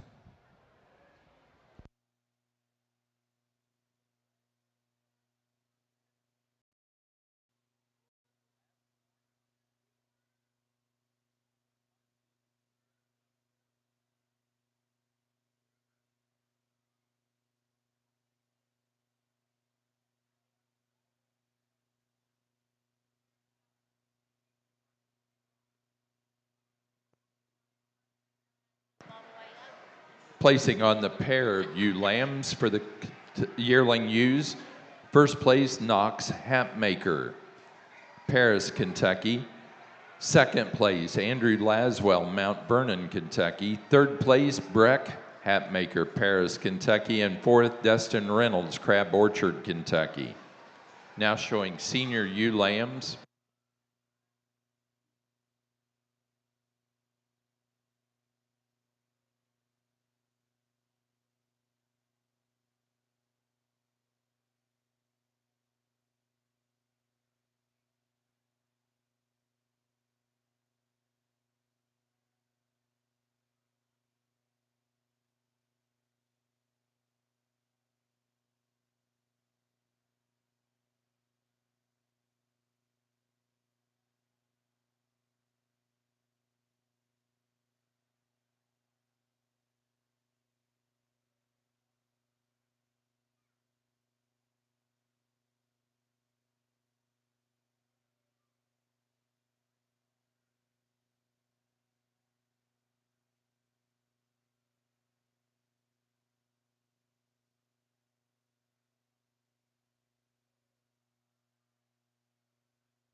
Paxton Kester from Richmond, Kentucky. Please come to the show ring desk. Paxton Kester from Richmond, Kentucky, to the show ring desk.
There's a pair of them up front that just resemble a quality image and the look that I would be after. Between the pair of them, the young lady sheep up front's just rounder in terms of its rib cage and bigger over its loin. Carries more genuine dimension there back into its pin set and stifle. I do think that the ewe that comes out in second is probably just a nickel more elegant up front. She's got a more natural head posture and just presence to her. Like the way that one runs uphill and still a sweep to her flank. She's a little flatter behind her shoulder, a little bit more awkward there in terms of her hip and hind leg construction. Need to set her back in terms of her sternum. The young lady's kind of black painted up one that comes next is big boned and big footed, round in terms of its body. Gets a little bit off there from chest to flank. One that needs to be just a little bit deeper there as we turn back into its rib cage. Need to make it a little bit longer there and a little bit more attractive in terms of its hip, but very strong in terms of its top line. A smooth blending one that's nice in terms of its neck attachment, like this one in terms of its foot and bone size. Get on either end of that sheep, it needs to be opened up and wider gauged. As we get on down the line, the painted up one's big in terms of the center portion of her rib cage. She wants to pull her hock just a nickel and needs to be reorganized in terms of the slope of her shoulder and the set of her hip. A really good bodied one that comes out next. She's a little forward in her knee, a little bit more awkward in the use of her hind leg, flattens to the base of her stifle. A good bodied one that's got plenty of power that comes out next, wide and square and true to the ground. Big in terms of her top and out of her hip. As that one gets out and goes, she wants to run downhill. Doesn't balance her proportion near as good as her contemporaries. A bold rib, big backed, big loined one that comes out next. Stout in terms of her foot and forearm. I think that this sheep just needs to be better in terms of its spine, needs to get out and go with more flexibility and comfort. A really angular one that rounds out the class, really youthful, really green in terms of her condition, like this one's length of body. A narrow, flatter made one just reads the driest in terms of her rib cage. Lots of differences once again. Congratulations to those Katahdin exhibitors.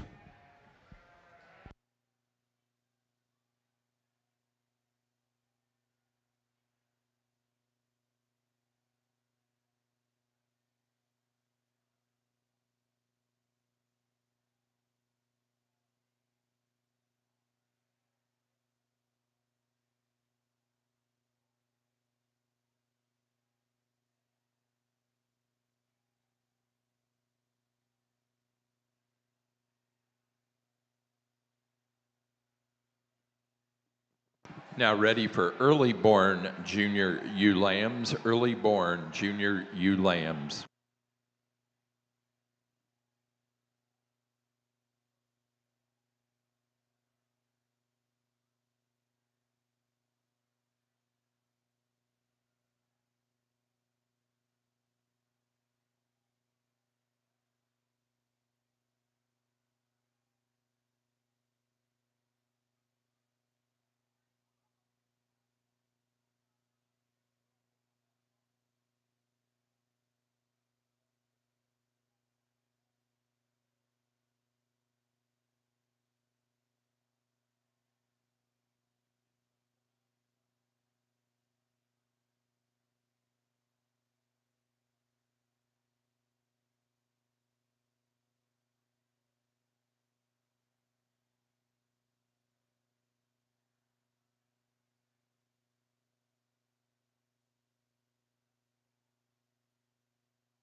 Placing on the Senior U Lamb class, first place goes to entry 326885, Jason Hogger, Connorsville, Indiana, with Francis 9080.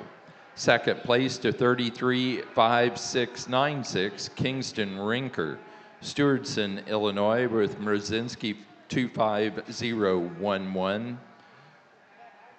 Third,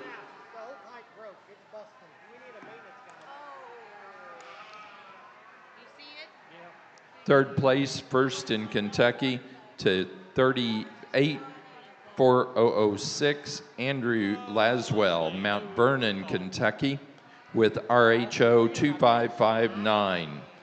Fourth place, second in Kentucky, to 31407, Andrew Laswell, Mount Vernon, Kentucky, with Francis 9104 B29. Fifth place to Silas Gingrich, Jonesville, Virginia. Sixth, third in Kentucky, Destin Reynolds, Crab Orchard, Kentucky. 7, fourth in Kentucky, Destin Reynolds. 8, fifth in Kentucky, Andrew Laswell, Mount Vernon, Kentucky. 9, sixth in Kentucky, to Knox Hatmaker, Paris, Kentucky.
Fresh, highly presented, good silhouette on the predominantly brown class winner.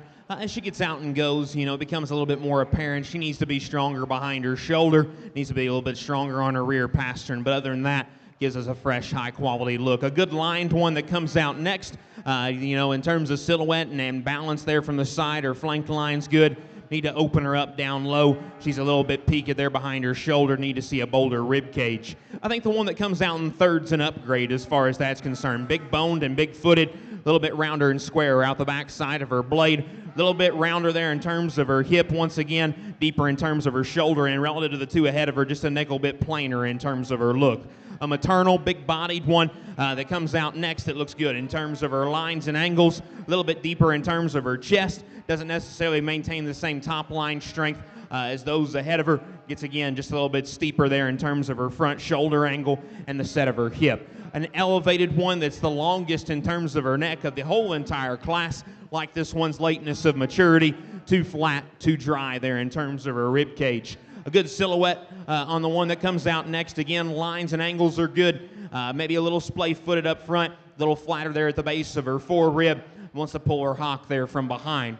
A muscular, big-backed, bold-bodied, big pinned one. It's plain to see that that one's probably got as much muscle pound for pound as anything in this particular set. Foot and bone size. As that one gets out and travels, she wants to run downhill. A little too coarse in her shoulder, a little too tight out of her hip. Switched her with this one. I think that while this one probably reads just a little bit better there in terms of her flank line and maybe a little bit better in terms of her top line balance, she's bigger boned and better in the set of her hind leg. She's flatter in terms of her heart and forearm, a little off there in terms of her loin and tapers to her lower leg and twists. As that one gets out and goes, I don't think that she's necessarily an absolute upgrade relative to the one that we previously discussed.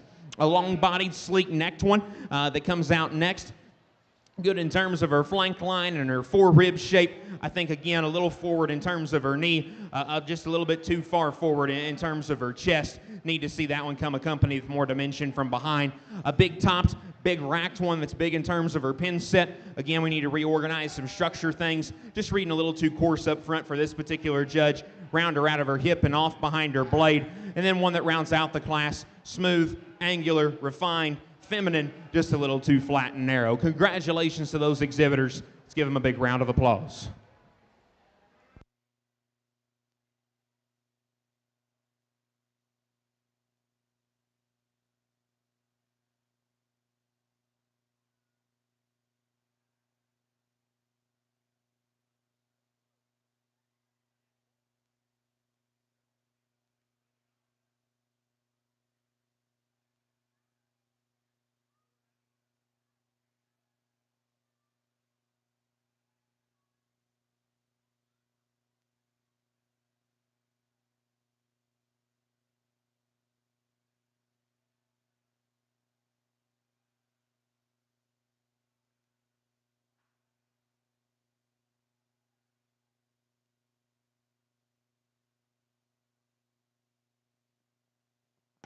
Placing on the early class of junior ewe lambs, first place to 53.6886, Jason Hogger, Connorsville, Indiana, with Francis 9139. Second place, first in Kentucky, to 48, Breck Hatmaker, Paris, Kentucky, with BMB 0909. Third, second in Kentucky, to 45, 3781. Dustin Reynolds, Crab Orchard, Kentucky, with RBL 2641 or 40. Fourth place, third in Kentucky, Dustin Reynolds, Crab Orchard, Kentucky.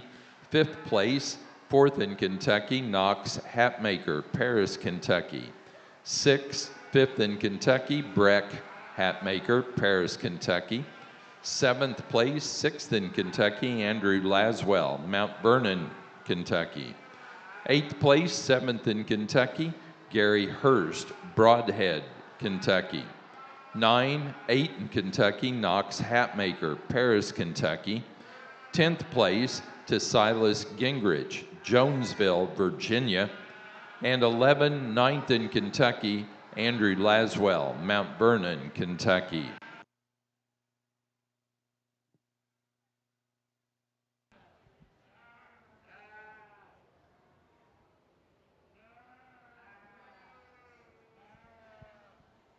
Between a pair of more angular sheep up front, I think there's one with just more genuine dimension. The young lady in the pinks is just bolder in her rib and stouter out of her hip. And I think that that one's just head and neck shape. It just reads a little bit more attractive. The young man sheep that comes out in seconds, long-bodied. When that one finally settles in, is smooth blending and level in terms of its lines. A little bit more peaked there in terms of the arch and curvature of its rib cage. A little bit flatter, a little bit narrower based. A moderate, kind of punchy one that comes next. Bold rib, big loin sheep. Off behind her shoulder, and again, probably just gives up some performance relative to contemporaries, but I still see some quality pieces in that particular ewe lamb.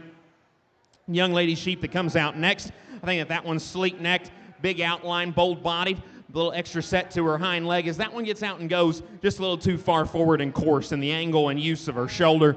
Young man sheep that rounds out the class, very refined and feminine, long-bodied, smooth in terms of the way that one's shoulders laid into it. As she gets out and goes, she's too straight up front, a little too flat and dry in terms of her rib cage. Bottom line, that one's just too light dimension to climb up a little bit higher. Congratulations to those exhibitors. Lots of differences to discuss. Let's give those Katahdin breeders a big round of applause.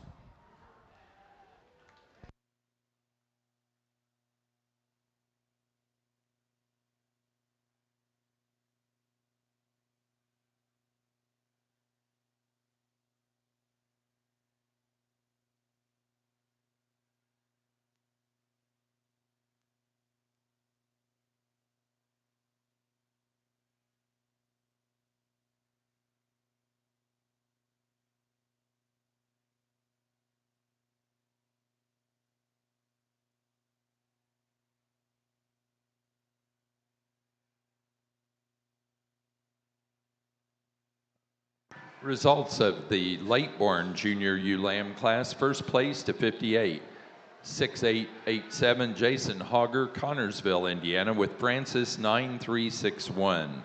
Second place, first in Kentucky, to 55, 2075 Breck Hatmaker, Paris, Kentucky, with BMB 0971. Third, second in Kentucky, to 54, 4781 Gary Hurst, Broadhead, Kentucky, with BLA 26252. Fourth, third in Kentucky, Dustin Reynolds, Crab Orchard, Kentucky. And fifth, fourth in Kentucky, Andrew Laswell, Mount Vernon, Kentucky.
High quality pairs again as we get out here in this class. Again, we got to bring out our sets of sheep, and I do think that the ones up front just hit me as the highest quality. They're the most uniform, and on top of it, I think there's two really nice class winners there within that particular set. Down on the other end, if my memory serves me correct, we got one that had been towards the top end, a little smoother blending, a little bit more productive in their look on one of them, a little bit more elevated and attractive on the other one. Both of them just probably need to be just dropped in their flank and modified in their rear leg. The ones that come out next, I think, are really level and good pattern sheep, good in terms of their basic build and structure and the way that they blend from their shoulder back. Maybe just a little bit narrower. Maybe want to pull their hock in from behind, but very uniform and consistent as far as that's concerned. Another pair of them that I think are stout and rugged, probably just a nickel bit more powerful than the sheep that we previously discussed. Stouter out through their pin set and stifle. Again, maybe just a little bit plainer and not near as ladylike and refined relative to our contemporaries. Then those sheep that round out the class have got body and muscle and power to burn. We just need to be a little bit more attractive and a little bit more coordinated, a little bit more proportional there from the side. Really good set of them there. Congratulations to all 5 of those Katahdin breeders. Let's give them a big round of applause.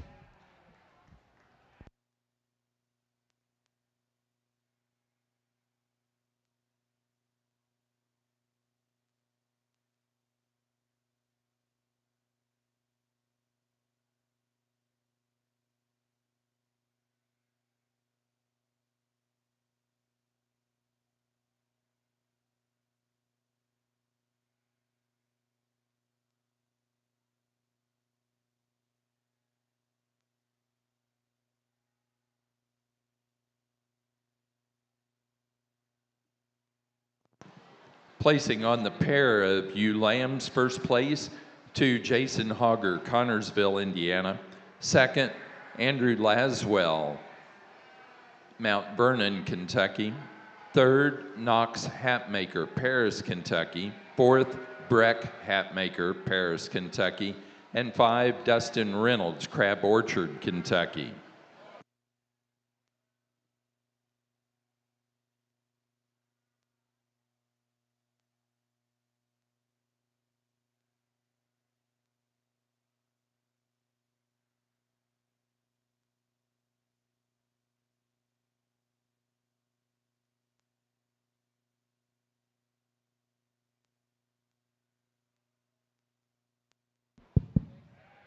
Let's give all these Katahdin exhibitors a big round of applause, if you would, please.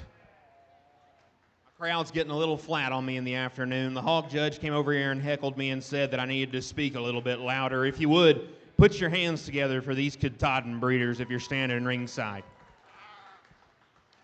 Out of that first class in our older division there, I think, again, the dapple-necked one is probably as strong in her spine as any.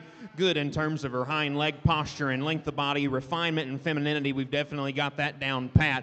Could maybe open her up there in terms of her chest and give her a shot more shape to her lower leg and stifle.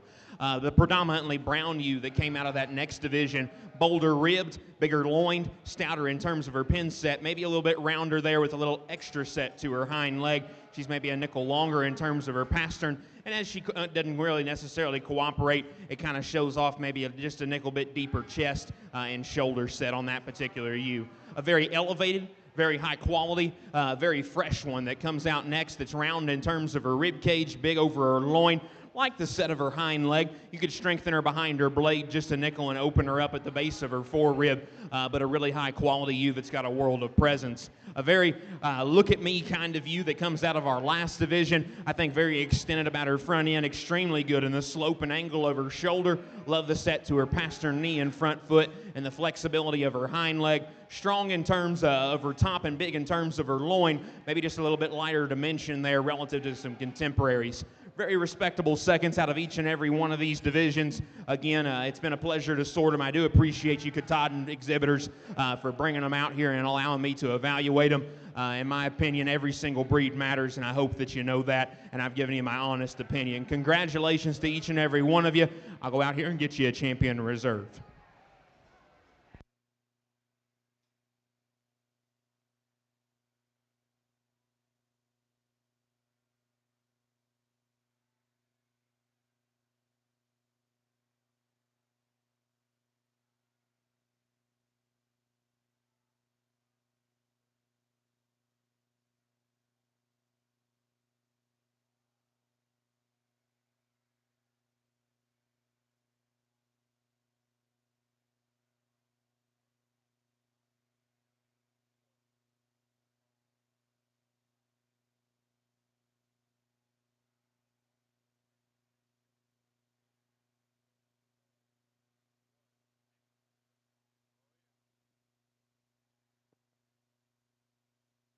Champion ewe for the Katahdin show is from the early junior ewe lamb class, 536886, Jason Hogger, Connorsville, Indiana, with Francis, 9139.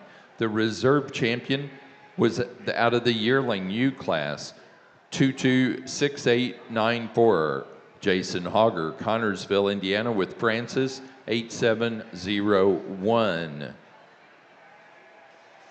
Now need a Kentucky champion. We need a Kentucky champion as well, please.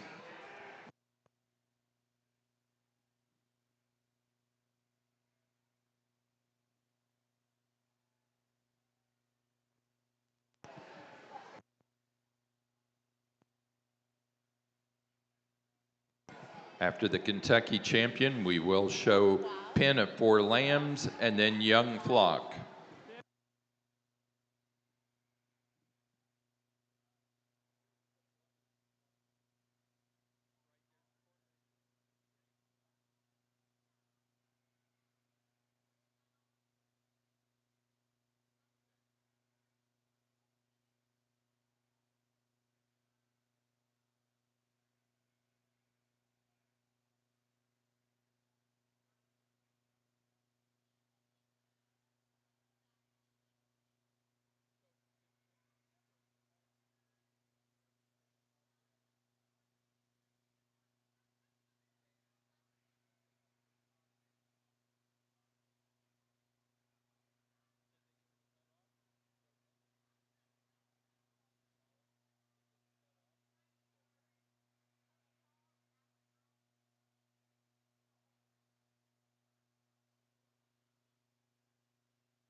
The Kentucky champion ewe came from the early junior ewe lamb class, placing second in that class, 482073, Breck Hatmaker, Paris, Kentucky, with BMB 0909.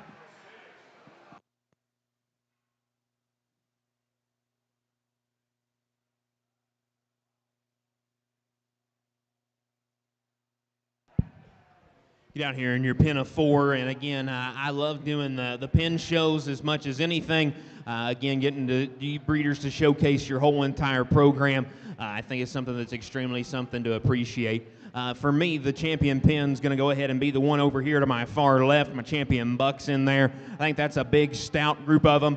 Really good in terms of muscularity, and they're consistently there across the board. From there, I think it boils down between 2 and 3 between these two pens. To me, there's just a little bit more consistency and balance in this particular set relative to this one. I do think I like their structure and angles just a nickel bit better. This pen will go ahead and be third. Again, I think that we've got 3 of them that look relatively good, and one of them that just probably sticks out as far as a consistency perspective. Again, a really good set of them there to stand in third. And the ones that round out the class, big, stout, and productive. We're just a little bit more up and down on size. We need to reorganize some structure things. Congratulations to those exhibitors. Give them a big round of applause.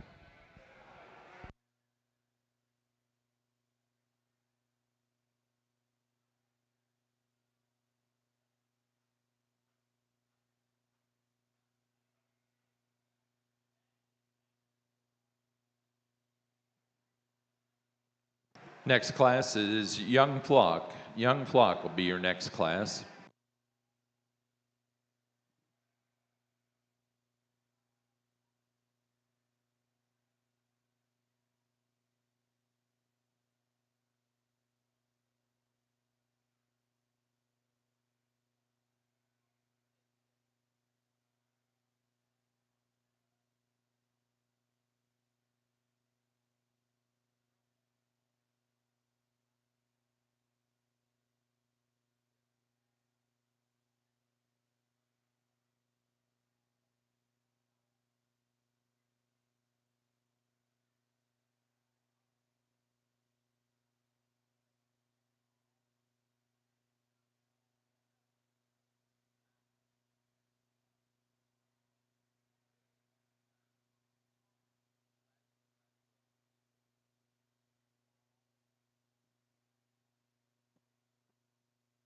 Placing on the pen of 4 lambs, first place, Andrew Laswell, Mount Vernon, Kentucky.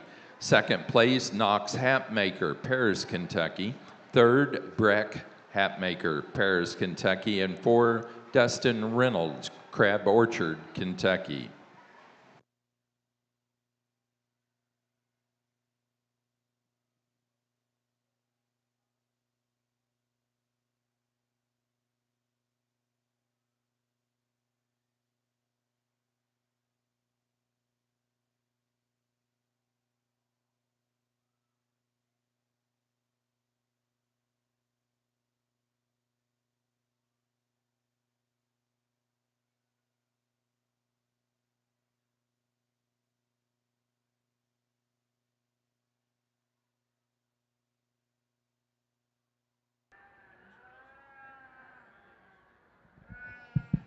Again, this is the last time you get to hear me on the mic here at the Katahdin Show. Appreciate the breeders and exhibitors for bringing them out here. Champion pin's going to be over here to my left.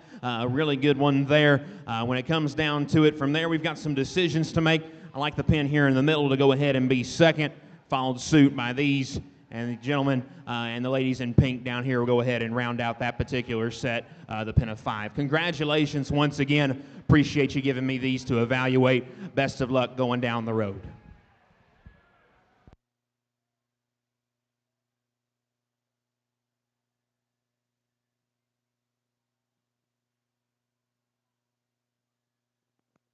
Winner of the Premier Exhibitor Award for the Katahdins is Andrew Laswell, Mount Vernon, Kentucky.